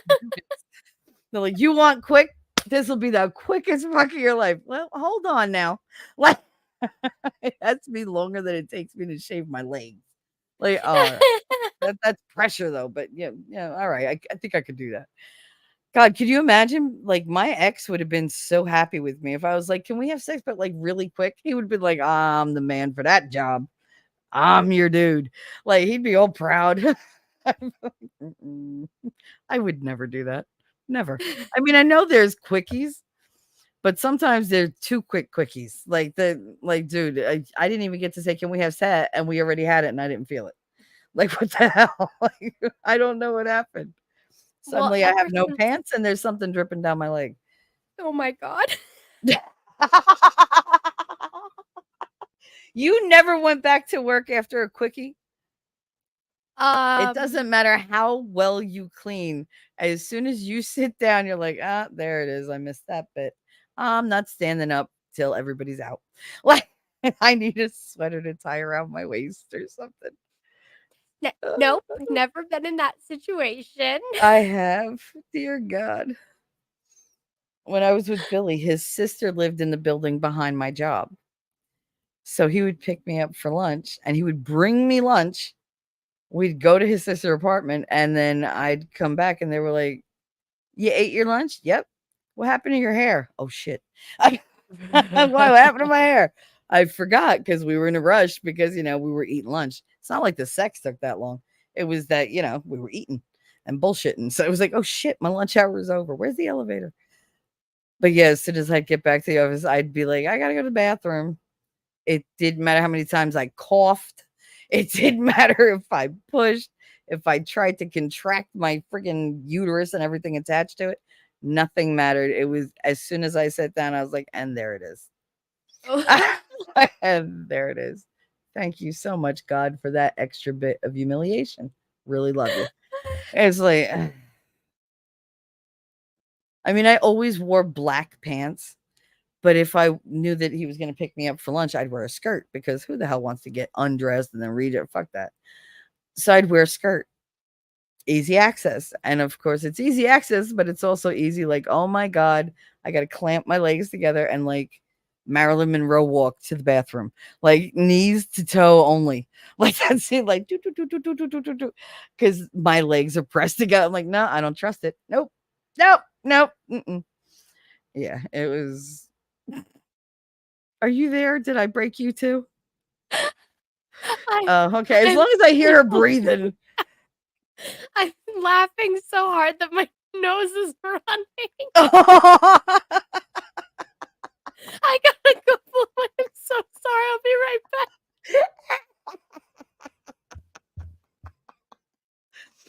Oh, Lady Autumn, that's funny. She has to leave because I'm making her nose run. No matter how you fix yourself, you always have that fresh from fornication look. That is not a lie. When I had sex with Luca, that was like my foray into dominance and submission. I had always been dominant with every guy I was with. It never felt right, but they were always like beta bitches. So I was always the dominant. I didn't know that I was submissive until I met Luca. Like I didn't realize I enjoyed that. And he had come here and we had sex. And we used a condom and everything, which was, for me, that was new. And I was supposed to go to Vicky's that night after he left to go and hang out there, drink. My kids were down there and, they were playing with her kids. And I was supposed to go there. We're going to have some wine, do some tarot cards, play poker and bullshit all night. So I went to the store. I bought wine. I had a bottle of wine that he gave me. He brought it for me because he was like, here, try this. I was like, this is like $700 a bottle. What am I supposed to do with this? And he was just like, drink it. No, I drank it. I didn't enjoy it. It was way too strong for me. Vicky drank that shit like it was going out of style. She was like, this is delicious. I was like, yeah, no. I'm not a big wine drinker. I'm just not. Like if it's not like very weak, I can't drink it.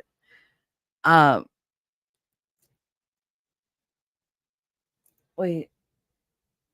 Oh, closing arguments today? Cool. Now I know what I'll be going over to look at later. Daisy said, hey guys, and hi Daisy. I love you, Daisy. Hi, Daisy.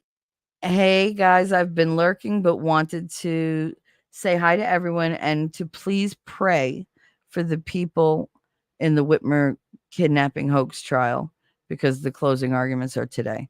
Yeah, I was talking to Winnie the day. I was like, do you pray for you anymore? He was like, no, I never pray for me anymore. I was like, I don't either. Like he knows he prays for everybody else that give this person that, please do this for this. But he's got all his lists and his whole heart goes in him. And so do mine. Like, I'm like, please take care of this person. And this person's really special to me. And, I can take a hit if it'll mean that this person, whatever. And I forget to say, and, could you make it so I could like walk normal? Okay. And you make me not so like uncomfortable and in pain. I don't do that because I can deal with what I've got going on. There are people going through things that there's no way they can deal with that. How are you going to go to jail into Supermax for like 20 odd years for nothing, for absolutely nothing? They suffer, the family suffers, and we suffer more injustice in the world. So it's just, that's more important than, oh, I'd really like to be able to put a shoe on. Like, that would be great. But I can deal. They're powerless.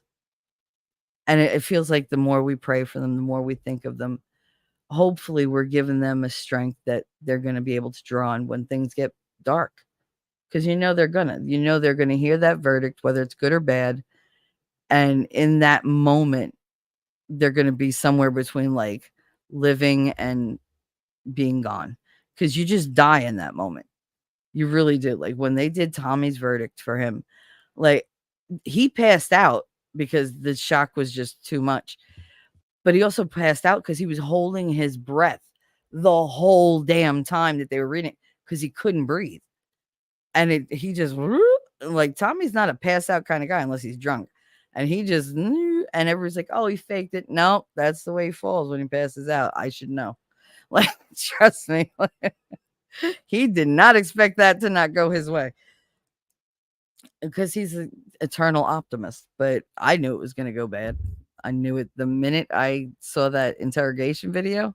I was like, oh, dude, like you're not even using the good tells. You're just blaring that shit to the world. Like I could literally just watch him lie. I was like, that's a lie. That's a lie. That's a lie. Oh, Tom, it's like, come on. But wait, they back from break and now you could see Radix sitting in court. She looks so pretty. Oh, she's in court. Oh my God. Up North Live is the only YouTube channel I could find the live trial on. That's not surprising. Not surprising at all. Because they don't want us to know what they're doing. They don't want us to know that the FBI sucks dick. Just in case, they were listening. Because I'm sure they are. You said the magic word, Radix. Radix Easy Verum. girl. That gives me ideas. Maybe somebody needs to fix that. What do you mean? That she can only find the trial on one YouTube channel right now. That would definitely be something that would, be of interest, getting that out there. And if we could, I don't know what you're planning or whatever, what you're thinking, but we should talk about that later. When Trump goes on trial and they decide to televise it, we need access to that. I don't care if I have to live on Rumble. There's no way I'm passing that by. No way. I don't want commercial breaks. I don't want them cutting away. I want that shit everywhere because it's not him that has to be held accountable. I want to see what they come up with. Right. What they say and then how they treat him. That was the fucking president of the United States. You come correct or don't come at all.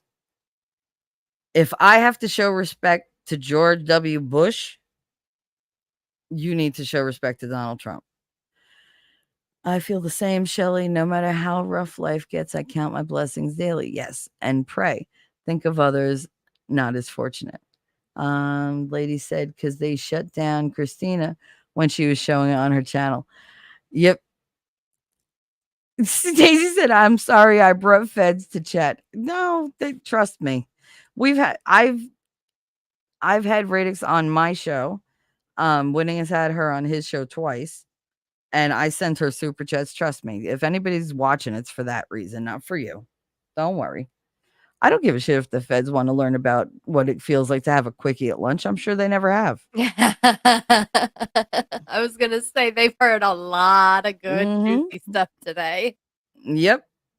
I educated them on a lot of different things, and I will continue to do so. I hope they enjoy.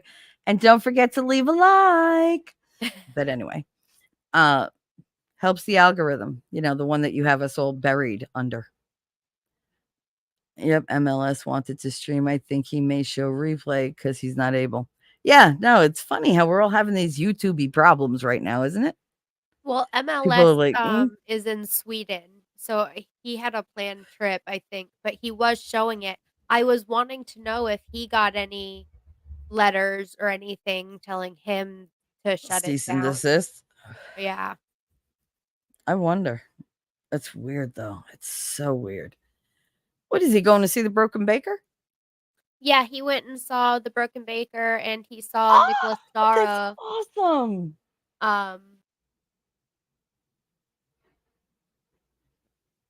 Spit it out, girl.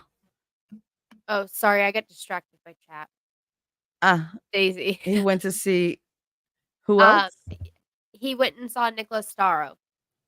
That's awesome. Yeah. Santa. Yeah, Santa. Yes. The brain fog is getting me right now. I know. It's okay. Either way, one of y'all start downloading. Downloading? Why? Downloading the trial? I don't cover trials, so why would I download it? I don't want to cover trials. I mean, there might be one or two down the road that I want to cover. But other than that, no. Daisy, don't confuse me. I'm still trying to catch up on brain function and sleep. What the hell were we talking about? Quickies? Yeah. But then there was something else. Anyway, I don't know. But yeah, no, like, yeah, there's definitely been those times. I can imagine like you like sitting there laying in wait for your husband to get home, like do do do do do do do do do, honey, hi, and he'd be like, "Oh Lord, she's happy to see me," but it's like, come on, let's go, let's go. They need that though. You are like, but at night, are you afraid to initiate, or you just think that's his job? No, I mean, most of the time, and I'll be real about it, like, ever since starting back up work, I have been exhausted. I mean, I Mm-hmm. I don't wanna do anything, and when I do wanna do something, he's like, "Well, you should go stream because that makes you happy." And then he He's ends up letting you going to bed stream really. instead of have sex. I'm sorry. Can we have a halo? Anybody got a halo? Bro, don't let the Vatican know. They'll canonize him from now. What is that? That's a man that loves you because he just wants you to be happy. Oh, he chose your happiness over his penis. That means a lot because they love their penises. They love them. Love, love, love, love, love, love, love. I mean, I love them too, but they love, love, love, love, love. Yeah, I mean, we've got a good relationship as far as intimacy Aw, goes. Life I'm so got a lot jelly. harder once we had the kid, obviously, like, trying to make Mhm. time for that, and then I did not know this until I had a child, but I don't like being touched. Um, I am very sensitive to touch, so once I have too many touches, I'm out touched, and I don't want any more feeling or contact. Like, we used to cuddle a lot, and cuddling has cut back. I mean, 1, it's too hot to cuddle, and 2, I can't feel so much contact, especially when I've had my kid, like, climbing all over me all day long. Mhm. That is you're Um, overstimulated. That's yes, what that is. Yeah. and You we've have had a to lot of talks decompress about if he's that. gonna touch you. Right, Yeah. but between his schedule and my schedule, I mean, we make time when we can, and Well, I mean, sometimes it's about that's scheduling it when, grandma or nana can take the kid for the night. there you go. Then you're like, "We're gonna do this, we're gonna do that." Both of you are just knocked out. Like, "We can sleep for 12 straight hours." You've never been more beautiful to me. Yes.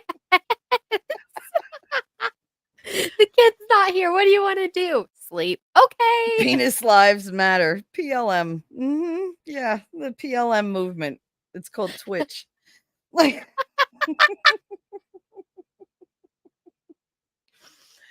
that used to be my favorite thing. Oh my god. Okay, so my poor husband. He couldn't do it, but Miguel used to do it. I'd be laying there. I go, "Make it dance." What? I'd be like, "Make it dance." Michelle. "No, Mitch, come on." I'd be like, I just want to see it twitch." He'd be like, "Then make it twitch." And I go, "Hi, honey." And whoop, and I was like, "It moved." He'd laugh. The first time I actually saw a dick up close and I was not afraid of it, like Tommy was like, "Ah, just look around, whatever you want to do." And I went to touch it and it jumped and I screamed so loud because I didn't know that they moved on their own. I was like, "Yeah, okay, they get full of blood, they get engorged. That's what a hard on is." I didn't know they could make it be like do do do do do do do do do. He used to do his like a pendulum. I was like, "It's like a metronome." He was like, "Yep, and you're dickmatized." I was like, "I sure am." I was like, "Jesus." Oh. I'm like going back and forth, back and forth. And he used to laugh because he'd be like, "You really are like you're like that cat clock on the wall." That's one of the reasons I have that cat hanging on the license plate. Because he used to say I was like that cat hanging on the wall because I'd watch his dick going back and forth, just my eyes back and forth and back and forth. He was like, "You're so cute." I was like, but that's what that cat is. That's why I did that. Because it's a reminder of the Tommy that he used to be. Not the sex part, but like he was fun, and he was sweet, and it was just, but that's my little way of like keeping him, like alive and well and in my head and out here living life, not where he's at. Lady said, I feel you, Caitlin. All day of kids climbing, pulling, like hugging. I don't want to be touched at the end of the day. I never had that problem. Never had that problem until I started teaching kindergarten. And then I'd come home and there'd be like, somebody waiting or whatever. And like, Eddie would like come over on the Saturday or Friday night and he'd go to like hug. I'm like, please don't, please. I have been pulled on, puked on, snotted on, sneezed on, coughed on, everything all day. I need a half an hour, just me, my cigarettes, and some music. And then I'm going to take a nice long bath. And when I come out of the bath, then I'll take care of you. And he was just like, okay. Like, he was good with that. He was like, go ahead, you take an hour and a half. It's fine. As long as we're going to have sex at the end of it, it's fine. It was like, yeah, no, I'll be my old regular self with you as long as I can wash off all these children. Like, everybody was on me today. It's even noise. Like, after a while, you're just like, oh my God, all you hear is that cling clang as they're playing. And you're like, yes, it's so sweet. But at the end of the day, when they go to sleep, you're like, I don't want to hear another fucking sound. Don't talk to me. Put that glass down on a tissue or a coaster or something. Don't you clang that glass on that table. Like, you're just like, I don't want to hear any more movement. No more movement. Yeah. Just stay still. Just stay still. Don't Just let me breathe. soak in the peace. That's why it says underneath my thing, peace of mind is everything. Because I have found out that I need more than food, more than water, more than sex, more than love. I need peace of mind, or none of the rest of it matters. It has no effect on me if I'm not of a more peaceful mind. If my mind is hectic, if I'm upset, if I'm like over emotional, nothing works out. I can deal with anything and everything matters and affects me better when my mind is settled and just like, okay, I could deal with this. And lately I've had no peace of mind. No peace of mind. So I've been losing my shit.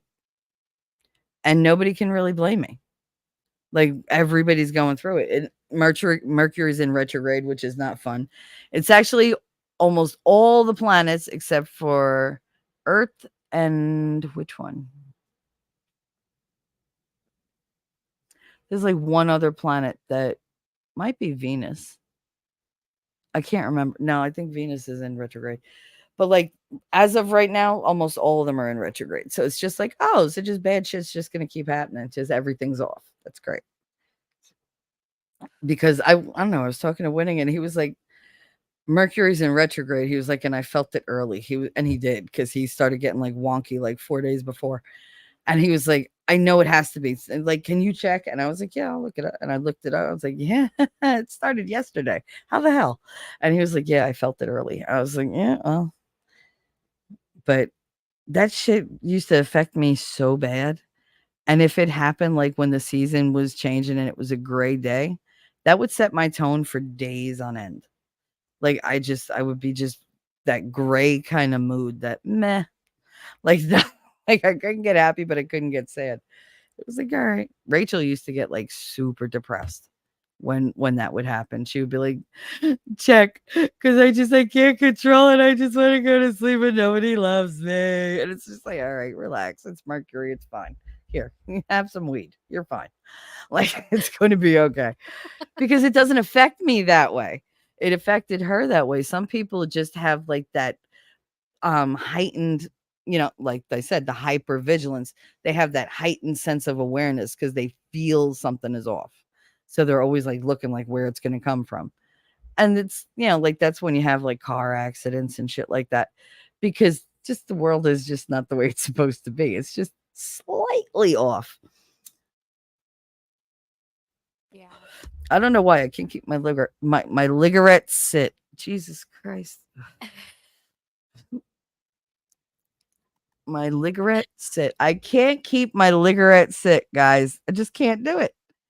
Po Buddy's perfect. It's okay. Yeah, I don't even remember why we said fart before. If you said it, I said, I don't know, but we said fart, fart, fart, fart. But hypervigilance, Caitlin. We're gonna go back to that. Have you ever walked into a room and instantly scanned every person in it? Or have you just Yes. walked in and been like, la la la la la? No, I am that person. I will go no matter where I'm at. I scan, I look around. I know where the exits are. I know how to get out of there if there's an emergency. I know who I can and cannot trust. Jacob. Yeah.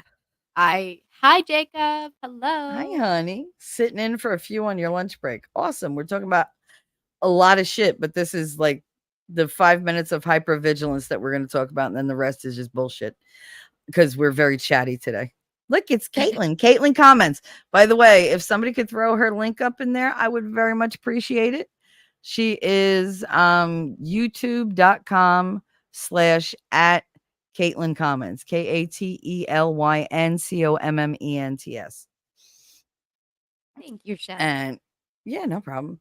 She needs sub, guys. Whoever's watching replays, share this out or share out her link. Wonderful content. She's a wonderful person. She streams with Shizzy all the time. She streams with Winning all the time. She streams with me. She's always on Expert, and like everybody loves her. So Freezing. You're freezing? Phrasing. You said she's always on Expert.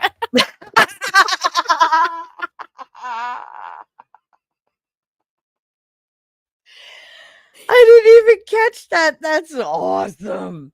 Yep, she's always on Expert talking about boobs, all sorts of stuff. Yeah, that's what she does. And she's always on top, too. You usually are. Were you there when I got him to helicopter his raccoon hat? Oh my God, no, I wasn't. What is this? You know the Davy Crockett raccoon skin caps? Is this on camera? It is. It's on Shizzy's. Find it, because I need to see this. We will show everybody. Oh my goodness. Find it, find it, find it, find it. Okay. Danger Talk zone. for a few minutes. She said talk for a few minutes. Okay. So you look for that. I'm gonna go over this damn list. So add to stage. Here we go. All right. So now I told you when it comes to PTSD or whatever, there's the normal self and then there's the traumatized child self. So you have to think of it like we were talking, Gary and I, and he was like, why are you so angry when somebody gets aggressive with you? I said, because when I was little, if they were aggressive, I was helpless. Nobody protected me. But now that I'm older, like that little girl, she's still there. You know, she's still the walking wounded. She's still broken inside. Nobody protected her. Guess what? I will. You damn right I will. I will protect that little girl. I will growl at you. I will bark. I will just go insane if you think you're going to hurt her. If your intentions are not pure, fuck with me and find out. Like, because you will find out. You'll find out how crazy I am, how well I can fight. It don't matter if my legs don't work. I can stand on them and I will kick your ass. I will grab you. And once I have you, I will just keep punching you until my hand is broken. Like, that's what's going to happen to you if you go after that little girl. I'm just saying. I don't fuck around with that anymore. Like, nobody protected her. Not her mother, not her grandmother, not her uncle, not her grandfather, not nobody. Nobody protected her. I have to. You know, that shit, people are like, oh, yeah, everybody goes through. No, it was 3, 4, 5, 6, 7, 8, 9. Those were all the worst years. I don't mean they were the only years. They were the worst years. Because believe me, until he died, that son of a bitch stalked me and made sure I knew he was there. He loved to sit outside my job and just stare at me and take pictures. You know, and I knew cops, but I don't trust cops. I don't trust them at all. I'd call my friend and be like, my father's across the street. Are you okay? No, I can't move. I was able to call you, but I can't get out of the seat. I can't feel my legs because it was like instant panic. Usually the person I'd call was my mother because she worked next door, and you'd see her come out like gangbusters.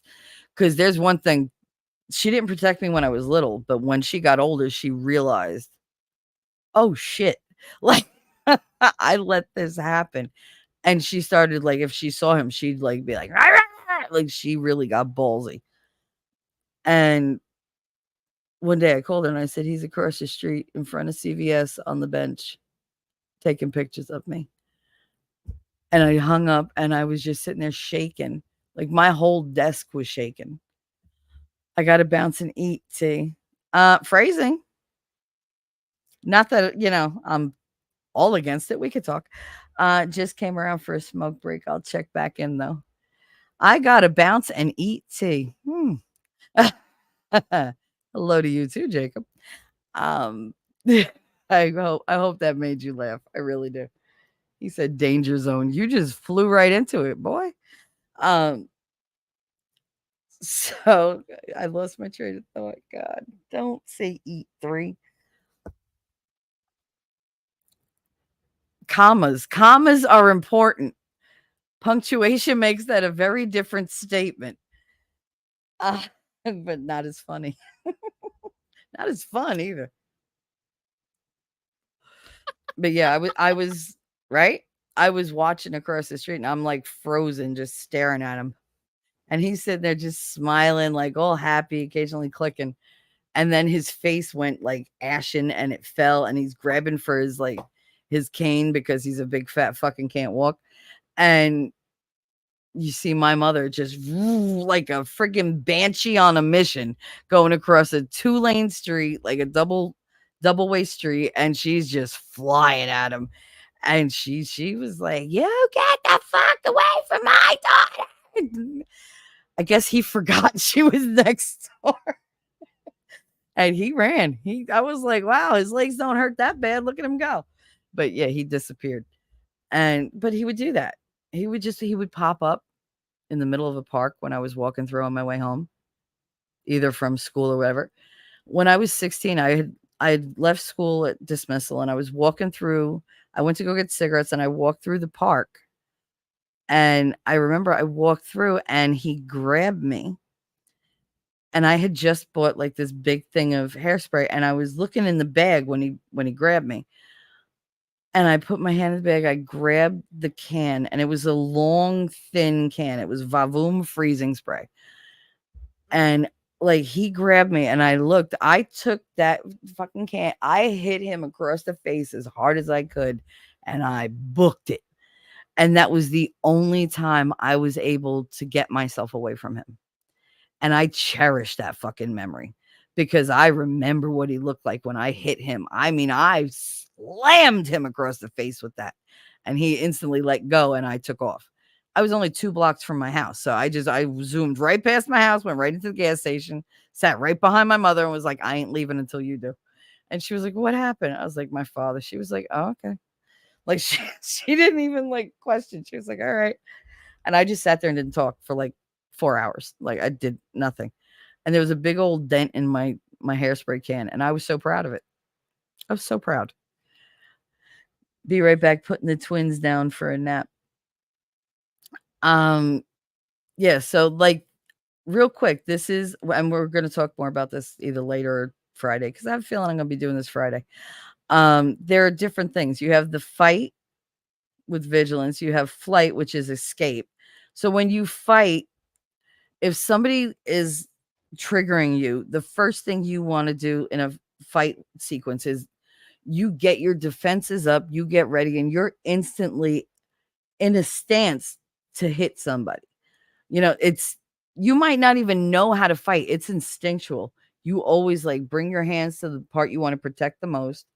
Like change the way you're standing so that you're more stable. And if they, hit you, you don't fall. And you get ready and you just go.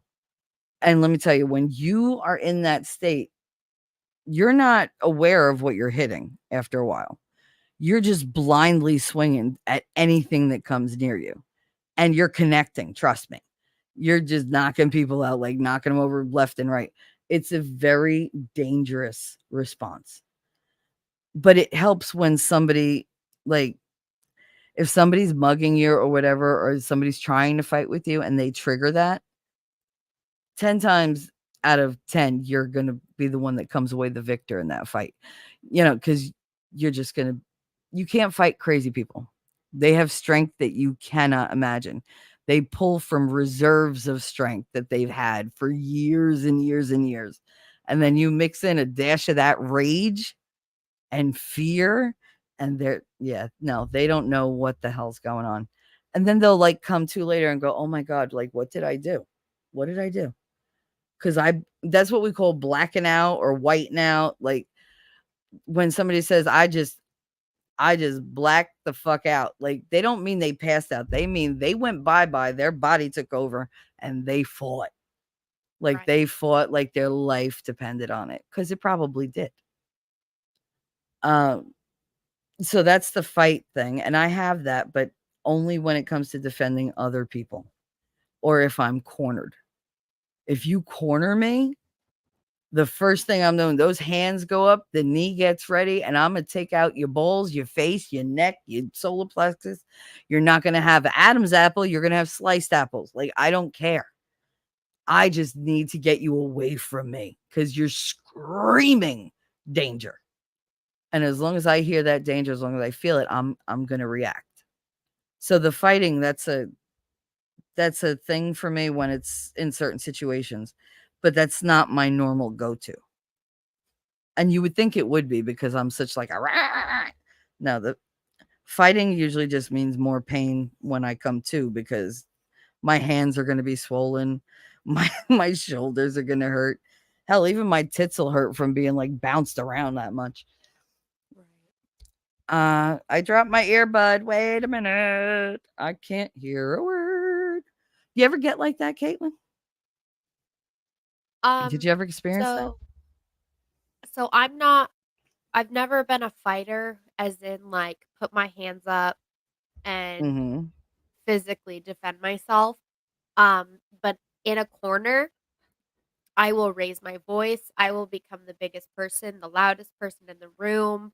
If you trap me in a corner, or if you corner me, I won't be able to physically defend myself, but I will do everything within my voice power to get out of that situation. You strike me as the type who, if she's cornered, instead of like hands up like I do, like your hands probably fist, they probably go down at your sides. Like, I can picture you like straightening your shoulders and leaning your shoulders forward, like, but being on like almost on your tippy toes, like on the balls of your feet, like, like just so that you can project a bigger image. Yeah. But you're not going to do anything. Yeah, and it's just like I that. try to look bigger because I'm a tiny person. I'm 5'2". I think you're the same height as me. I'm 5'3", but yeah, same shit. Same shit. Had to get that inch. Oh, baby, an inch makes all the difference. You know that. No, but I She do said try to no. make Stay on topic. You're not doing it to me. I was trying to put you back on there. Go ahead. You make yourself bigger. Like, that's it. You said you're an Aries? Because Yeah. that's an Aries thing to do. When is your birthday? March 31st. I'm sorry, what'd you say? March 31st? That's my birthday. Shut the fuck up. March 31st is my birthday. It's the day Selena got shot and killed, the day Brandon Lee died. Yeah. Ewan McGregor was born on that day. Yeah. Yeah. Holy shit. How do we not know that we had the same birthday? I am so psyched right now. Oh my God. That explains so much. Sorry. That does explain. It explains a lot, Shelly. It really does. Oh my goodness. I'm so happy right now. Oh my God.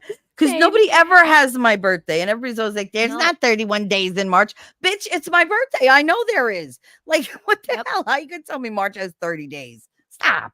So my mom went into labor on March 31st, right? And it Mhm. got to like 11:50 p.m. And Uh-huh. she basically was like, "Get this kid out of me. I'm not having a kid on April Fool's Day." Yep. And so I was born at 11:55. Mhm. I was born 8 o'clock in the morning. But I know what you're saying because when I went into that preterm labor, I told the doctor, I said, you listen and you listen good. Either that baby stays in or get it out right the fuck now. Because tomorrow is my father's birthday and that's fucking not happening. And he was Yep. just like, okay. I was like, I am not having a Taurus baby. It's not gonna happen. Because I didn't want that. No. I was like, no. Mm-mm. So she was born June 30th. So she's a Cancer. And she's very adaptable. Land or sea, she's fine. She's happy as a crab. So it's like, and like a crab, she just like she's always like, where's the food? Where's the food? Where's the food? Where's the food? Like she eats like a crab. She takes little bits and pieces all freaking day long. I'm like, what are you? Like, you literally graze all day long. Stop. But that's part of her personality. But oh my God, you have my birthday. I cannot Because believe I'm you have older, not so it was figured my out this birthday. sooner. It's my birthday. No. Well, now you have to share it. I will. I would love to share my birthday with you. Oh my God, I'm so happy. Oh, that is awesome. See, you never know what a day is going to bring. Because what I was thinking was the way I picked you going forward, like, duh, it's like the way a ram does. They put their Yeah. head forward because they know I'm gonna hurt you. If I come at you, I'm going through you. Like, don't Well, and do my it to head is me. the strongest part. I mean, Yep. my head is Oh stronger yeah. than anything else on my body. I will Me too. bulldoze. Oh my God. Oh my God. Because I love to, like, if I'm in a fight, I go bam with my head and I don't feel it, but they're like, what the hell? They feel like they got hit with a bowling ball. Oh my God, I'm so excited. You have my birthday. Where the hell were you on this birthday? Were you not around the end of March? When did you start coming around? Because I mean, we had a whole big birthday thing for me on the morning show and then that night on Divs. And it's just like, it was a whole big thing. When were you in the hospital? I went to the hospital the day before Frog's birthday on April 4th. Okay. So That's how I did have to not keep start track of things. I did not start coming around until closer to when you were coming out of the hospital. Oh, okay. That's why I was so surprised when I found you in the pond and I was like, who's this? Yes. I was like, I Yes. don't know who this is. She's been coming around a little bit. I was like, distrust. But yeah, I always distrust before I trust because it's just safer that way. Lady Autumn Skies, she said, I was a fighter till I got a boxer fracture. Ooh. And I've calmed down since I was in my 20s and have so many damn kids. Yeah, because I don't heal the way I used to.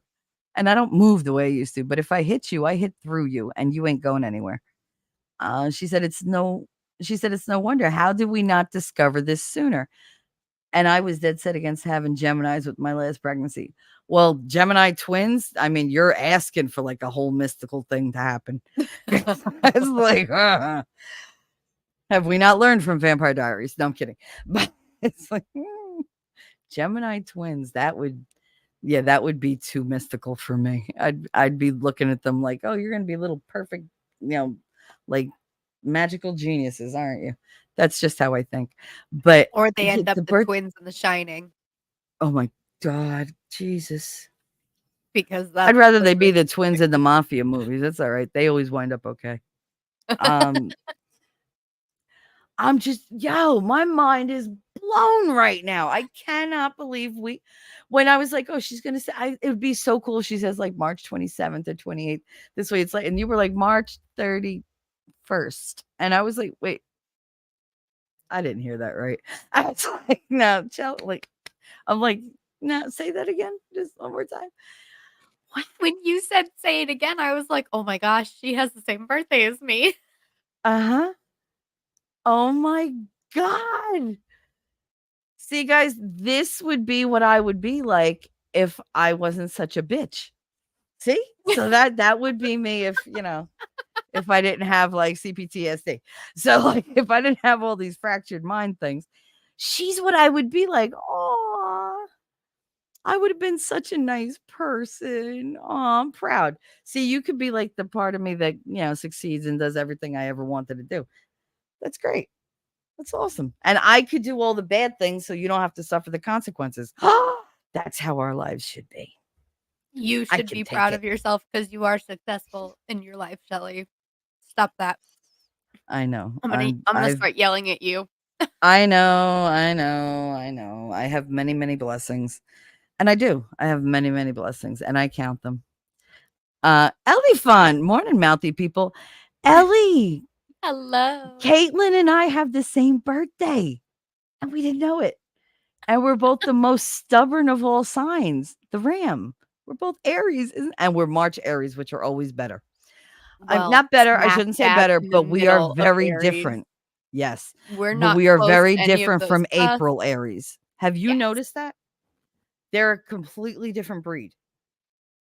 Every April Aries I've met, I was like, really? Like, we share a sign? Because you're so different. Like, it's like, and I'll meet somebody who goes, oh, I'm an Aries, but I get to know them. And I'm like, oh, you're a March Aries, aren't you? They're like, how'd you know? Because I can recognize it. It's fine. That's why when people say, oh, it doesn't matter, bullshit. Like, I'm not just seeing shit. Elephant, oh, shit. I'm more stubborn. I'm a Capricorn. Yeah, but we just railroad through you with our horns and we don't stop because those horns don't break. They really don't. Thank you, Caitlin. Couldn't get to my phone quick enough to correct Shelly talking that nonsense. I got you, lady. I know. But I'm always self-depreciating. It's just easier for me to crack on me than let somebody else do it. I figure if I say the joke, then they're out of material and fuck them. But wow, oh my God. She said, I don't know about that. I'm so happy. I Aw, mean, it's like it was meant to be. it is. Aw. So, and I'll tell you how special that I think this is. What? I've told you my favorite football team is the New England Patriots, Mm-hmm. and I'm their sorry they logo lost that the other night to the Eagles, but yeah, they fought hard. I'm so proud of them. they I don't did. even care that they lost. I knew they were going to lose that game. I thought it was going to be a blowout. So I'm happy. You thought the Eagles were going to trample them? Yes. Why? Because I have watched both Jalen Hurts, the Eagles quarterback, and Mac Mhm. Jones, the Patriots quarterback, since they played at Alabama football. I know how they operate. I know what their teams are like. I watched the Eagles make it to the Super Bowl last year. The Patriots had a very hard year last year. Our offense could not Yes, get they it did. together. And it's Yes, all they because did. Matt Patricia screwed us over, and I do not like him, and he does not get to ever come into our football squad again. But I was nervous about this year, and I thought that the Eagles would absolutely dominate that game like they did in the first half, and then it changed, and they had a fighting chance, and then I was like, "Oh, they lost," but I'm so proud of them. Anyways, I need to breathe. Who is your husband? Who does he root for? He roots for Alabama. Okay. So he does more he's College. not a fan of your team. Like, have you been the outlier? Like, are you the outsider when it comes to like football teams in your area? I was when I lived in Colorado badly. I got I Oh, mean, my yeah. whole high school, I was made fun of every single day for being a Patriots fan. Yeah, I could see that. I got beer thrown at me on when I was at a game when I was 16 because I was wearing a Patriots jersey. That's the only reason I got it. That's rude. Yeah, he chucked a whole full beer, and it was in the middle of November in Denver, so it was really cold. She's rhyming. She's Dr. Seuss now. No, but I was saying the specialness to me, the Mhm. logo, the Flying Elvis is what it's called, the Patriots little emblem thingy. He Uh-huh. shares our birthday, but he shares my exact birthday down to the year. He was adopted into Wow. the organization on the day I was born. Aw. So I have a very deep connection to the Patriots. I love them more than I love most things. I will talk about them sun up and sundown. I mean, it's a little bit of an obsession for me, but it makes it that much more special sharing a You're allowed birthday. a passion, jeez. So You don't call it I an feel obsession, you call it your passion. You are. You're connected to them. Be like, "Hey, this thing was, like, formed on the day I was born. That's kismet. That's what you call kismet, okay? yes. We're connected on So a I feel even universal more level." connected to you now. Oh my god, I still have chills from you saying that because I was just like, "There's nobody's ever shared my birthday, ever." Like, there's the day before or, like, the day after, which I always laugh. Everyone's like, "Oh, you were almost born on April Fools." Yeah, I'm almost a fool, but not quite. Like, don't push it because I will show you that I'm not a fool. But Well, and I was 6 weeks early, so I was not supposed to be born in March. I was 2 weeks late. Wow. Yes. I was only 4 pounds. I told you I was born dead. Oh They my had to goodness. revive me. Yeah, the nurse wouldn't give up, so I was blue and covered in hair because I was with my twin and she didn't make it. And they didn't know back Shelly, then. They didn't do Shelly, ultrasounds. What? Shelly. What? My mom had a second heartbeat in one of her ultrasounds. They heard the other baby's heartbeat up until the 5th month, and he And thought he heard an echo. they never heard anything after that. They never saw anything after that, but there was a second heartbeat in one of her ultrasounds. Oh my god. This is getting creepy. Ooh, I love it. I love it. I have Oh my chills. god. Oh my Yes. Ooh, okay. We're gonna have to have, like, this discussion in private one day. I just, like, go over, like, see how many, coincidences we have. Like, Yes. little parallels. But, holy crap. Yeah, no, ooh. Yeah, they heard it until her 5th month. My father threw her down a flight of stairs, and, we were identical, and she Oh my broke, god. and they didn't hear the heartbeat anymore, so they're like, "Oh, it must have just been an echo," because my mother was very small when she was pregnant, like, she didn't pop until her 8th month, and there's a reason for that because she was really small, like, she was bigger than I was, but she was, like, she stopped forming, so when she came out, it was not pretty, my mother said, she, like, screamed, but they didn't know about it, my mother just had all these pains after I was born. I shot out. The doctor was actually washing his hands, and my mother was like, "No, I gotta push," and one push, and I was out, and they said I flew out, he caught me, and he told her, "You're very lucky I played football." Like, 'cause that's the only reason I caught this baby. But it didn't matter because I wasn't breathing, so he just cut the cord, and he was like, "She's not breathing." The nurse grabbed me, and she performed mouth to mouth on me. Like, she was literally sucking mucus out of my throat, and she was able to revive me, but I spent the first week of my life in an incubator. Yeah, no touch, nobody held me. They weren't allowed. They didn't know what it would do. This is 1974. There was no ultrasound, there was none of that. And and that affected me. That made me very because I was never picked up as a kid. Like my father's like, let her cry it out. She'll learn. Yeah, I learned. Don't cry. Like, just don't make noise. Eventually they'll remember to feed you. But yeah, no, I was super tiny, super tiny. And they just waited till I was 4.5 pounds and then they sent me home. But I used to get so anxious as a baby from the noise and the yelling and everything else that I would hold my breath. And I would just like, my mother said I used to make a fist and I just tense my whole body up. And I would just get so upset that I would pop my belly button out and I would make it bleed. And she was getting like, she would push it back and put tape over it. No, pop it right back out. And she was terrified I was going to have like a bleedy, ugly belly button for my whole life.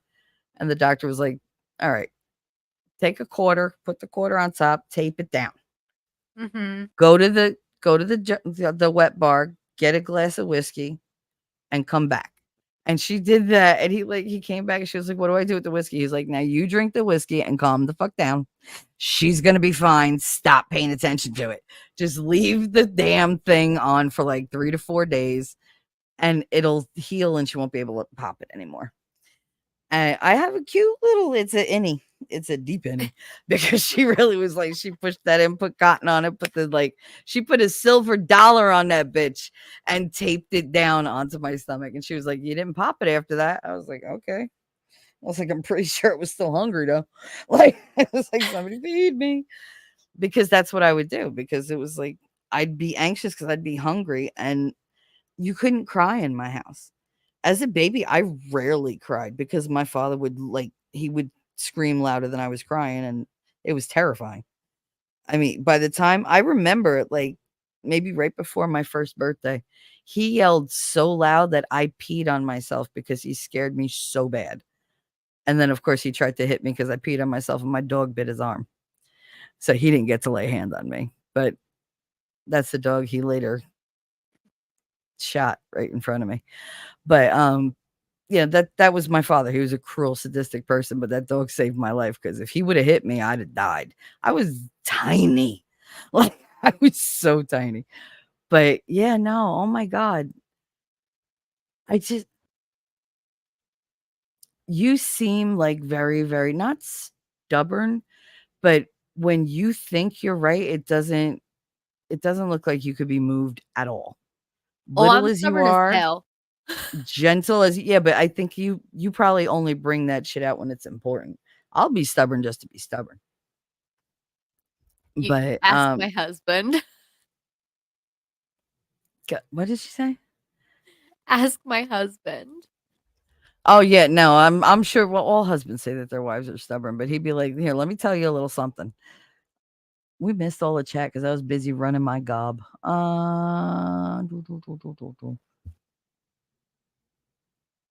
You're so adorable. The true definition of a fan fanatic. Oh, yeah, fans are fanatics. She meant that for you with the Patriots. I don't have that much love for the Giants. I mean, I love my Giants, but they suck. God, the last 5 years, I'm like, what are you doing to me? What are you doing? Like, I just don't understand. I actually, my son was hysterical because I was watching a game and I had my Giants sweatshirt on, and I'm like, sitting there with my beer. This was like, yeah, probably like 4 years ago. And I'm just like, come on, guys, we can do this. Da, da, da. And I was so aggravated. I was like, you know what? Fuck this. I threw my beer out. I took my sweatshirt off, turned it inside out, rolled it into a bowl, and shoved it in the back of like the bottom of the back of my closet. I was like, and you'll stay there until we're winning again. And I came out. He said, did you just punish your sweatshirt? Sure did. It was like, why? I said, because my grandmother used to turn saints upside down. I hide the clothes. I was like, and I'm not wearing that bitch until we win again. I haven't taken out. It's still there. It's still there. They're horrible. Horrible. I'm like, in this way, I like might as well let the mods have it because shit, I'm never gonna put the sweatshirt on again.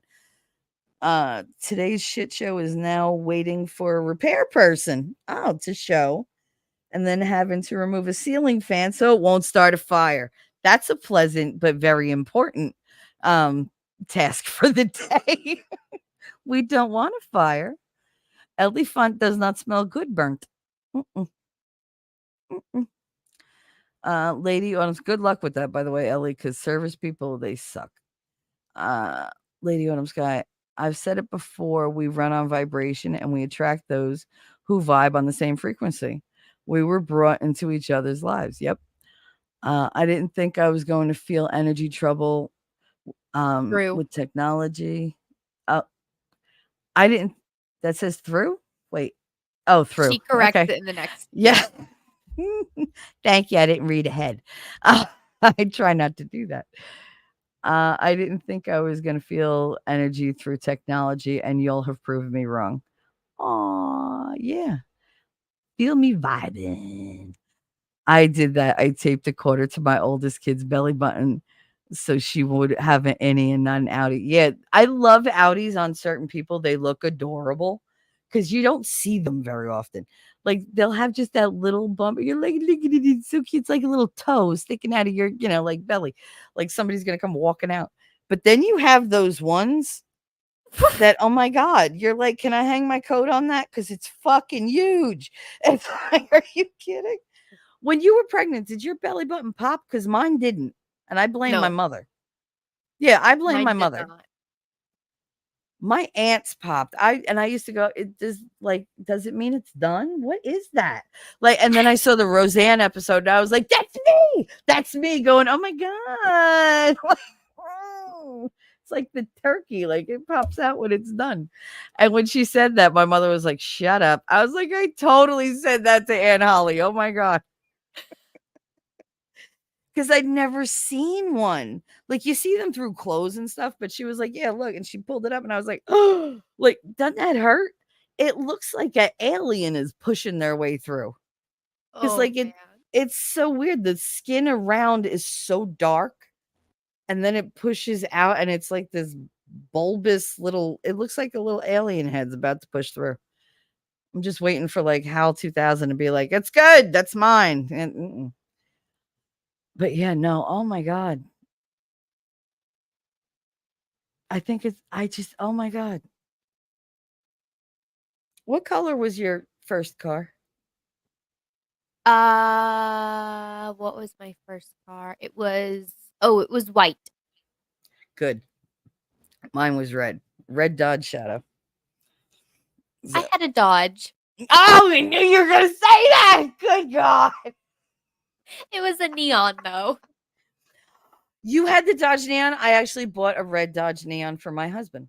I had the Dodge Shadow, and then I bought when that got totaled, I bought a Plymouth Sundance, which is the same as like a Dodge oh God, what the hell is it called?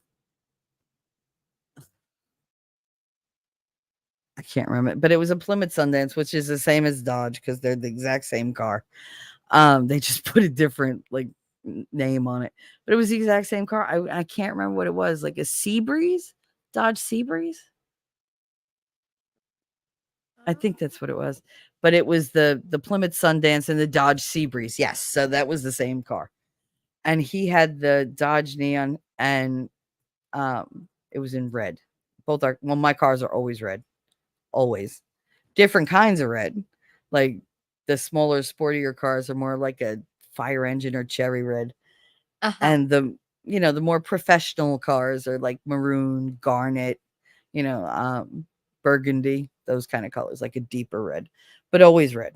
Red is my absolute all-time favorite color, and you rarely see me wear it because if I wear red, like it's just, you look at me like I used to go to work. I had this beautiful like red poet shirt, and it wasn't overly frilly. It was just very feminine, very delicate. And I had, my booby bra on because they used to go, oh, here come the boobs. It was a regular bra, but it really made my boobs look amazing. And I went to work and Marty's like staring at me and I was like, why are you not looking at my face? You've seen my boobs before. Like, hello. He goes, but I've never seen you in red. I was like, why would that make a difference? He was like, you look really good in red. He was like, you look like sin. I was like, and I'm going to go put my sweater on. And I did. I went and got I wrapped it around. I was like, I'm never wearing red again. Like never ever. Because that was not the first person that said something like that to me. I just thought they were being nice. And he was like, no, you look like sin. Like you look like you came here to seduce everybody. I was like, I really didn't. I don't shit where I eat. Like I don't do that.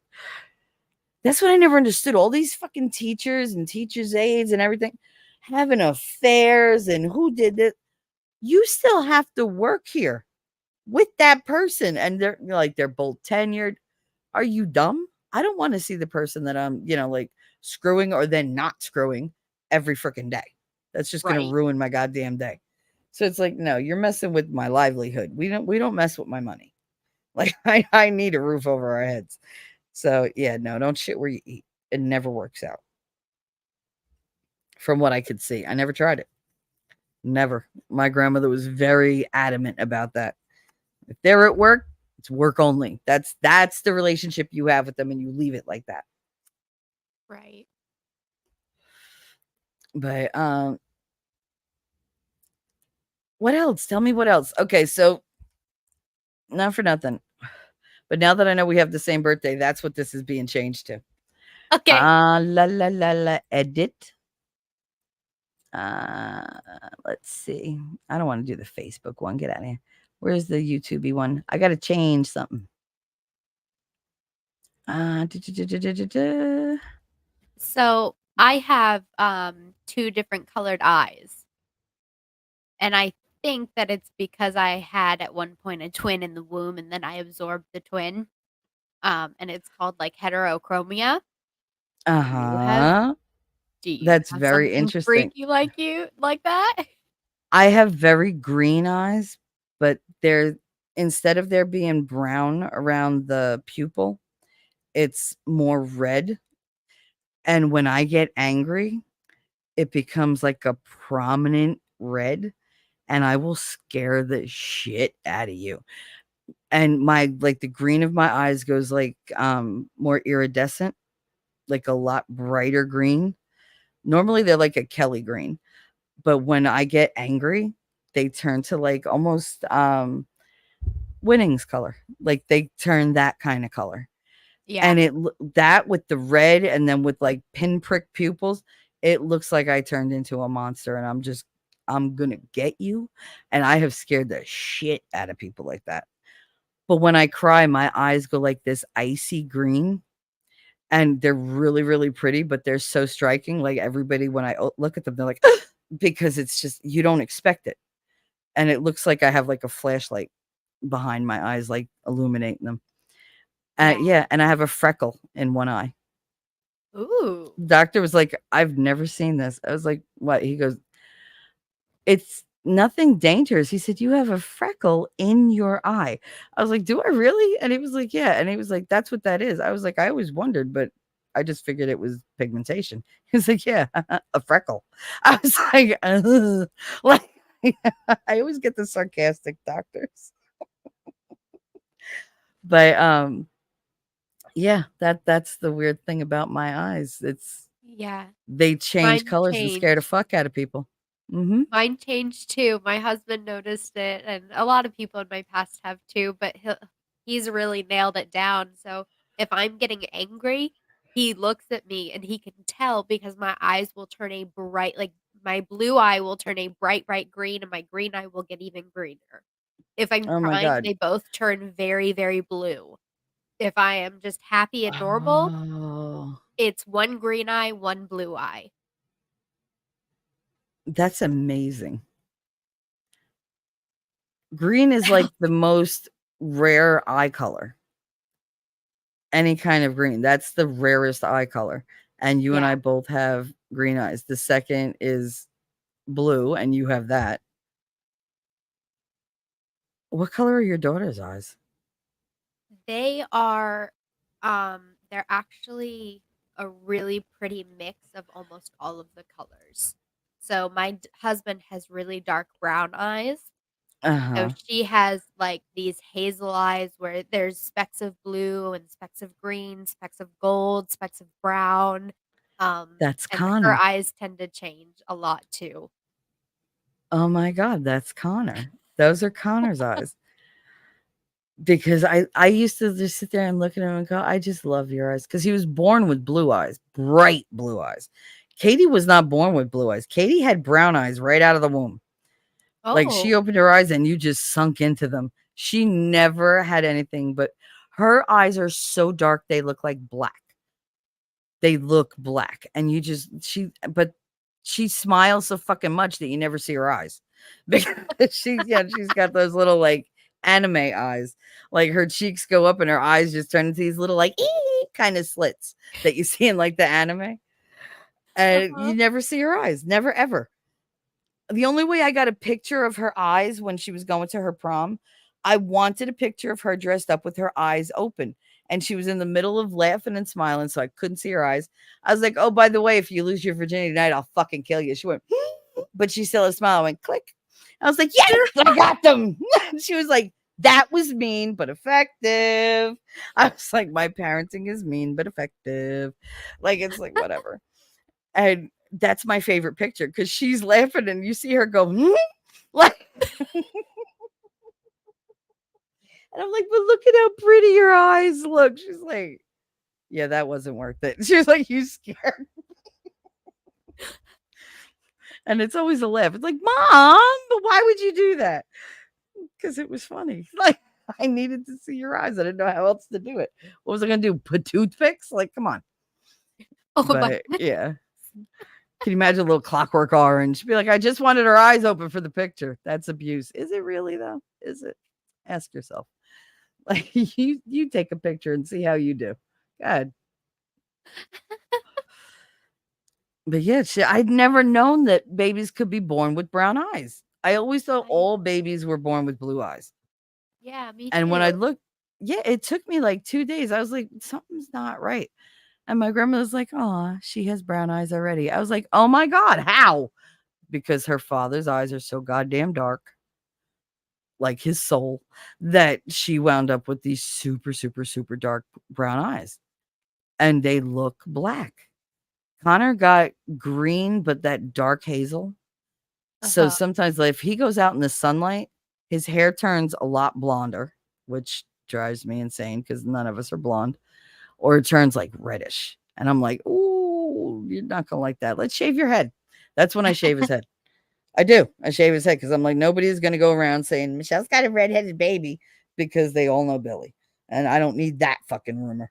But yeah, no, he's got gorgeous eyes. And I just used to be like, Lord, you pull me in with those eyes. And it's just, it tugs at my heart every time he like looks at me, and he knows. He knows. Tell me your daughter don't use her eyes to her like advantage. So my daughter has mastered facial expressions, and I'm sure that's come from me because I mean, you know how much I use my face to express anything. But she has got it down. She can fake cry.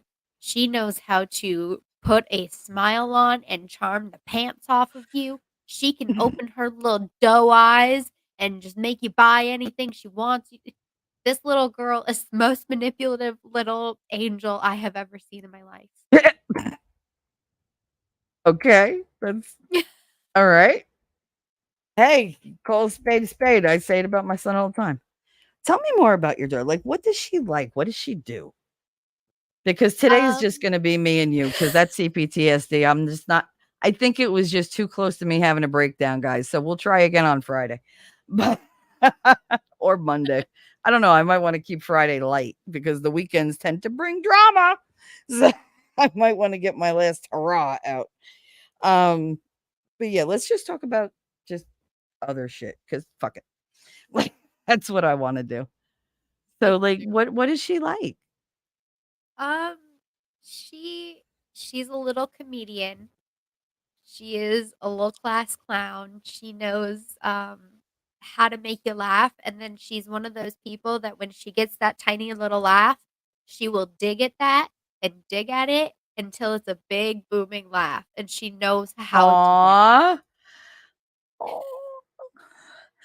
What sign is she? She is actually a Pisces. And she can wrap you right around her little finger. Yes. Mm, yeah, Pisces are bad for me. Like they literally they know how to manipulate me. Like, and I don't even see it happening. I'm just like, really? Like you're just making me give you all this like happiness and love. And what how the hell did you do that? Like, yeah, Pisces have a huge effect on me. Oh my Did I God. tell you what she did to me the other day? No, I can definitely say no. So I was dropping her off at my mother-in-law's because she takes her to school in the morning. This was last week. Um, and I had been having a really hard week. Everything was going really poorly at work. I was not enjoying anything I was doing, and I dropped her Aw. off. I knelt down to give her a big hug and a kiss, and she goes, "Mama, why do you have to be a working mama now?" Aw. It's just you're just like, okay, my heart is down in my stomach and I my almost stomach's in quit my my throat. job that second. Yep. Mm-hmm. I Mm-hmm. couldn't take it. This little girl, I mean, she knew exactly what to say to just break me completely. Mm-hmm. Yep. Yep. Connor did that with his Father's Day card for his father. He was like, I think it was like maybe 6. It was like a first grade thing. And he brought it home and he showed me. I was like, that's great. I'll make sure you get it. He goes, no. And he took it and he went by the living room window. Now I'm on the 5th floor. He pulled the blind back, put the picture up and put the blind back on it, and then closed the curtains. And I was like, why are you putting it there? He goes, and he like shrugged. He goes, I don't know. Maybe if my dad drives past, he'll see it. And I was just like, and he was like, because it was, I was like, oh my God, oh my God, oh my God. Like, how do I? And he was like, but it's okay. And he just like put his head down, walked away. And I was devastated. And I never Oh. wanted to hurt a person so much in my life. I was like, I'm going to get his father and fuck him up. I swear to God. But they don't know that these kids go through this. Like, and they really want us there. I mean, my son was happy that I was able to be home with him all the time. And I actually had counselors tell me that I was doing him an injustice because we were too close. I was like, I'm sorry, what? You guys, your bond, it's too close. It's too much. Like he needs to go and he can do what he needs to do. Like I let him have independence. I promote independence. Hello. But he's always with me. Like, why wouldn't we be close? And they're like, no, it's not good to be this bonded with your children. Fuck you. Like, I'm going to increase that bond now because it was, and I think that's part of the agenda to make them so that they're more pliable by other people. They're not going to go home and say, Mom, this is what happened or whatever. My son tells me everything. Whether I'm going to have a fit or be happy or whatever, he's like, okay, so this is going to make you mad. So you might want to sit. Okay. I just, because he knows how I'm going to react. And he's like, so this is what happened. And okay. You all right? Mm-hmm. Mm-hmm. Yeah, I'm all right. Are you going to kill people tomorrow? It's going to be tomorrow. And he's just like, okay. So, yeah, because it's a little late today and I can't get to them, but wait till tomorrow. Just no problem. And I'm not one of those people who goes to sleep and wakes up like, oh, everything's better. That was yesterday. No, I'm like, I'm on the warpath. Let's go. I'm energized. Yeah. I'm well rested. Let's fight. Like, it's like, who hurt my baby? Like, just point him out, Connor. Just point him out. It's like, oh, okay. I mean, he stands up for himself, but sometimes he's like, and then the parents got involved. Oh, the parents stepped in. Oh, he yelled at you? Yeah, we'll take care of that tomorrow. Like, I want him to come to me with everything. I want him to be able to say, oh, I have this problem. Oh, I have that problem. Katie never had those kind of problems. She'd tell me everything, but it was like, I'd have to like coax it out of her. And then once that dam broke, it was like nonstop. I was like, I should have let her keep the problem to herself. But it's,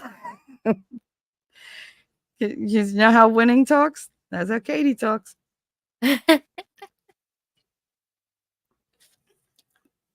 Swear to God.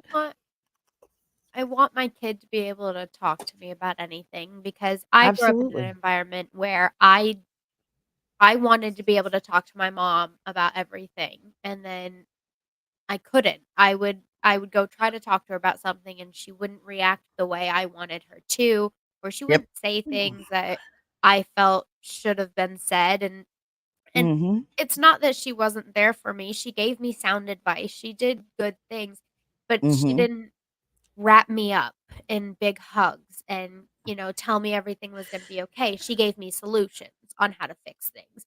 And sometimes you just want to be told it's okay, sweetie. I'm here for you. I'm listening. So I want my kid to be able to come to me about anything. And whether she wants me to just listen or provide solutions, I want to be there for her. I hope that I'm doing that. But it's Oh, come hard. on. You got to know how much, like, your daughter must know how much you love her, because you're a very outwardly loving person. You don't mess around. You are just very, very loving. It's just who you are. I don't think your daughter is ever going to grow up with like my issues of, oh, my mother doesn't care, my mother doesn't. You're very nurturing. You're very warm. You're very, very sweet. Why is it telling me? Oh, how I hate this stupid thing. StreamYards is being retarded. Schedule for no, I don't want to schedule it for later. Public. Please edit the start time. Oh, shut up. All right, so I'll change you. Fine. I won't change you here. I'll change you on the other side. You want to be a jerk? Oh, stop Hey, the sharing that broken crap. baker. Thanks for coming by. Oh, look who's here. How are you? How are you? How are you? Um, Screw it. I'm not doing that. I want to talk. Just to drive by. Have a good stream. Thank you. We found out we have the same birthday. Caitlin and I was almost going to say Daisy because that's what I was reading. Everyone have a blessed day. Yes. Pisces as a whole are an intuitive sign. Support her institution. Boom. Intuition by telling her she has a feeling about things she can't explain. Tell her to always listen to that. It kept me out of a lot of trouble. Yep. Yep. Lady Yes. Autumn Sky, you're a Pisces. I should have guessed that. I really should have. Uh, oh, Oh, she man, has and she is a hypercolor eyes. They change with her feelings and the color shirt. Yes, if I wear, girl, do you know how scary I was when I was Elphaba? My entire face was painted green and my neck and everything around that was black. So when I looked up from underneath my giant witch's hat, it was like two green laser beams just coming at you. And everyone's like, oh, I was like, what? They were like, your eyes are so bright right now. It was like, oh, it's scary. Good. I'll wear green paint every damn day. Like, I will wear it every goddamn day just to scare the shit out of all you people. But wow, oh my God. Oh my God.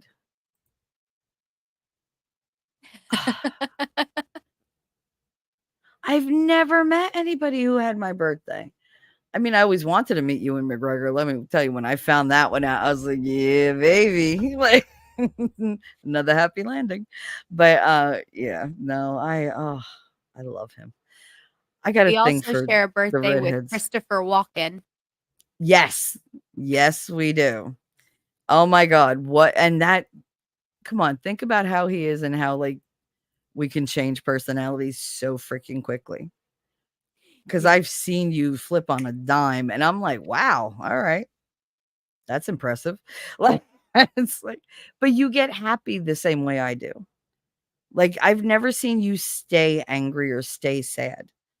Like, you look like you shake it off maybe for other people, but you're able to It's put that smile back up.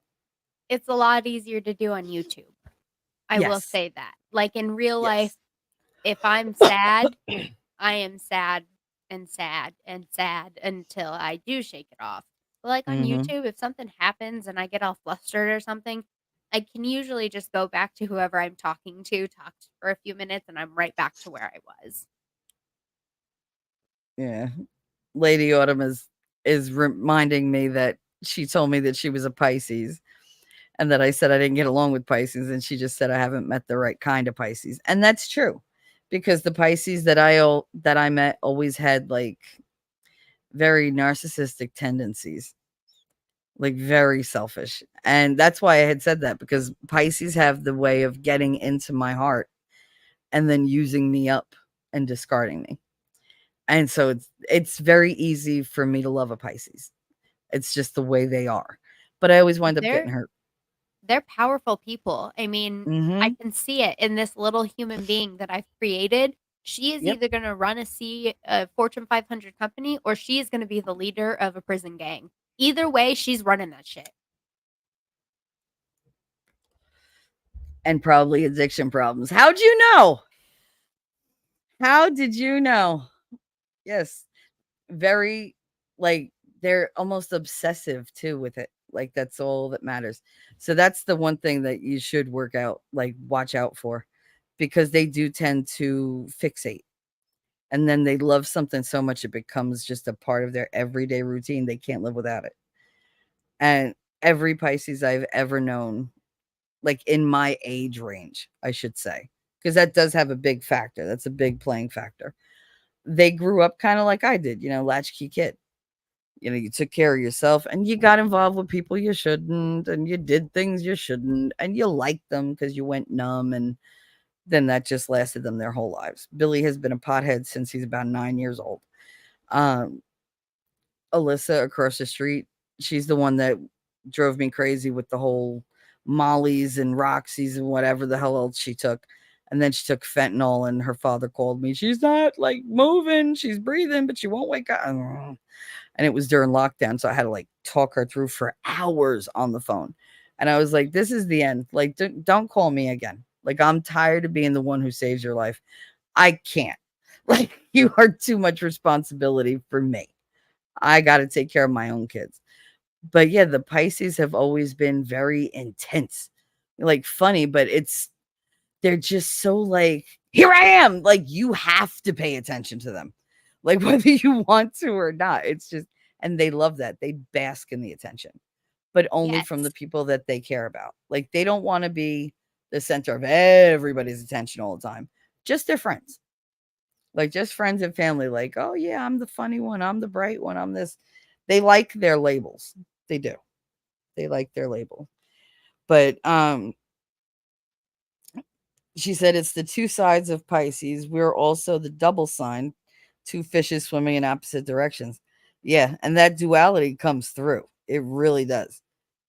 Yeah, Because you guys are always of two minds. And it's like, well, and she can flip on a dime. mhm. She will be happy as a clam 1 second, and then you do something to make her angry, and this girl has lost her lid. On I mean, fire. Isn't it it amazing how fish can look like they're actual fire? it Like, is you see them like, crazy. mm-hmm.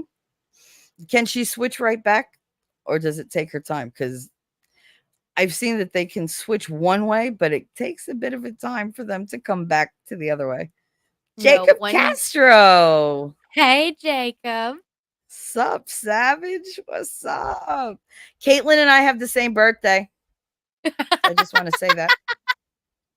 I'm very excited. We have the same birthday, March 31st. We're both Aries. Stubborn, Mhm. pig-headed, leaders, don't follow, sit, observe, watch, decide, then fuck you. Like, and once we make a decision, you stick to it, whether you're right or wrong, because I'm not telling anybody I was wrong. Nope, nope. Oh, come on. Tell me you're not like, it takes a lot to convince you to change your mind. A lot.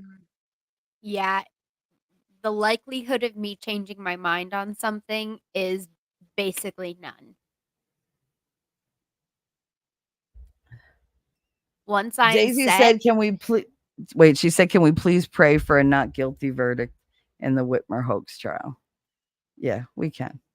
If everybody would just send out those thoughts for a not guilty trial, and please, please, Aries make great subs. Just saying. Yeah, they do. I mean, I tend to, you know, buck against somebody telling me what to do, but in the end, I'll do it. You should watch the end of yesterday's stream. You'll see it. Lord. Isn't that one of the best parts of playing the sub though? Is the bucking and getting in trouble for Mhm. it? Yep.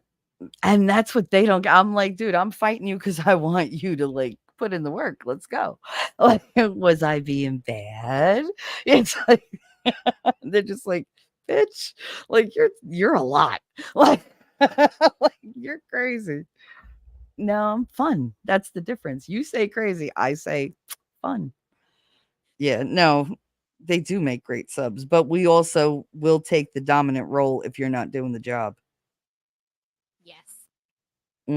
Because we do not suffer fools lightly. And Like if I you're gonna find be a that little bitch.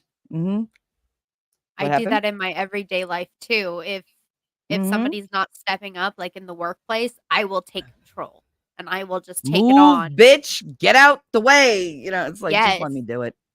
Yes. Just let me do it. My Yeah, husband no, has had to it's learn, like, take a seat back and, like, mhm. watch me, because when I get into that mode, he's like, "Oh, not getting in her way. She's got this. I don't need to do anything." Yep. That's so funny because the first time I went shopping with my husband, we were going to Walmart and he was just not looking forward to it. And he was just like, I hate Walmart. I hate shopping. We're going to be there for hours. And I could hear him. And I was like, first of all, I'll shop as long or as short as I want to. I was like, second of all, I'm paying for everything. And third of all, shut up. Like, like you don't even know. And he was like, all women are the same. I was like, whatever. So I get in there and I'm like looking and he huffed once. And I was like, do me a favor, go somewhere. And he was like, no, I'm going to stay with you. And I was like, all right, but you got to keep up. He was like, keep up. I was like, yeah. And I took off and I had the Yep. list and I was like, this. All right, we got to go check out. He was like, what just happened? I was like, I came here for what I came here for. I don't like these people either. I would like to leave. I don't want to hang out here. This ain't fun for me. Yes, I went shopping. Cool. I got a few extra things because I spotted them on my way to get something else. But I'm not going to linger up and down I've seen women walking through the automotive aisle looking at things like, bitch, you ain't fixing nothing. Where you going? Like, what the fuck? Why are you even in there? Because you don't want to go Shelly, home. That's why. What the happened? first time I went to Walmart with my mother-in-law in this town that she has lived in for 65 years, I thought I was gonna unalive myself. Uh-huh. She stopped and talked to every person we passed. They told their Mm-hmm. whole life stories. They Yep. went back about 45 years in time. I mean, it was, and I'm like, I have to get my stuff. I need milk. I need eggs, and I need to go home. Get me out of here, you crazy woman. And she was just la dee da dee da dee doop dee doo. Oh Queen of no. small So talk. Mm-hmm. yeah, when I took my Mm-hmm. I don't husband do to small talk. Walmart, we started doing, like, real life big girl and big boy grocery shopping and stuff like that. He, Mm-hmm. uh, he saw the change, and he was like, Yep. "Oh, this isn't a game Mm-hmm. anymore." Uh-huh. Nope. Get in, get out. Get in, get out. That's all we want. We just want this done and over with so we can do the shit we enjoy. Like this is taking time out of my day. I hate this shit. Um she's not wait. I missed Riddick's. I was in a stupid office meeting. Lawyer doing good too. In my opinion, I simp for Christina. She's a hottie. We all Hell simp for yeah. Christina. Shit. Like that's never be ashamed of that. She's not streaming so she could be with the families. Aw. Lady said, no, I know the feeling. You're a new face, so everyone and their mama will stop them, and it's ridiculous. Oh, yeah. Oh, yeah. Yep. And I really hate small talk. I hate small talk.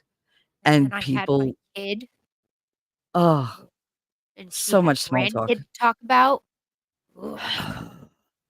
Yeah. No, you're just like, if you're going to go out with the baby here, just make sure, remember to feed her because they're going to be gone a while. Yes. You're like, I just want to sit somewhere and like eat a cookie and have some like hot cocoa or something because I need like comfort food. Do you have any chicken back there? Like, is there fried chicken? Because that's like really comforting. Mac and cheese. Come on. It's like, give me something. But yeah, no. Yeah, my husband was so thrilled. He was like, "That was so quick." I was like, "I don't like people. You know that. Why would I want to go with Walmart people of all fucking like types? Really? Like, have you seen them? Because up here, I swear half those pictures that they put up there are from here. Because I can't. My ex-husband's family lived in the same town, ooh, that many years. And I got to the point where I would literally hide and run through the aisle and not stop and talk. Yep.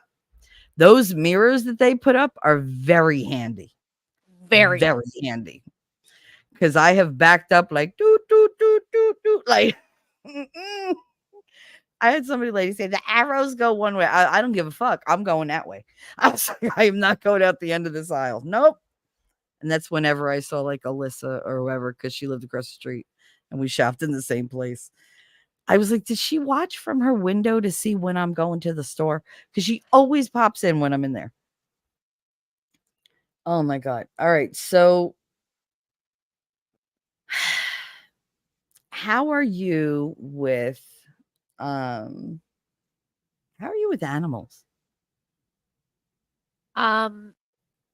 So I have 5 dogs and a cat. Oh, I just have the 2 cats, but I want so many dogs and I want ducks. I want ducks in the worst way. I want to get them from chicks and just have ducks when I have the want house. goats. Oh my God. Well, I'm supposed to be moving down south this summer, but not this summer, this spring. As long as like everything goes through, they sell the house, whatever. Because they're selling my aunt's house. They have it up for like 2.2 million right now.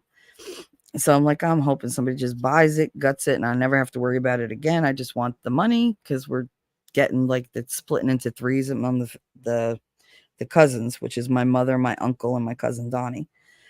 And my mother's like, as soon as I get it, we're so fucking out of here.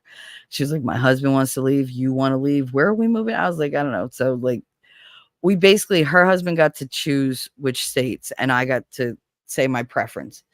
And he was like, yeah, I could do that. So it was between Tennessee, which was my biggest pick. His biggest pick was South Carolina. And then we both agreed on like Georgia, Alabama. So it was like, okay, so it's like that little horseshoe. And it was like, all right, so where would I go? Where would I go?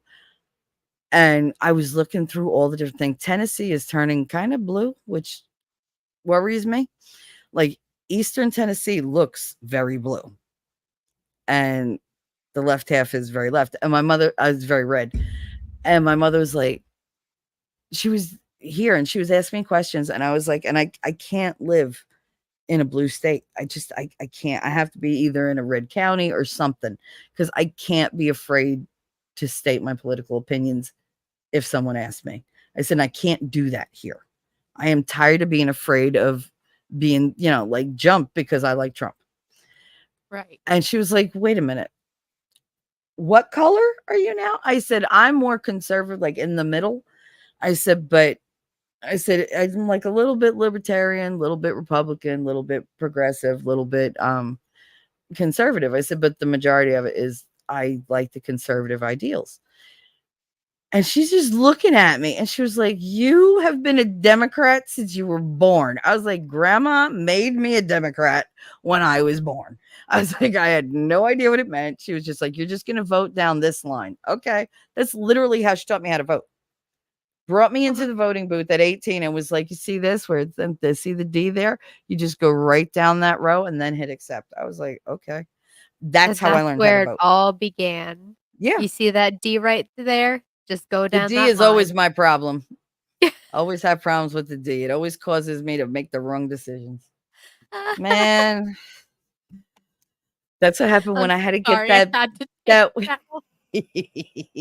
when I had the watch piece in my toe and I had to go to the hospital and she fucked it up. So they had to like knock me out and have a surgeon come in. I went to work the next day with like this soft cast on my foot and this giant boot. And I'm like walking through like nothing. And the vice principal, Charles, who was my principal in the other school, he said, Shelly, oh my God, what happened to you? I said, oh, I stepped on a piece of metal and went through my foot. Da, da, da. And he was like, oh my God, you had to have surgery? I said, yeah, I got like a ton of freaking stitches. It's a lot of pain, but I'm loopy. And he was in the middle of a meeting with like all these different people. And I was so like, la, la, la. I didn't even care. And he goes, "Oh my God, I'm so sorry." I said, it's not the first time a little prick put me in the hospital. And he was like, oh. They were hysterical. He was like, Shelly. Marty goes, "Oh my God, only you can make him hit that note." I'm like,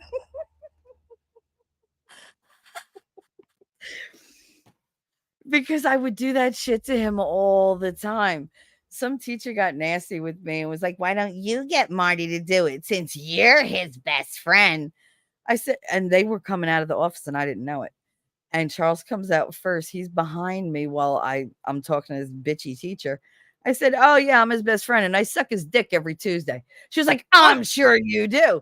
And all you hear is Charles go, "Sherry!" And it's so loud. I was like, "Oh my God." Meanwhile, Marty's like, "Fuck you." Like, you fucked everything in the school but me. That's not gonna happen. Like, he even got my teacher. Like, he seduced my teacher. It was like, are you kidding? I was like, "Bro, like, we know what you're doing in there. Let me in at least so that you have an excuse." Jesus. But yeah, no, I used to make him turn purple because he would get so angry at me. He screamed at me when Connor sent off his park answer because he didn't want to take the park test, that stupid state test that they have to take. And Connor typed in because it was an essay portion. Something like, "I think you people are stupid. I hate your fucking guts. This test is stupid and I'm not taking it." And Charles went running to intercept, but he wasn't fast enough. He said, Connor looked at me and just printed enter and smiled. I was like, "That's my boy." I was like, "That's my son." And Charles was screaming at me so bad that my hair was moving. And I wasn't like, I had no facial expression. I just looked at him like, "Really?" And he stopped and he goes, "I wasn't yelling at you." I was like, "The fuck you weren't." Like, "Yes, you were." I talked to him for 4 months. I made him cry a couple times. Memphis, Shelby County, D, which is West Tennessee, Nashville, Davidson County, D, which is middle, and Knox County, D, is the east. They're the only 3 blue counties in the state. But the state's not that big. It doesn't look that big anyway. But it just makes me nervous. I mean, I love Tennessee. I would love to live there because I told you I love the people there. I loved spending time there when I was there. But 3 out of 95 counties isn't too bad. They're really big counties, though, aren't they? Everyone needs to put a screenshot of Radix standing in that courtroom and post community page, in my opinion. Send it to me, Daisy, on Discord, if you can. Come out to the West. Never. It'll never happen. Nope. I am not a West girl. I lived in Kansas and I loved it, but I had no family there. But as far as like all those Western states, no, I'm good. I'm good. Everything, no, I'm good. Y'all are happy. You stay out there. You be happy. I'm an East Coast girl. Yeah, that's just who I am. I'm a Jersey girl. I felt very But out I of can place transplant. when they moved me to Colorado. Yeah, I don't think I could do it. I just don't. I can be friends with people from there. That's fine. But the atmosphere and the environment, I don't think I can. It's not my vibe. It's not how I flow. Like the East Coast, that's my rhythm. Even in Kansas, I knew I was off because I felt like, okay, there's too much freedom. Like I can go all the way that way. I go all the way that way.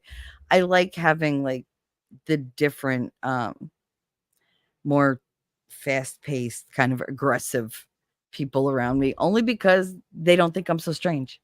Yeah. Cause like YouTube, people were like, "Oh my God, you're so aggressive." You know who stood up for me? Fucking Winning. He was like, "No, she's just from Jersey." He was like, "I get that." He was like, "We're just like that." That's why he's so brash because he's from Virginia. He's from Virginia Beach. So it's like, you come out with an attitude. You come out like nobody's going to mess with me. And I've seen you do that. I've seen you go from the real sweet girl to like, "No, hold up. Wait, no, no." And the eyebrows come down and you get that little line and you're just like, the chin comes up and then you start talking. I'm like, "Look at my girl go. Look at her." And it Oh makes my me so gosh. happy. You What? totally just called out my chin going up. I do that. You do that. You said doo-doo. I may not have slept quite enough, but I'm good. I do that. Charles yelled at me once. He was like, "You could go back to your duties." I said, "You said duties." And he was like, "Shelly." I was, "What?" Like, you did. And you hear Marty in the other office. He's like, "Shut up." Uh, I can't do that, Shelly. I just go up north now and fast forward to court starting back up after morning break. All right, it's okay. My apologies. I mean, post in Discord and I'll post it on Twitter. Awesome. Yeah, out in Discord, I'll post it on Twitter. We're all full of freaking just typos and fuck ups today. I can't tell you how many letters I have switched around, and I'm not even dyslexic. Dyslexic. All right. I almost said dyslexic. I am not dyslexic. God damn it. No, the letters don't switch and die. No, they don't. Huh. But yeah, your chin. I watch your body language. This way I do because you are very expressive. So like I watch how you go and like I'll see your face change. That's why sometimes you'll get like the DM from me going, "Yeah, right?" Like Yep. you're because your lips are flat. Like they're just a flat line, which means you're either you want to say something and you're not gonna, or you're very unimpressed with this person. And it's just like what's going on? And I see that flash when somebody like distracts you off camera. Your eyes, like you basically, it's like your whole face goes, like you're like, what? And it's just like I'm like, oh, I know that look so well. Because that's how I react. I'm like, what? What do you want? Why are you here? You know this is my time. Don't come over here. Every question in the world you have for me now. That's just great. Hurry up and ask them. And then you're just Yes. irritated. Yep. You're like, this could have been an email. We didn't need the meeting for this. You could have just texted me. Like, you didn't have to come all the way over here and distract me. Up north now. Wait. Can you get the screen? Does that say shat or shot? Shot. It does say shot. I can't tell the difference between an O and an A on StreamYard. I can't. Like, I can look at it like with a magnifying glass and it's still, I don't see the little tails for the A. It's weird. But yeah, no, you do. You raise your chin up. And as soon as that chin goes up, I'm like, here she goes. And usually I get ready in case I have to like say something really nasty. I do. I tend to be very protective of you. Winning has already yelled at me for it. Because he's like, stop pushing hers. But I'm like, but I'm trying to. He's like, no. He's like, you don't need to protect her. She's strong. Like, I'm like, but she's so young. He's like, I know. He's like, but just let her experience. You can't mother everybody. The hell I can't. Like, have you met me? There's a reason why I'm the mouthy mama. Hello. But yeah, he was like, stop. Just let her go at her own pace. You don't have to push her. He was like, if she needs something, she'll tell you. I was like, no, she won't. He was like, she'll tell you. He was like, trust me. He was like, she'll tell you. He was like, and I'll ask her to. I was like, you mind your business. But he's like, see? He's like, why do you do that? I don't know. Like, you both are mine. So you're not allowed to like, wander off. Like you belong to me. He's like, mm-hmm. But you don't feel like that way. You don't get very like, these are my people. You're not taking my people. You're not fucking with my people. I think you're a little like that because I've seen you do it. Oh, I am. And even yesterday. I mean, that's a really good example. Like, I felt like Gary was kind of picking on you. I was like, I did too at first, but then I saw where he was going. No, and I understood, but I was like, once you get her crying, maybe that's when we can end that conversation and move on to something different. He saw an opportunity to make me go far beyond crying. Like he had me shaking.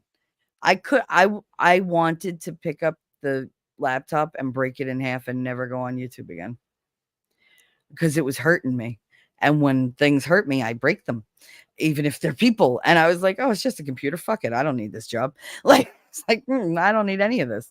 And I was like, no, no. And my hands were like frozen, like glued to the chair because I didn't trust myself to touch anything. Like, I was crying when my daughter came out later. She was like, what happened? Because my whole shirt was just wet, the whole front of it, because I wasn't wiping my tears because I couldn't move my arms. And I was just, even after we stopped talking, I just went right back to that position and I stayed there. And it was just like, okay, that was a lot. That was too much. That's why when he was like bed, I was like, okay. I was like, fine. Because my brain was like, no. Like, listen, he's giving you an order. Bitch, go do it. And I was like, all right, fine.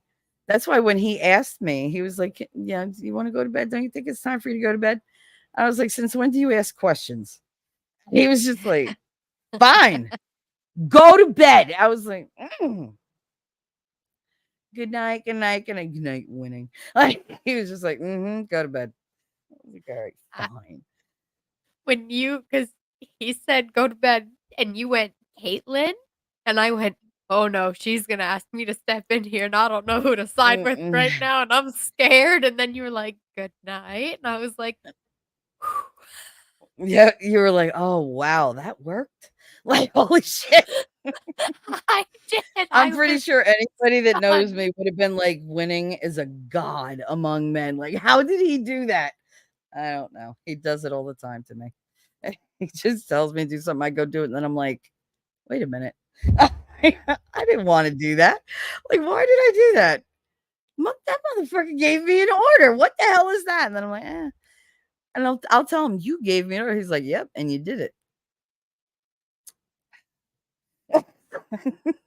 You ever see those videos of the animals, like a cat or a dog, where they're like, the parent says to them, you know, you did that and now you're not getting this. They look at them and they like huff and just turn their head like, yes, like that's me. Whenever he like gets me to like give in, I'm just like, fine, like whatever. And that's what I typed. And he was just like, he was like, it's time for you to go to bed, darling. I was like, fine. I was like, whatever. But I mean, I had to, and I wasn't going to go. I was awake. I felt awake because my mind kept going and he had me so upset. I was like, how am I going to sleep? Yeah, that wasn't a problem. It really wasn't. Oh, It was not I a was problem. going to ask you if you were It able to get wasn't. sleep. No, my last order was not just go to bed. It was go to sleep. And I was like, fine. And I sat back and I just went right out. But it's funny though, because I see her. You see who? I think Or he's can talking you about Radix at the trial. Somebody better send me a DM with a picture of her because I want to see. I want to see. I want to see. I want to see. There should be protests outside the courthouse. What a crock of shit. Absolutely. Absolutely. See, looks good, right? You simp. We all simp for her, okay? All of us. There is no shame in my game. I will tell her, I simp for you. Come sit on my face. Like, that's it. It's fine. But you're right, Caitlin? Yeah. Okay.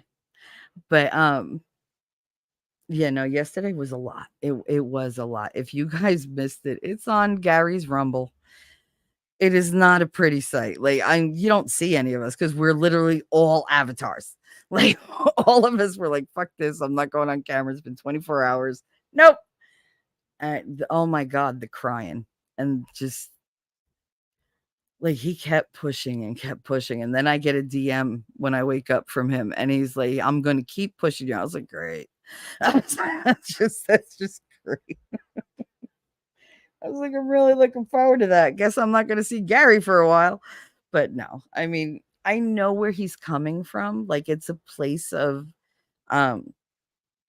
wanting to help me, wanting me to be stronger and get past it. But like I was I was having a very hard time explaining because I was so upset. But for me, like, I don't know that I can, well, I love really easily, like Mhm. stupid easily. And the thing is, if I think you're somebody who's going to be temporary, I tend to gravitate more you because I know I'm not going to get attached to you. I'll love you, but I can spend all this time with you and be safe because once you leave, which eventually either you'll leave or I'll get rid of you, um, it won't hurt, as much. It'll hurt, but not like heartbreaking. And because I have such a hard time trusting, it's really, really hard for me to open up my heart like completely. So I've only ever been in love with Christine and I've only ever been in love with Billy. And even those were like an adolescent kind of love. Like that was conditional. And I know I have the ability to love unconditionally. My son taught me that. I want to get to the point where I can be in love unconditionally, where I can do the good and the bad and the ugly, and we're just going to get through it together. And I just don't know if I can get there. And I don't want to burden somebody with my problems. Like, I don't. I know I talk on here, but what I talk about is light, dude, compared to what's not said. The worst thing I ever said on here is probably 100 times lighter than what I'm keeping in. Because whoever hears it, they're going to be very changed afterwards. They will never look at me the same because I'll always get that head tilt that, oh, I hate that. Hate. Do not fucking pity me. I don't need your goddamn pity. I made it through. I'm fine. I have love to give. As long as I'm able to love, I know I can get better and better and better. Because the more I love, the more I want to love. I'm not somebody who gives you $1 and then goes, okay, that's it. If I give you $1, the next time it's going to be 5 and the next time it's going to be 10 because I tend to be extreme. It's not a showy thing that I'm doing. It's just because I want to give you more and more and more. And that's how I represent what I can't say, because I'll say I love you, but people take it like, oh yeah, she's just saying that. No, no, no. You have the ability to really hurt me because I love you. Like, and I don't like the connotation that comes with people saying love you, right? Because I think for friends, it's more love you, love you, love you. I think for your kids or like your family or your partner, I love you is much more meaningful when you say Right. it out like that. But that doesn't mean that I love the people that I say love you to less. It's just more lighthearted. Like, Right. I love you, but you know, I don't have to come back to you at the end of the day and like fix all your problems or, deal with your quirks. I just love you because I love you. I love you as you are. And it's great, but you're not affecting my every minute of every day. Like these people, I love you to a partner. I love you to your mother. I love you. I love you to your kids because you do. You want to hammer that home and make sure they know I'm talking about you. This is not lighthearted. This is something that can break me. Like, I love you is still love, but it's like you could hurt me, but you're not gonna change my character. Somebody that you love, love, love, love, love, they can destroy your character. Right. Like you could never be the same again. I was very different before Billy. I was very angry after Billy. And I resented my own kid because I lost the love of my life that I thought, that's the love of my life. And up till now, him and Christine, they were the loves of my life. But I was resentful for a little while because I was like, I lost that because they don't understand what's wrong with you. Like they keep saying it's so much worse than I think it is. I was the one who was like, no, she's going to walk. My girl was like, she's going to walk. Okay. Trust me. I don't care what what I have to go through. I don't care how long it takes. That bitch will walk. And she was like, mm-mm-mm. And Katie was in her wheelchair until she was, she could stand, but she couldn't walk. And she was in it until her freshman year of high school when I got her. And it was just by chance that I picked this clinic. I saw it in the back of a parenting magazine. It was this little itty bitty thing that said Robert Wood Johnson Hospital Scoliosis Clinic, orthopedics. And I was like, and it was for pediatrics. And I was like, oh my God, let me call. So I called them and they were like, yeah, we don't do that. But we do have a clinic where she can go. It's right here, but it's different days. And I was like, all right. And the doctor that she had, Dr. Thompson, he came in and he was like, I need her file. I was like, okay, I just need it back. And I handed him this like 1.5 foot tall pile of medical papers. And he was like, oh my God. I said, if you don't want to look at like this, I have a spreadsheet that I made. And I did. I had an Excel sheet with like all the dates and everything else. And he was like, that's a lot. I was like, yeah, it's like 12 pages long. And he was just like, you've been to that many doctors? And Katie started crying. And he was like, honey, what's the matter? She said, I just want to be able to walk at graduation. And he was like, well, don't you worry. We're going to figure this out. He was like, can you hang out for like a couple hours, like the afternoon you might be here? I was like, yeah, if you think I'm going to be happy at the end of the afternoon. We sat in that waiting room for 5 hours. He pulled in so many friggin' doctors. He had a powwow with them. And he was like, this is this little girl. This is her thing. They have not diagnosed her in 12 years of this sickness. Like they can't figure out what's wrong with her. We're going to make her walk. I don't care. We need to like get together. He had so many doctors in on that. And he was the one that found out that the bone was growing wrong. And he fixed her. He had to chisel bone away. He had to he took the bone, put it up against her ankle to make her ankle more stable. Like it was a huge operation. And he ran every test for diagnostic to see what the hell was wrong. Couldn't do it. Nothing came back positive. And he was like, but it's there. And that's when they labeled her as transverse myelitis because it's just an umbrella term. And they were like, that's good enough for everybody. He was like, nobody knows what it means, but it's a diagnosis. He was like, and we just can't pinpoint what happened. And she was in she was in that cast for I want to say about 7 weeks because she's a slow healer. And when they took that off and pulled like she had nails going through like the front of her foot. I was like, oh, like I was like, I will never bitch that this child can't take pain again. Cause she never complained. And she did her physical therapy, everything. So he like took them out, blood went everywhere. And I was like, but he was like, all right, Kate, can you stand? And she was like, yeah. And she got up and she's like testing it. He was like, just walk a little bit. And she walked like 2 steps and he kept moving back. And she was like, well, stand still. He was like, catch me. She was like, okay. And she like went after her. And I was on the floor in tears. 2 years later, she's walking through my living room. She was like, I want to surprise you. I don't know if I could do this a lot, but I want to surprise you. I was like, if you're going to surprise me, let me record it. And I took out my camera and I'm like trying to videotape her because I didn't have a camera phone because it was 2000.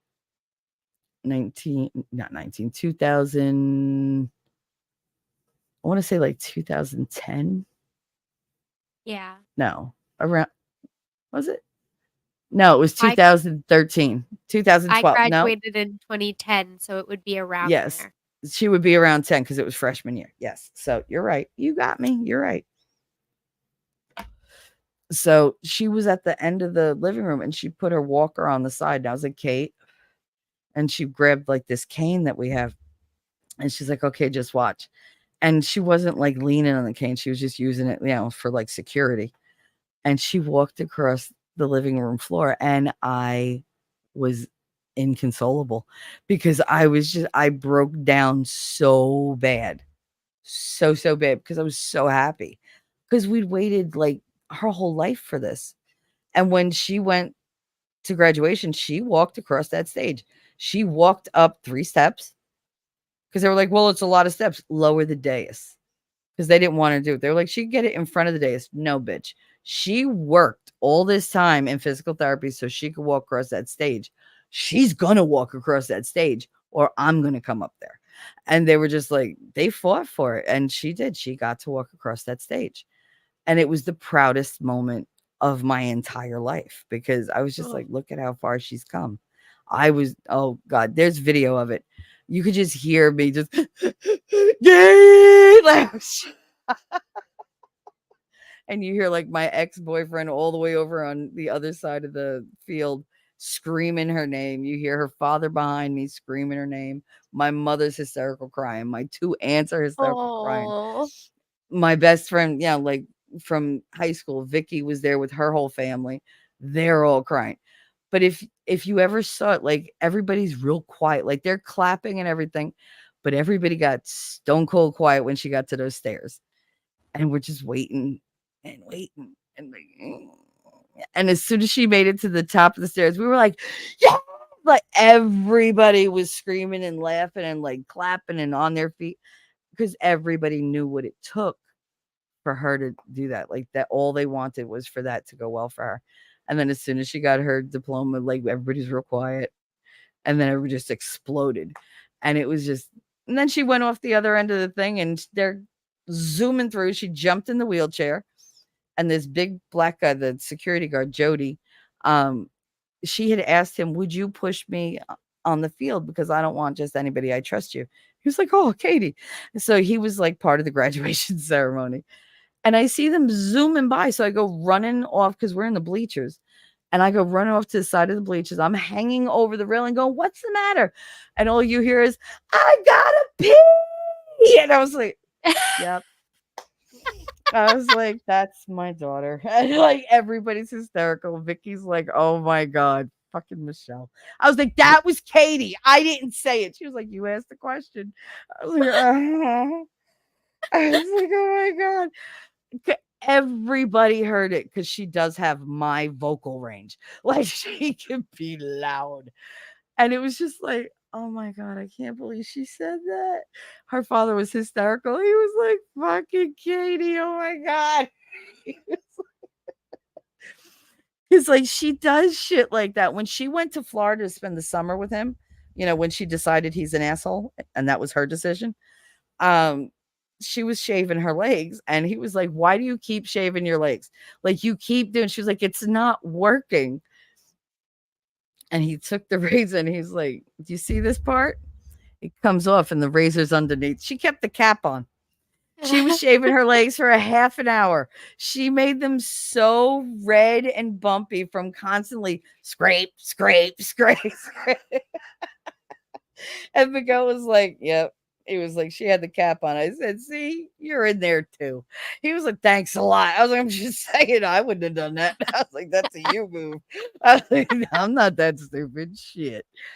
He was like, she just kept doing it and kept doing it. I said, and you watched her? He was like, well, yeah, she was like sitting on a chair and she had her foot up on the bathtub and she's like doing it, more shaving cream again and again and again. He was like, and I was just watching. I couldn't figure out why, like, the hair was still there. I said, oh, all four of them?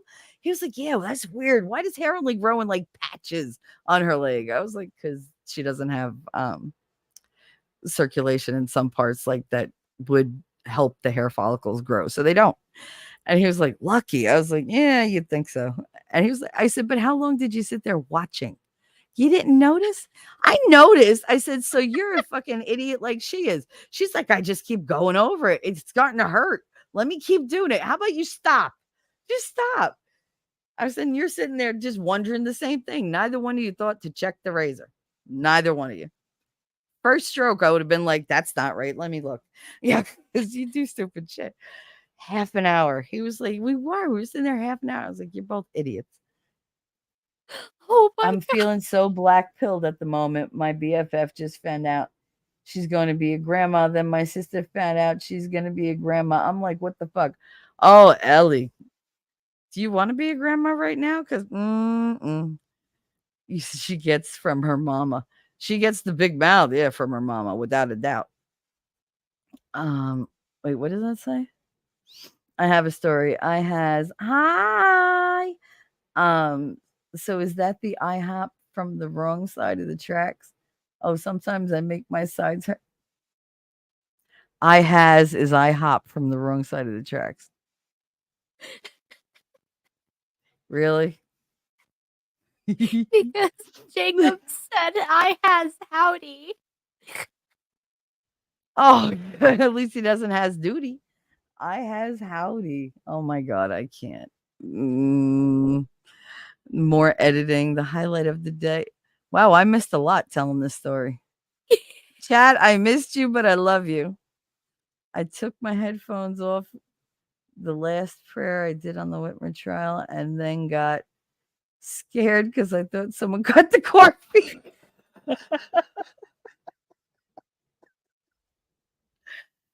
I've done that. I've been like, hello, hello, hello. Why can't I hear you? Hello, hello. And I'll hear like, usually it's winning going, earbud. I'm like, oh, wait, where is it? Oh, it's not in my ear. God damn it. And it's just like, oops, sorry. Because why am I going to put it in if I'm not using it? That's what she said. Caitlin's a baby. Ellie Font said you're a baby. How old are you exactly? 30. On the nose? Yup, I turned 30 this year. I turned 49, so there you go. We're 19 years apart. See, look at what you got to look forward to in 19 years. So you are the same age as my mom. Way to hurt a girl. Sam. No, my mom is really, really young though. Wait, I dropped my earbud. Go ahead. What? My mom is young. Your mom is young. I am not. My brain is not young, but my spirit is young. My spirit is young, and my body's like, spirit, shut the fuck up because we hurt. So it's like a constant war. It's true though. Like on my best day, I feel about 16. On a bad day, about 12. I do. I feel like I just want to go curl up into a ball and just watch like a 1980s movie and chew some bubble gum and then just sleep until 4. That sounds like an amazing day. Just pop on Right? Clueless. Oh my god. What? Like, oh my god. Like, no. I love that they got together in the end because I just when he grabbed her and just kissed her like that, I was like, oh, that's what I want. Like, I don't want that. You know how they like, oh, and they slowly come together and everything in movies. I'm like, no, no, no. Like, if you don't just grab me and kiss me, I'm gonna be a little irritated. I'm gonna wonder, do you really want me? Like, is it really a passion for you, or is it just like, oh, she's here? I never have to worry about that though. Because I tend to be with very grabby people. So it's just like, okay. I do. At Ellie thought she's trainable. Who's trainable? Me, because I'm a baby. Oh. And she's submissive. So there you go. I don't understand when women are like, how could you be submissive? I can't be a grandma. All my kids are elementary school aged. You're lucky. And never say you can't. Don't say can't. Say I won't be a grandma because the possibility's there. You just want to put it off as long as possible. My sister had her first kid at 13. Oof. Yeah, huh? She's got 5 now. I don't even know the name of the last one. I'm pretty sure it was a boy, but I don't know its name, and I don't care. I don't care. She spits the kids out like Pez, and then she don't take care of them. So no, I don't care. Fabulous. Like I've spent enough money on those kids, and never got even a thank you. So it's like, no. Her oldest is grown with, I think, 3 kids of her own now. And I was like, damn, Lee, like you started like your mother a little early. She was like, at least I made it out of high school. I was like, at least you made it out of grammar school. Jesus. Because your mother didn't. She sure didn't. Sure didn't. See how that works? I've been visiting Monty's stream a lot lately. I don't know why. He's been on a lot at the time that I'm awake. Like nobody else is up. And as much as like I don't usually say anything or whatever, I'll leave him a like or I'll say hi real quick and go unacknowledged, thank God. But he does have some interesting takes. They give me ideas for like different content because I usually go the other way than what he's saying. But it sparks a lot of like ideas because he thinks outside the box. So I like that things he says sparks like a chain reaction. I get all these different ideas. But I don't usually understand a lot of what he's saying because I only hang out like 10 minutes is about all I could stand. But I mean, he does get very interesting ideas. But those catchphrases, man, I just keep backpedaling, Caitlin. I'm not a girl, by the way. Yeah, no, you know who I have a story is, right? Yes. Oh, all right. Hey, man. Oh, they're not even. up? Ellie's yelling at me. They're not even 10. Okay. Don't worry. You're a good mother, so they'll do fine. But with my sister was not. So, I have to deal with what I got. Oh no, stay away from them. Oh wow, speaker Kevin McCarthy live streaming. Wow. Why would you want to go see him? Why? When it happens, Shelly, I'm calling you Mima. You're calling me Mima? Oh, you know what I'm going to call you? Take a guess. Take a wild guess. You know what? If my kids have kids later, they can call me Mima all they want because babies are the best thing in the world. I love me some babies. I wanted to have 12. I have a story. He's just going to laugh and laugh and laugh. Speaking of momming, I have to start homeschool now. Nana? I have to start homeschool, Nana. Now I'm Nana? No. That was what I called my grandma. That's the one name I will not deal with. My grandmother, my mother's mother, used to say, oh, you're going to go see the other one? Nah.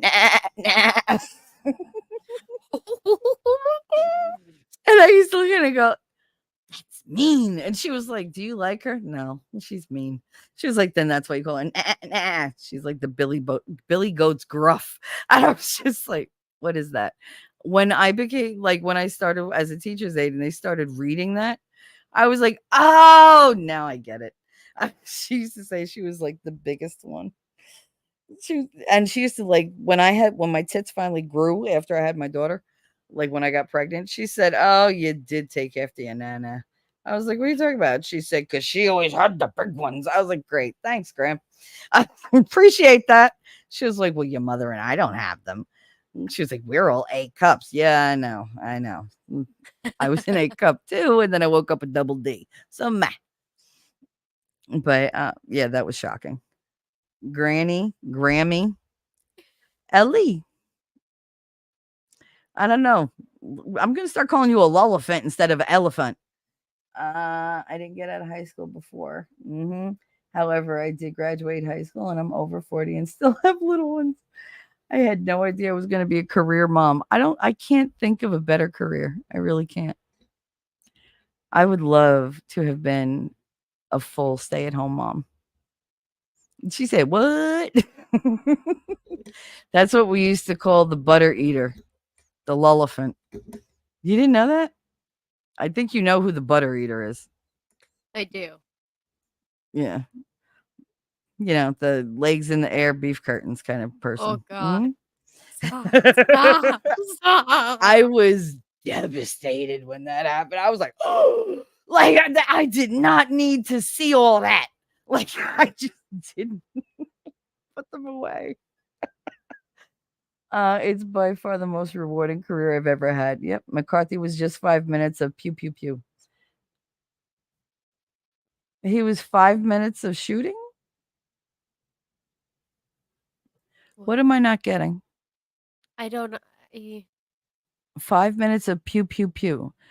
Pew, pew, pew is shooting, Daisy. So, like, but she's a real journalist. Who? Oh, yeah. No. Yeah, she's a journalist. That's what she is. Like, I don't care who I'm not talking to. I'm still never going to like her. She's just such a fake fuck. I can't. Like, how do you have somebody on video and they're like, that never happened? Really? Because AI is not that good yet. I mean, well, now it is, but then it wasn't. God. It's like the enemy of my enemy is my friend. Nope. Like, nope. You know what the enemy of my enemy is? Nobody to me. It's just like you keep them. I gotta quit smoking. I'm like, these are my last packs because I gotta save some money. I've been spending money like it's my job, and I don't have never ending money. Oh, shooting nothing but his mouth. Aw, Daisy. All right. So now next time you say that, I'll know what the fuck you meant. Thanks. She really is fake. I called her out from the start and people jumped on me. Yes. I sniff out the bullshitters. Yep. It was the same when she went on Joe's and she was just like, such a kiss ass. And then, like, he said something and like he read out a super chat that she didn't like. And she went all out and almost got him yeeted. I was like, this bitch. Like, no, you don't do that to Papa Joe. You just don't. You just don't. Joe was like the father I wish I had from like birth. Because I think he would have like straightened my ass right out. But he's just Joe. I love good logic. Like, how can you Oh my not god, love Joe? yeah. You didn't know that's who I was talking about? Oh no, I know who you're talking about. Mm. I love Good Logic, Joe. Yep. When she first started coming around him, I was like, "Oh no." And I had Mhm. to stop listening to it for a while because I just can't stand her voice No. at all. Mm-mm. But like Nope. I I knew Joe was just gonna it was eventually gonna be over. I knew that she would disappear into the ether Yeah. because people like that can't last long on platforms like No, I mean, there's such a thing out there as facts. So, right. hey, we have the facts. You're just saying that I have receipts, but you never produce one. Not once. Way to journalist. Like, way to do the journalism. Yeah, do your research, bitch. Yeah, she was. When she went on Nick's the first time, I was like, oh my God, look at this bitch simp. And she's like, I'm one of the boys. Yeah, man, I grew up with brothers. You're one. Yeah, you wouldn't last 2 minutes with me. I danced for Not the 2 bulls. minutes. But the whole like the flirty thing and whatever. That night though, I was just like, wow, this is really like watching 4 train wrecks in a row, just piling on top of one another. Cause she just couldn't stop. First it was the beef curtains. And then it was talking about she likes porn, but she likes to look like grandpas. I was like, wow, like that was not a concession, like a confession I would have made. Like, there's certain things you keep to yourself, bitch. Like your search history. Shut up. Like, I can't. And then what else did she? Oh, she was yelling at Andrew. Put it down my gullet. Put it down my. I was like, does this bitch know that this is live? Like, I'm like, really? Are you kidding me? She And it was was just, and it gone. wouldn't stop. It would not stop. And Nick was just with the hand over the mouth going, oh my God, Farron, no. It was like he was talking to a dog that was about to pee on the car. No, Yes. Farron, no, you stop that. I was like, hit her with the paper. Careful, don't say her name again. You might summon her like I don't give a fucking fuck. I ain't afraid of her. I Beetlejuice. fought with her online. No, we went at it on my stream. It's Conversations After Dark. It was a 12-hour stream. She came in at the beginning and said, "You're all being recorded for the lawsuit." And I was like, "Yeah, we're live. Everything's being recorded." Like, what's your point? And then Moose went after her. And she came in at the end all apologetic because, it was just, oh God. Jacob Casher, oh Farron, I missed that, but damn. Oh no, the drama never ended with that one. Ever. Yeah, don't say it 3 times. But a strong woman doesn't have to try to be one of the boys. No, I'm not one of the boys. I'm their buddy with boobs. Like, that's who I am. It's like, okay, I'm good. I'm good with that. There's nothing wrong with womanhood, y'all. Nothing. You don't have to be one of the guys or even masculine or dominant. Yeah, no, it's just I've always been pushed into this role, but if I'm with like a stronger with a male, like a strong male, I will naturally just kind of take a step back and follow their lead. But I have Oh to my trust gosh. them. Yeah, when What? I'm out with my husband, like, Mhm. before we got married, when we were living in Denver, we would go out a lot, we were young 20s, we would go out and hang out with our friends at bars and stuff. The second we were out, it was like, "Yes, sir, I will be good. You've got Mhm. this. I don't have to bring anything. I don't have to worry about anything. I don't I have to knew." make a decision. I love you. That's what I Yes, want. yes.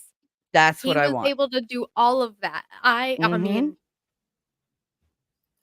Yep. You just hold on to their hand, put the other hand on their arm and just lean and you're just like, "Ah, somebody to take care of me."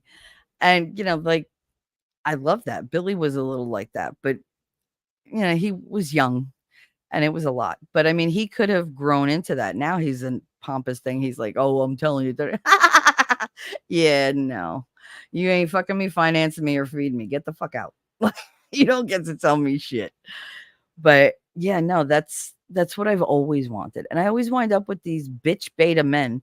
So I wind up I become the masculine one. I become the dominant one. And I'm the one making all the decisions. And it sucks. Because uh-huh. it's not natural for me. And I do that ordinarily with everybody else when it's me by myself because I don't play well with others. I just don't. Like you have to be special for me to spend time with you. Like I have to know that you can take me. That you're not going to just wilt and be crushed or whatever. Because I am like a bull moose in a china shop. Like I will just stampede right the fuck over you. Society is confusing the hell out of people, telling women to be men and men to be like women. Absolutely. They're Yep. feminizing the men and they're masculinizing the women. And it's been happening, but now it's like fever fucking pitch. It's like they have a quota to meet. But yeah, no, it's like I've had conversations where I'm like, you don't realize it, but I love being a girl. Like I love being a girl. I love being a woman. I loved making babies. I loved carrying the babies. I loved having the babies. I like being, you know, the weaker of the two, as they would say, like the less, aggressive. Because when I have somebody who's strong and full of themselves, oh, it's like he knows. Um, I have somebody strong who's like sure of themselves, who knows what they're talking about, who can handle any situation, and who knows that, he knows his own mind.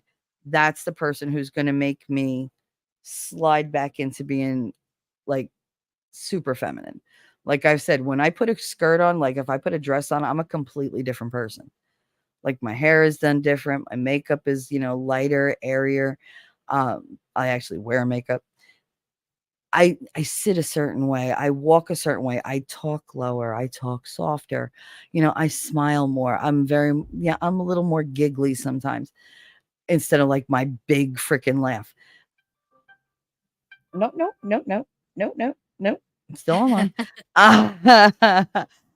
um, and it's just I don't know, like it's so natural for me to slip into that role, and I don't get to do that. Well, we need to dress Shelly up in dresses every day. It really is ridiculous, the difference. It's so ridiculous. I don't curse as much. I very rarely say something like, off color. Even now, like I'm changing my language to suit how I usually speak when I'm like that. And I'm just a softer, quieter, definitely more feminine version of me. I could still flip it on a dime and punch you in the face. That's not a problem. That part is always there ready to go. But you don't see it. Like and I'll defer to the man I'm with, but I've never really had that as an adult. Had it coming up as an adult, like making that switch and then it was gone and I was married to fucking this fuck boy that couldn't even do that. And it was just like and I've been like taking on the male role ever since because I have to be both. And it's draining because it doesn't feel right. And I just don't know if I'm ever going to find that man who could deal with me like that. You know, the one who's like, you know, just strong and not only all these things, but could handle me. Like I always say, I tell people, you can't handle me. I can handle anything. You want to give it a go? I'll give you a shot, but it ain't gonna happen. And they quickly find out, no, I can't handle you. Like I can't handle you. And the ones that do are the ones that stay. Holy shit, I'm at lunch and y'all are still going. Well, Caitlin's here. Did you know we have the same birthday, nerd? Her birthday's the same as mine. I'm so happy. I'm yelling at the screen. I don't know You why. can't see it because I'm not on camera, but every time you've said that, I've shot my hands up in the air and danced around. I mean, it's awesome. I never had somebody to share a birthday with. And all the men in my life that are important to me are Scorpios. I just want to like, because the Scorpio gets you coming and going, no matter what. They will get you. It's like, all right, what is your husband? He is a Virgo. Ooh. Those tend to be very like, tell me everything. Come on, get it all out right now. Like, it's okay. All right, now forget it. Like, it's over. Forget it. What's he like with you? Like, he sounds like, you know, like a take charge kind of guy. He takes charge when I tell, like, because a lot of the time I do like to be in control. I'm kind of a control freakish of a person, you know, definitely a little bit type A, gotta have things in order. If I put it down somewhere, don't move it because I put it down there for a reason type of person. So a lot of the times he like hangs back and lets me do my thing. But then as soon as Mhm. I'm like, babe, I need you to take this. I need you to take control. He's ready, jumps into action, does what I need, like anything to help out. He's ready to go. Got my back. Um, he's very supportive. I love that. I love that you have somebody who's just, you know, strong for you. But, you know, he opens up to you. Like, you don't have a problem with him opening up? Or do you have No, to like pull it out of him? no. I mean, we talk all the time very openly. I mean, probably a little bit too openly, especially with our kid, like understanding more and more things now. We should probably take a lot of our conversations to when she's gone to bed. Like last night, Yeah. we had a pretty hard conversation about him switching jobs, and it got a little intense. Um, Mhm. but we're both very open, and it's easy for us to talk to each other, even when we are in a disagreement or if we're not seeing eye to eye. The thing is, like, I'm of the opinion not to like really limit your conversation around the kids because the only way they're going to learn how to resolve a conflict is if they see a conflict resolved the correct way. Hi, winning. Hi, winning. Oh man, you could hear my snotty nose in that one. I'm That's all right. sorry, He's sick too guys. now. Oh, all my babies are sick. Oh, Winning. We have the same birthday. Me and Caitlin, the exact same birthday. Is that not wild? Both March 31st. This way you remember. But both of us, same. She even said that I was a sub. She was like, we make great subs. I was like, yes, we do. So yeah, I wouldn't say great, but because we like to, you stubborn. know, sometimes punishment is fun, but it's like, why not? Happy early birthday at Outpost Nerd. Your birthday's a week from Saturday. And you're telling me from now? Telling me from now. I have no short-term memory. Boy, send me a DM so I can pin it on my page and remember. Please, please, please. Or I'll hurt you. Another wonderful trip around the sun. Yep. But oh man, this see, that's what I want. I do. I want somebody who's, you know, going to stand up for me, but, you know, not in that high handed way. You know, like, because I don't want to be the one to look at him and be like, don't do that.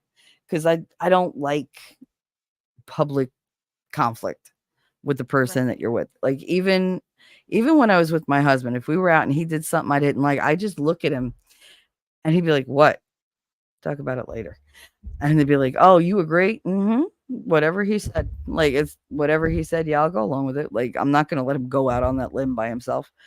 But then as soon as we get in the car, I'd be like, what the hell were you thinking? And he's just like, what are you talking? But you agreed with me. No, I agree with you for your sake. I'm telling you here, that made no sense to me. Like, none whatsoever. And that would start like a whole big fucking thing. You can never meet or touch. The end of existence will be swift and dark. But what if I move to the Georgia, Alabama kind of area? There's a lot of people. I could be like in I could be the center of the triangle. We'll triangulate. It'll be like Tennessee, Georgia, Alabama, and I'll pick a spot right in the middle.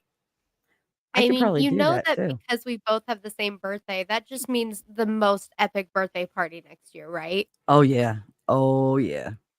Oh yes. I'm so excited. Oh man. This blew my mind. I had to stop my own damn stream to talk about this because it's like, what the hell? I just can't believe that. And you know, there's some asshole out there going, they have the same birthday. They're not alike at all. One of them sweets, one's the devil. Like, it sounded kind of like Alf, didn't it? Did it?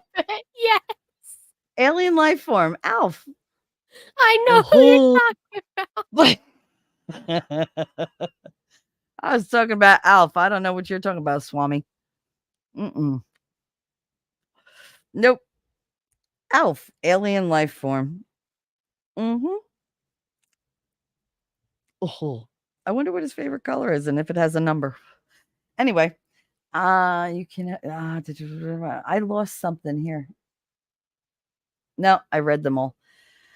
All right, so you guys are you've been great. I love you guys so much, and I was so happy that you came up here and told me that. If you didn't tell me that, I would have never known until like our birthdays, and it would have been too late. I know. Could you imagine if we had just not ever said a word about it and then March 31st comes up and we both pop up and we're We'd be like, like, it's our birthday. Now we can do what? that. It's our birthdays. It's our birthday. We We're share gonna our have to have birthday. like a I'm whole so birthday excited. week. I never did that, but I would love to do that. I would. All my friends used to do that. I'd be like, yeah, the one day is enough. Because it was never a big deal for me because my birthday usually sucked. It was usually just me being happy for me on my birthday. Billy was good about my birthday. Yeah, he was very good about my birthday. But my family, as a kid, yeah, we had great big birthdays. But then once I hit like 16, that was it. That was the last bash. That was it. Caitlin, I think you Winning. I'm gave me. so I think you sorry. gave me Koofy. Oh no! I did ask you if it was Koofy. I told you. I told you, winning. To be fair, I Winning. took an at-home test yesterday for the coof and it came out Pregnancy or negative Koof? Because for the coof. you should take both of them. No, that's not fun. No, that's me. Oh my goodness, that's me when no. Yeah. No. No, but the test came out negative, so I'm pretty sure the test at the doctor's office is a lie. You got a cold. You got a cold. Everybody got colds. No, it Taking just my is test now. Oh no. Good luck, bro. No show tonight. No. Oh, my baby. Oh. I wish I could cook for you. I'd make you soup. I'd make you soup and put you in the bed and like tuck you all in and just sit there and be like, you'll be all right. Give you a little Robitussin. You'll be fine. A little elderberry. That kills me. When people are like, just take elderberry. It's not a cure-all. It's really not. Like, people say that about weed. They're like, it's a cure-all. No, it's not. It's weed. It's great, but it's not a cure-all. I can deal with it all. Yeah, it I'm with doesn't you, do Caitlin. They're jack liars. shit for Mhm. my sinus infection I've got here. Have fun, Elephant. Be nice to the children. Bye, I hope everyone has a Ellie. good day today. Thank you, sweetie. Was that a door? No, it was my vape pen falling. Ah, it sounded like somebody slammed the door. Oh, here's another one with the neti pot. Caitlin and I have the same problem. Like, I know it's simple, but it's terrifying. Like, I will fuck that up and drown in an inch of water. Okay, I will. I could do my own stitches, no problem. But a neti pot terrifies me because I don't like water in my nose. I don't like it. No. Mm-mm. Where'd you go? I'm here. Oh, I all right. was laughing really hard and had to mute because I started coughing. Oh, Jesus. Ciao, Bella. Have a good day, Ellie. Thanks for coming by. Yeah, neti pots scare me. Oh. Oh. Oh. Oh, no. I'm cringing. No, stay away from my nose. I have a little nose. We're not Covered doing my that. nose with my Yes, I did too. And I squeezed it shut. I was like, nope, not my nose. You got the wrong one. When I went to the ear, nose, and throat doctor, he did that. He goes and he sprays my throat, which didn't wind up on my throat. It was on my tongue. So I could not feel my tongue. And he jabs the thing up my nose. And I was like, I was like, what are you doing? I shouldn't have done that. Oof. And he was like, oh, you don't feel it. I feel it. Trust me. And he was just like, it's fine. It's fine. And he's telling me all these things that are wrong with me. I was like, take that out of my nose. And he just like ripped it out. I was like, see, I don't like you. But it kind of came out like, hey, I don't like you. Because I couldn't feel my goddamn tongue. So it's like, God damn it. Totally ruined my rant. It was totally ineffective because the nurse was like, bitch. Like, really? Really? Damn, he's in Caitlin's chat, not here. Who? Oh, I have the Yamaha. story. Lady Autumn Sky said, "Oh no, Yamaha."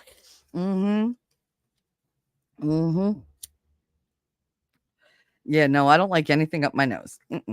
That's one kink I don't have. Thank you. Nope. I don't want anything near my nose. No, I don't even like to blow my nose. It's just I just don't like I just don't like the sensation. I really don't. I've never liked it. No, what I I really mean, I'll hate do is it, but how much my nose hurts after blowing it for 3 days. yeah, is it raw yet? Oh yeah, All red around. Just put Vaseline on it. it's You'll be chapped. fine. I've got my Vaseline right here. Like, If it's already broken, then use chapstick. Get the chapstick, put a little okay. on your finger, and like rub it around. But make sure it's not like medicated chapstick. It actually works much better than just plain Vaseline. I don't know why. I guess because it's Okay. got special emollients for like your lips and everything. I'll have to try Tell that. them I've just been hi, loading doing stuff, Vaseline. and too many windows slow me down. Oh, your computer. I was like, how do windows slow you down? Like, don't you just look through them? God, wow, that was a blonde moment. Anyway.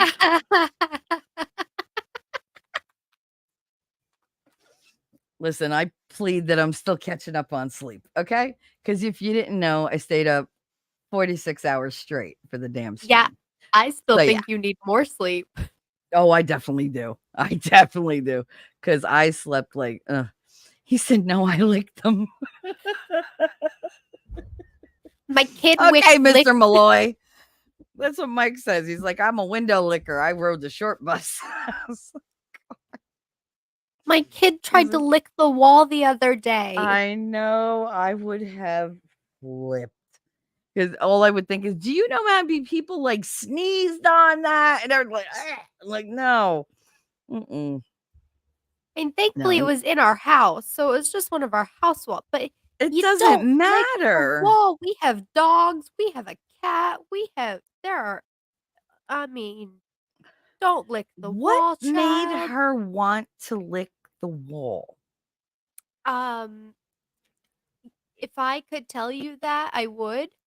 Unfortunately, I cannot even begin to imagine what crosses this little girl's mind. Have a good day, Outpost. It's half over. Oh, look. Oh, please donate to Gary Lamb's Give and Go, whatever the hell it's called. Gives and Go. There you go. Gifts and Go. I I didn't know there hate was a these Z fucking in names. there. They drive me nuts. Yeah, that would be like much appreciated. If you guys could even just share it out, that would be great. Because they only raised like half what they needed for the rent. Children are just weird. Yeah, like I never wanted to lick a wall. I probably did at some point, but I don't remember it. I just I was very well behaved as a child. Very well behaved. Like my mother said, sit and be quiet. I didn't move. You didn't hear me. You didn't know I was there. As Well, an this is adult. not my kid. Well, what were you like as a kid? I was a very well-behaved kid. Like, I don't remember ever having any trouble. I remember one distinct time that my grandmother ever yelled at me. Like, I never had You were problems. devastated. I was a straight A student. Like, I was Me a good too. kid. Mhm. My kid does stuff like tells me she eats Play-Doh when in fact she did not eat the Play-Doh. She just wanted to see my reaction when she told me that she ate the Play-Doh. That's gonna be fun. That's gonna be fun. How do you parent that? That's a Pisces. It is. They say shit and they just like, I push that button. What does it do? That's what they're good at. Yes. And it's just like, that's like when one is getting to know you. They're just like, doot, doot, doot, doot. Elephant. I'm always nice to my children. You better watch. God sends lightning. Later, alligators. In a while, crocodiles. But yeah, no, you're yeah. Oh, she's doing it already. Wow. I've never known a Pisces who didn't know exactly where every button was. And the reason they know is because they've tried every one of them and they pick their favorites. It's just like, damn it. The honesty conversation. What about the honesty conversation? What about? I have to have the honesty conversation with my child because she's already trying to lie to me about eating Play-Doh that she did not eat. Well, to be fair, she wanted to get a reaction and see what you did. Yes. So that was like Absolutely. investigative. Like she was just like, she wasn't experimenting. She was just like, okay, what does this one do? What does that one do? What does that one do? We don't like that one. Like the one that makes you blow up and turn on them. It's like, why it's important to tell mommy the truth. The story of the boy who cried wolf. It's just her imagination. You got a good kid. T3 is Jersey. Where's Caitlin? Go ahead. Where are you? Caitlin is in Alabama. She's Sweet an home Alabama slammer. Alabama. That's what she is, an Alabama slammer. Where were you from originally? So I was born in Florida and I lived Oh, there. goodness. I don't think anybody's born in Florida. They I just was. migrate there. My mom migrated down to Florida being in the Air Force. So she was stationed down there, met my dad. They had me not intentionally. We lived in Florida for a while and then we moved to Georgia, and that's where I get a lot of my like Southern hospitality from because I spent some of my childhood in Georgia. And then right before high school, we moved to Colorado. You know, I could have I almost could have called that you were from Georgia because when you're listening to somebody, you press your lips together a little bit with a little smile and you, as you nod, And I've only ever seen like people from Georgia do that. That's a very Southern Belle kind of thing.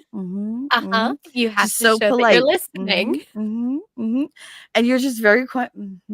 Like very genteel. I'm like, every time you do it, I'm like, see, now this one, he can match accents to places. I tend to match behaviors. Little Mhm. things you pick up from different states. But yeah, I should have called Georgia. God damn it. Because I noticed that one day. I was like, when she's just listening, she's actively like nodding her head. And then she'll stop. But like the eyes are a little hooded, and you're just like with the head a little tilted, and then you go back to nodding, with your head straight. And then when you're listening, you tilt your head a little bit, and then you head up and nod a little bit. And that's Okay, a Southern stop. thing. Stop. It's true though. I'm sitting here tilting my head and nodding along. Get out of my brain. But I told you that's part of the hypervigilance. I observe behaviors and I link them to what they mean. So that even if I can't hear you and I look, I can see you and I know what mood you're in, what your next move is going to be, what you're going through right now, what you're going to say, and what I should expect, and if you need me or not. Like I'll watch people right down to how much they open and close their eyes in certain expressions. Because sometimes people make an expression but don't say anything, and you have to like, if you're not watching, you miss the fact that it hit them a certain way. Right. And I like to know, because I got to be ready. Yeah, it's always I got to be ready. Always got to be ready. But yeah, no, you do with the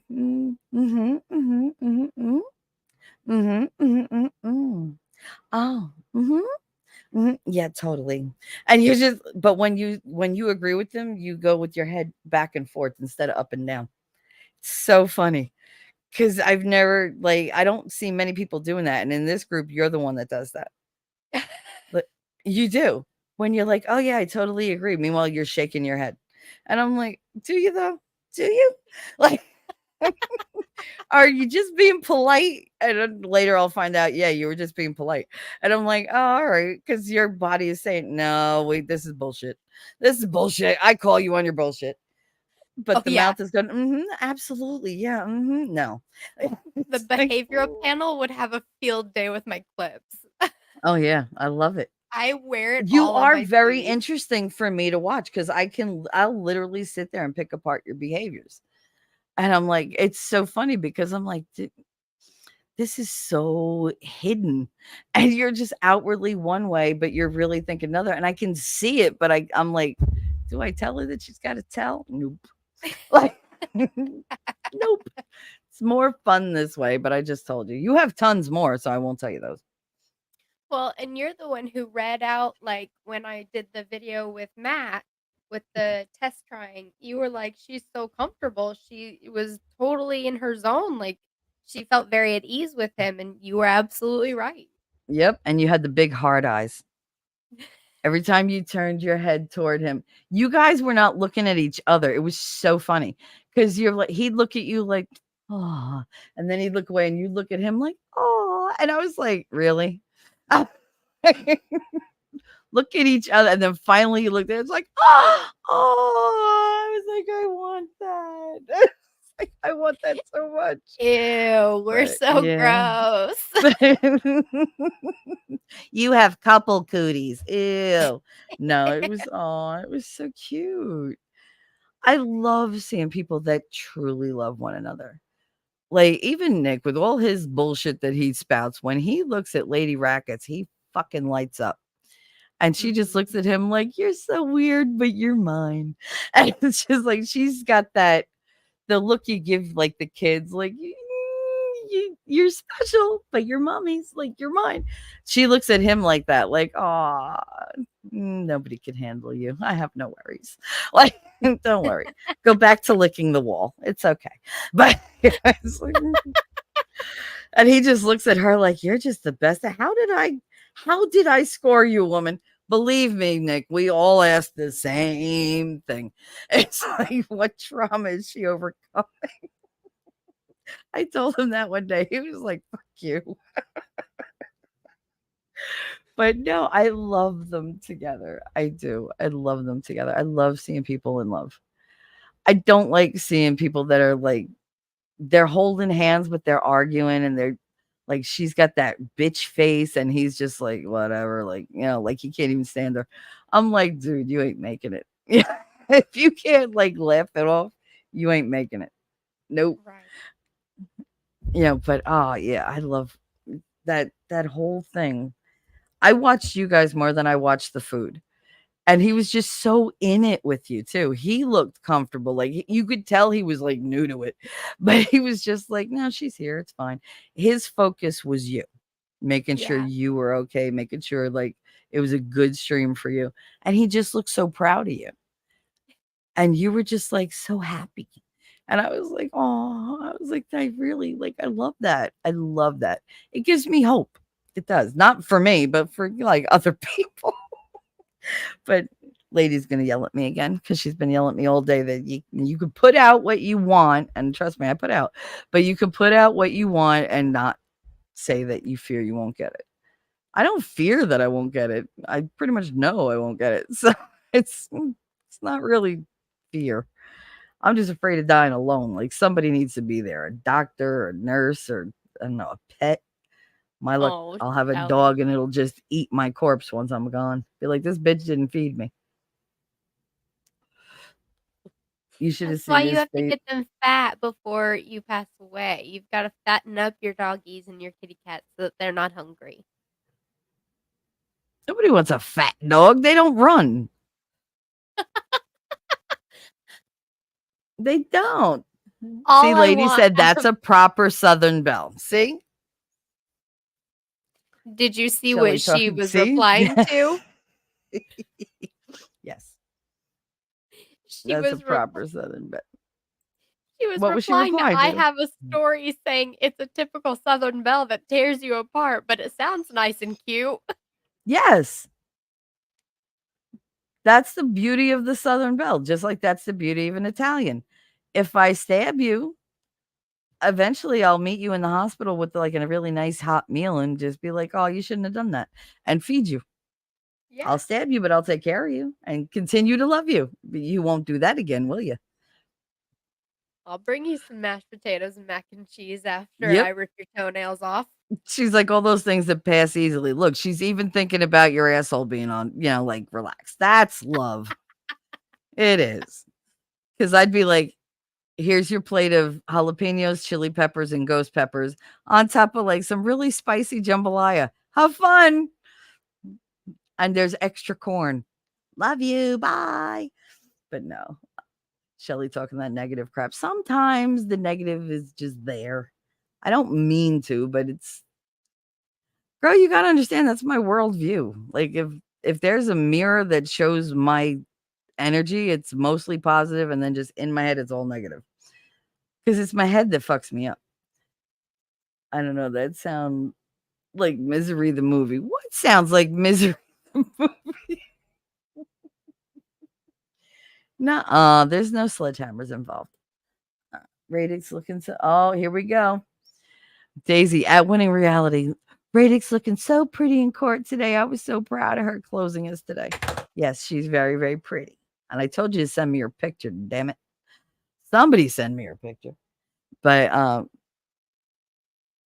yeah, no. I got to remember to go to the 145 mark when this is done so I can get your elephant sound. I can clip it. Oh yeah, winning.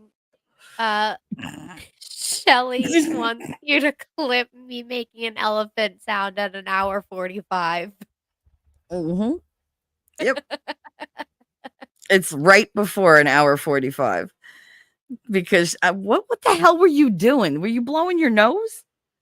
No, I was stifling a laughter because you said something that Oh, I said I something was funny. How not unlike me. expecting. But And that you weren't. Yeah, that's even more unlike me.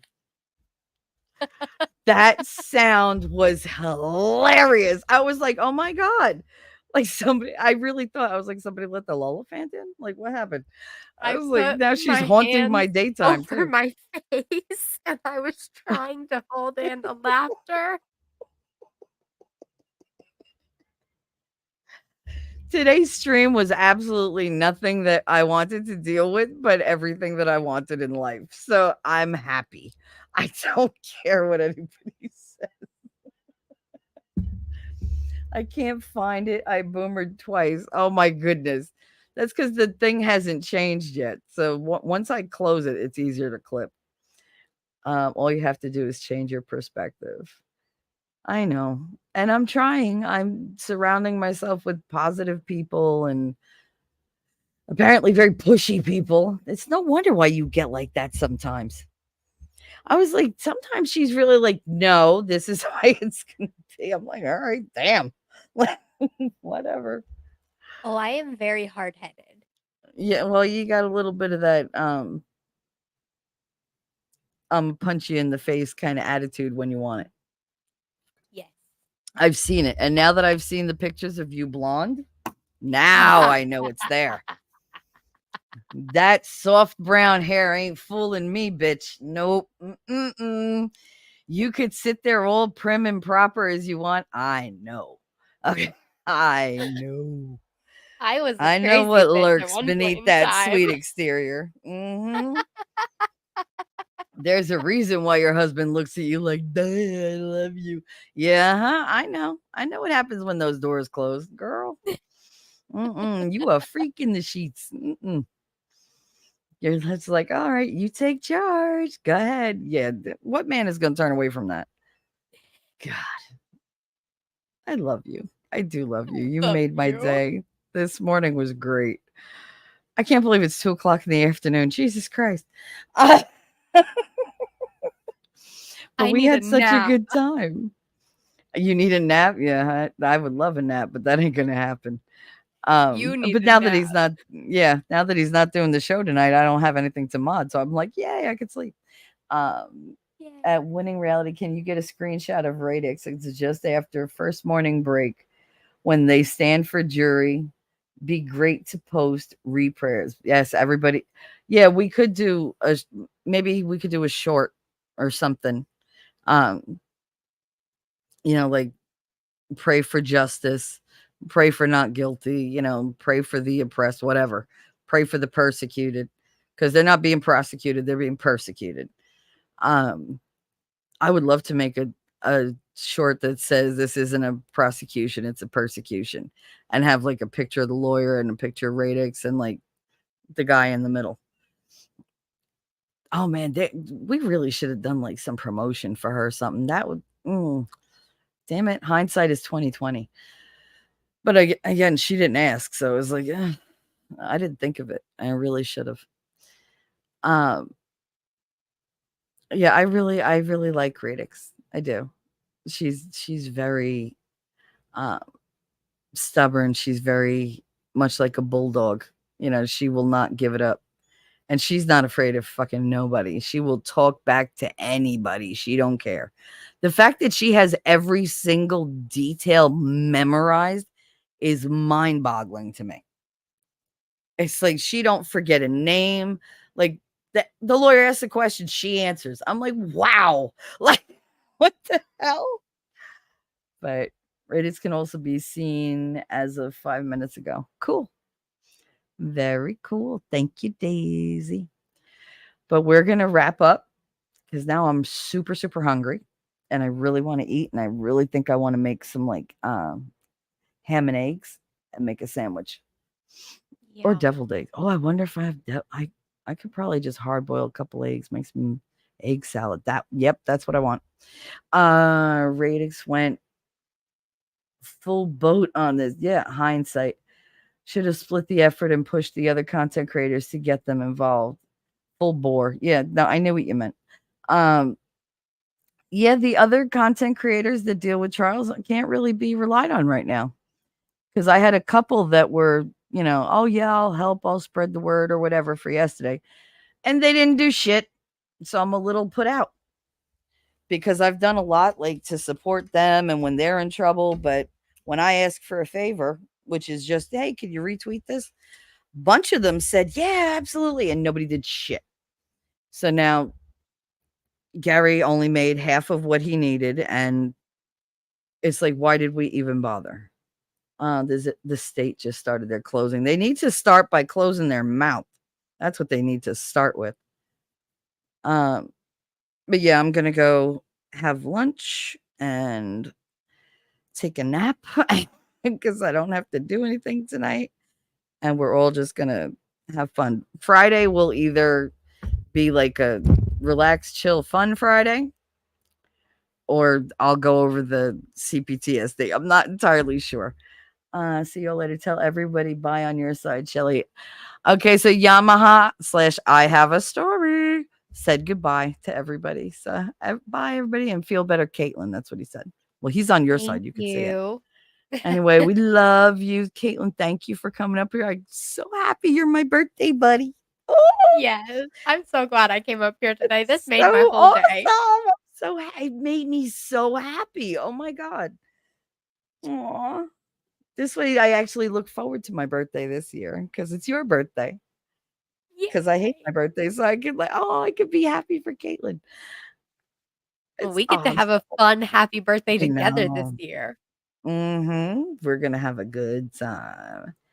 Gonna get crazy as much as we can on YouTube or like Discord or whatever, but we'll still have fun. Actually, by that time, I might actually be out there.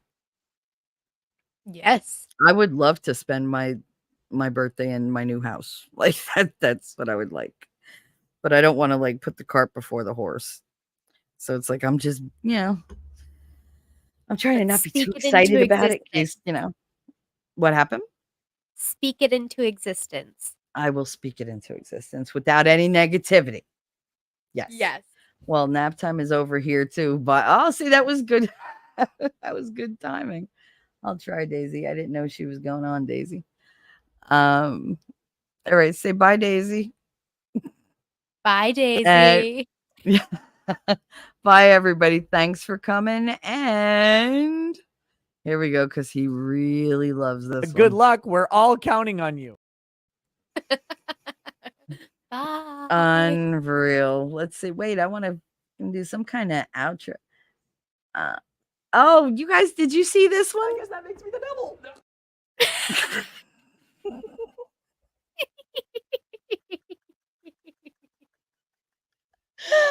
Oh, shit.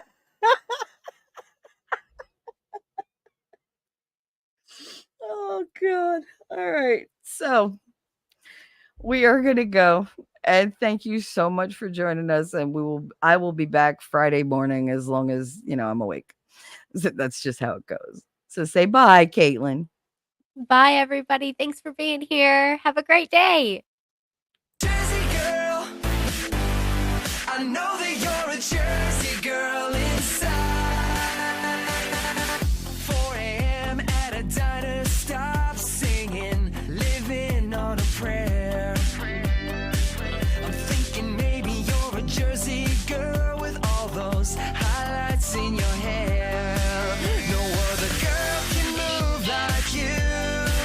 We pump our fists, damn right it's true.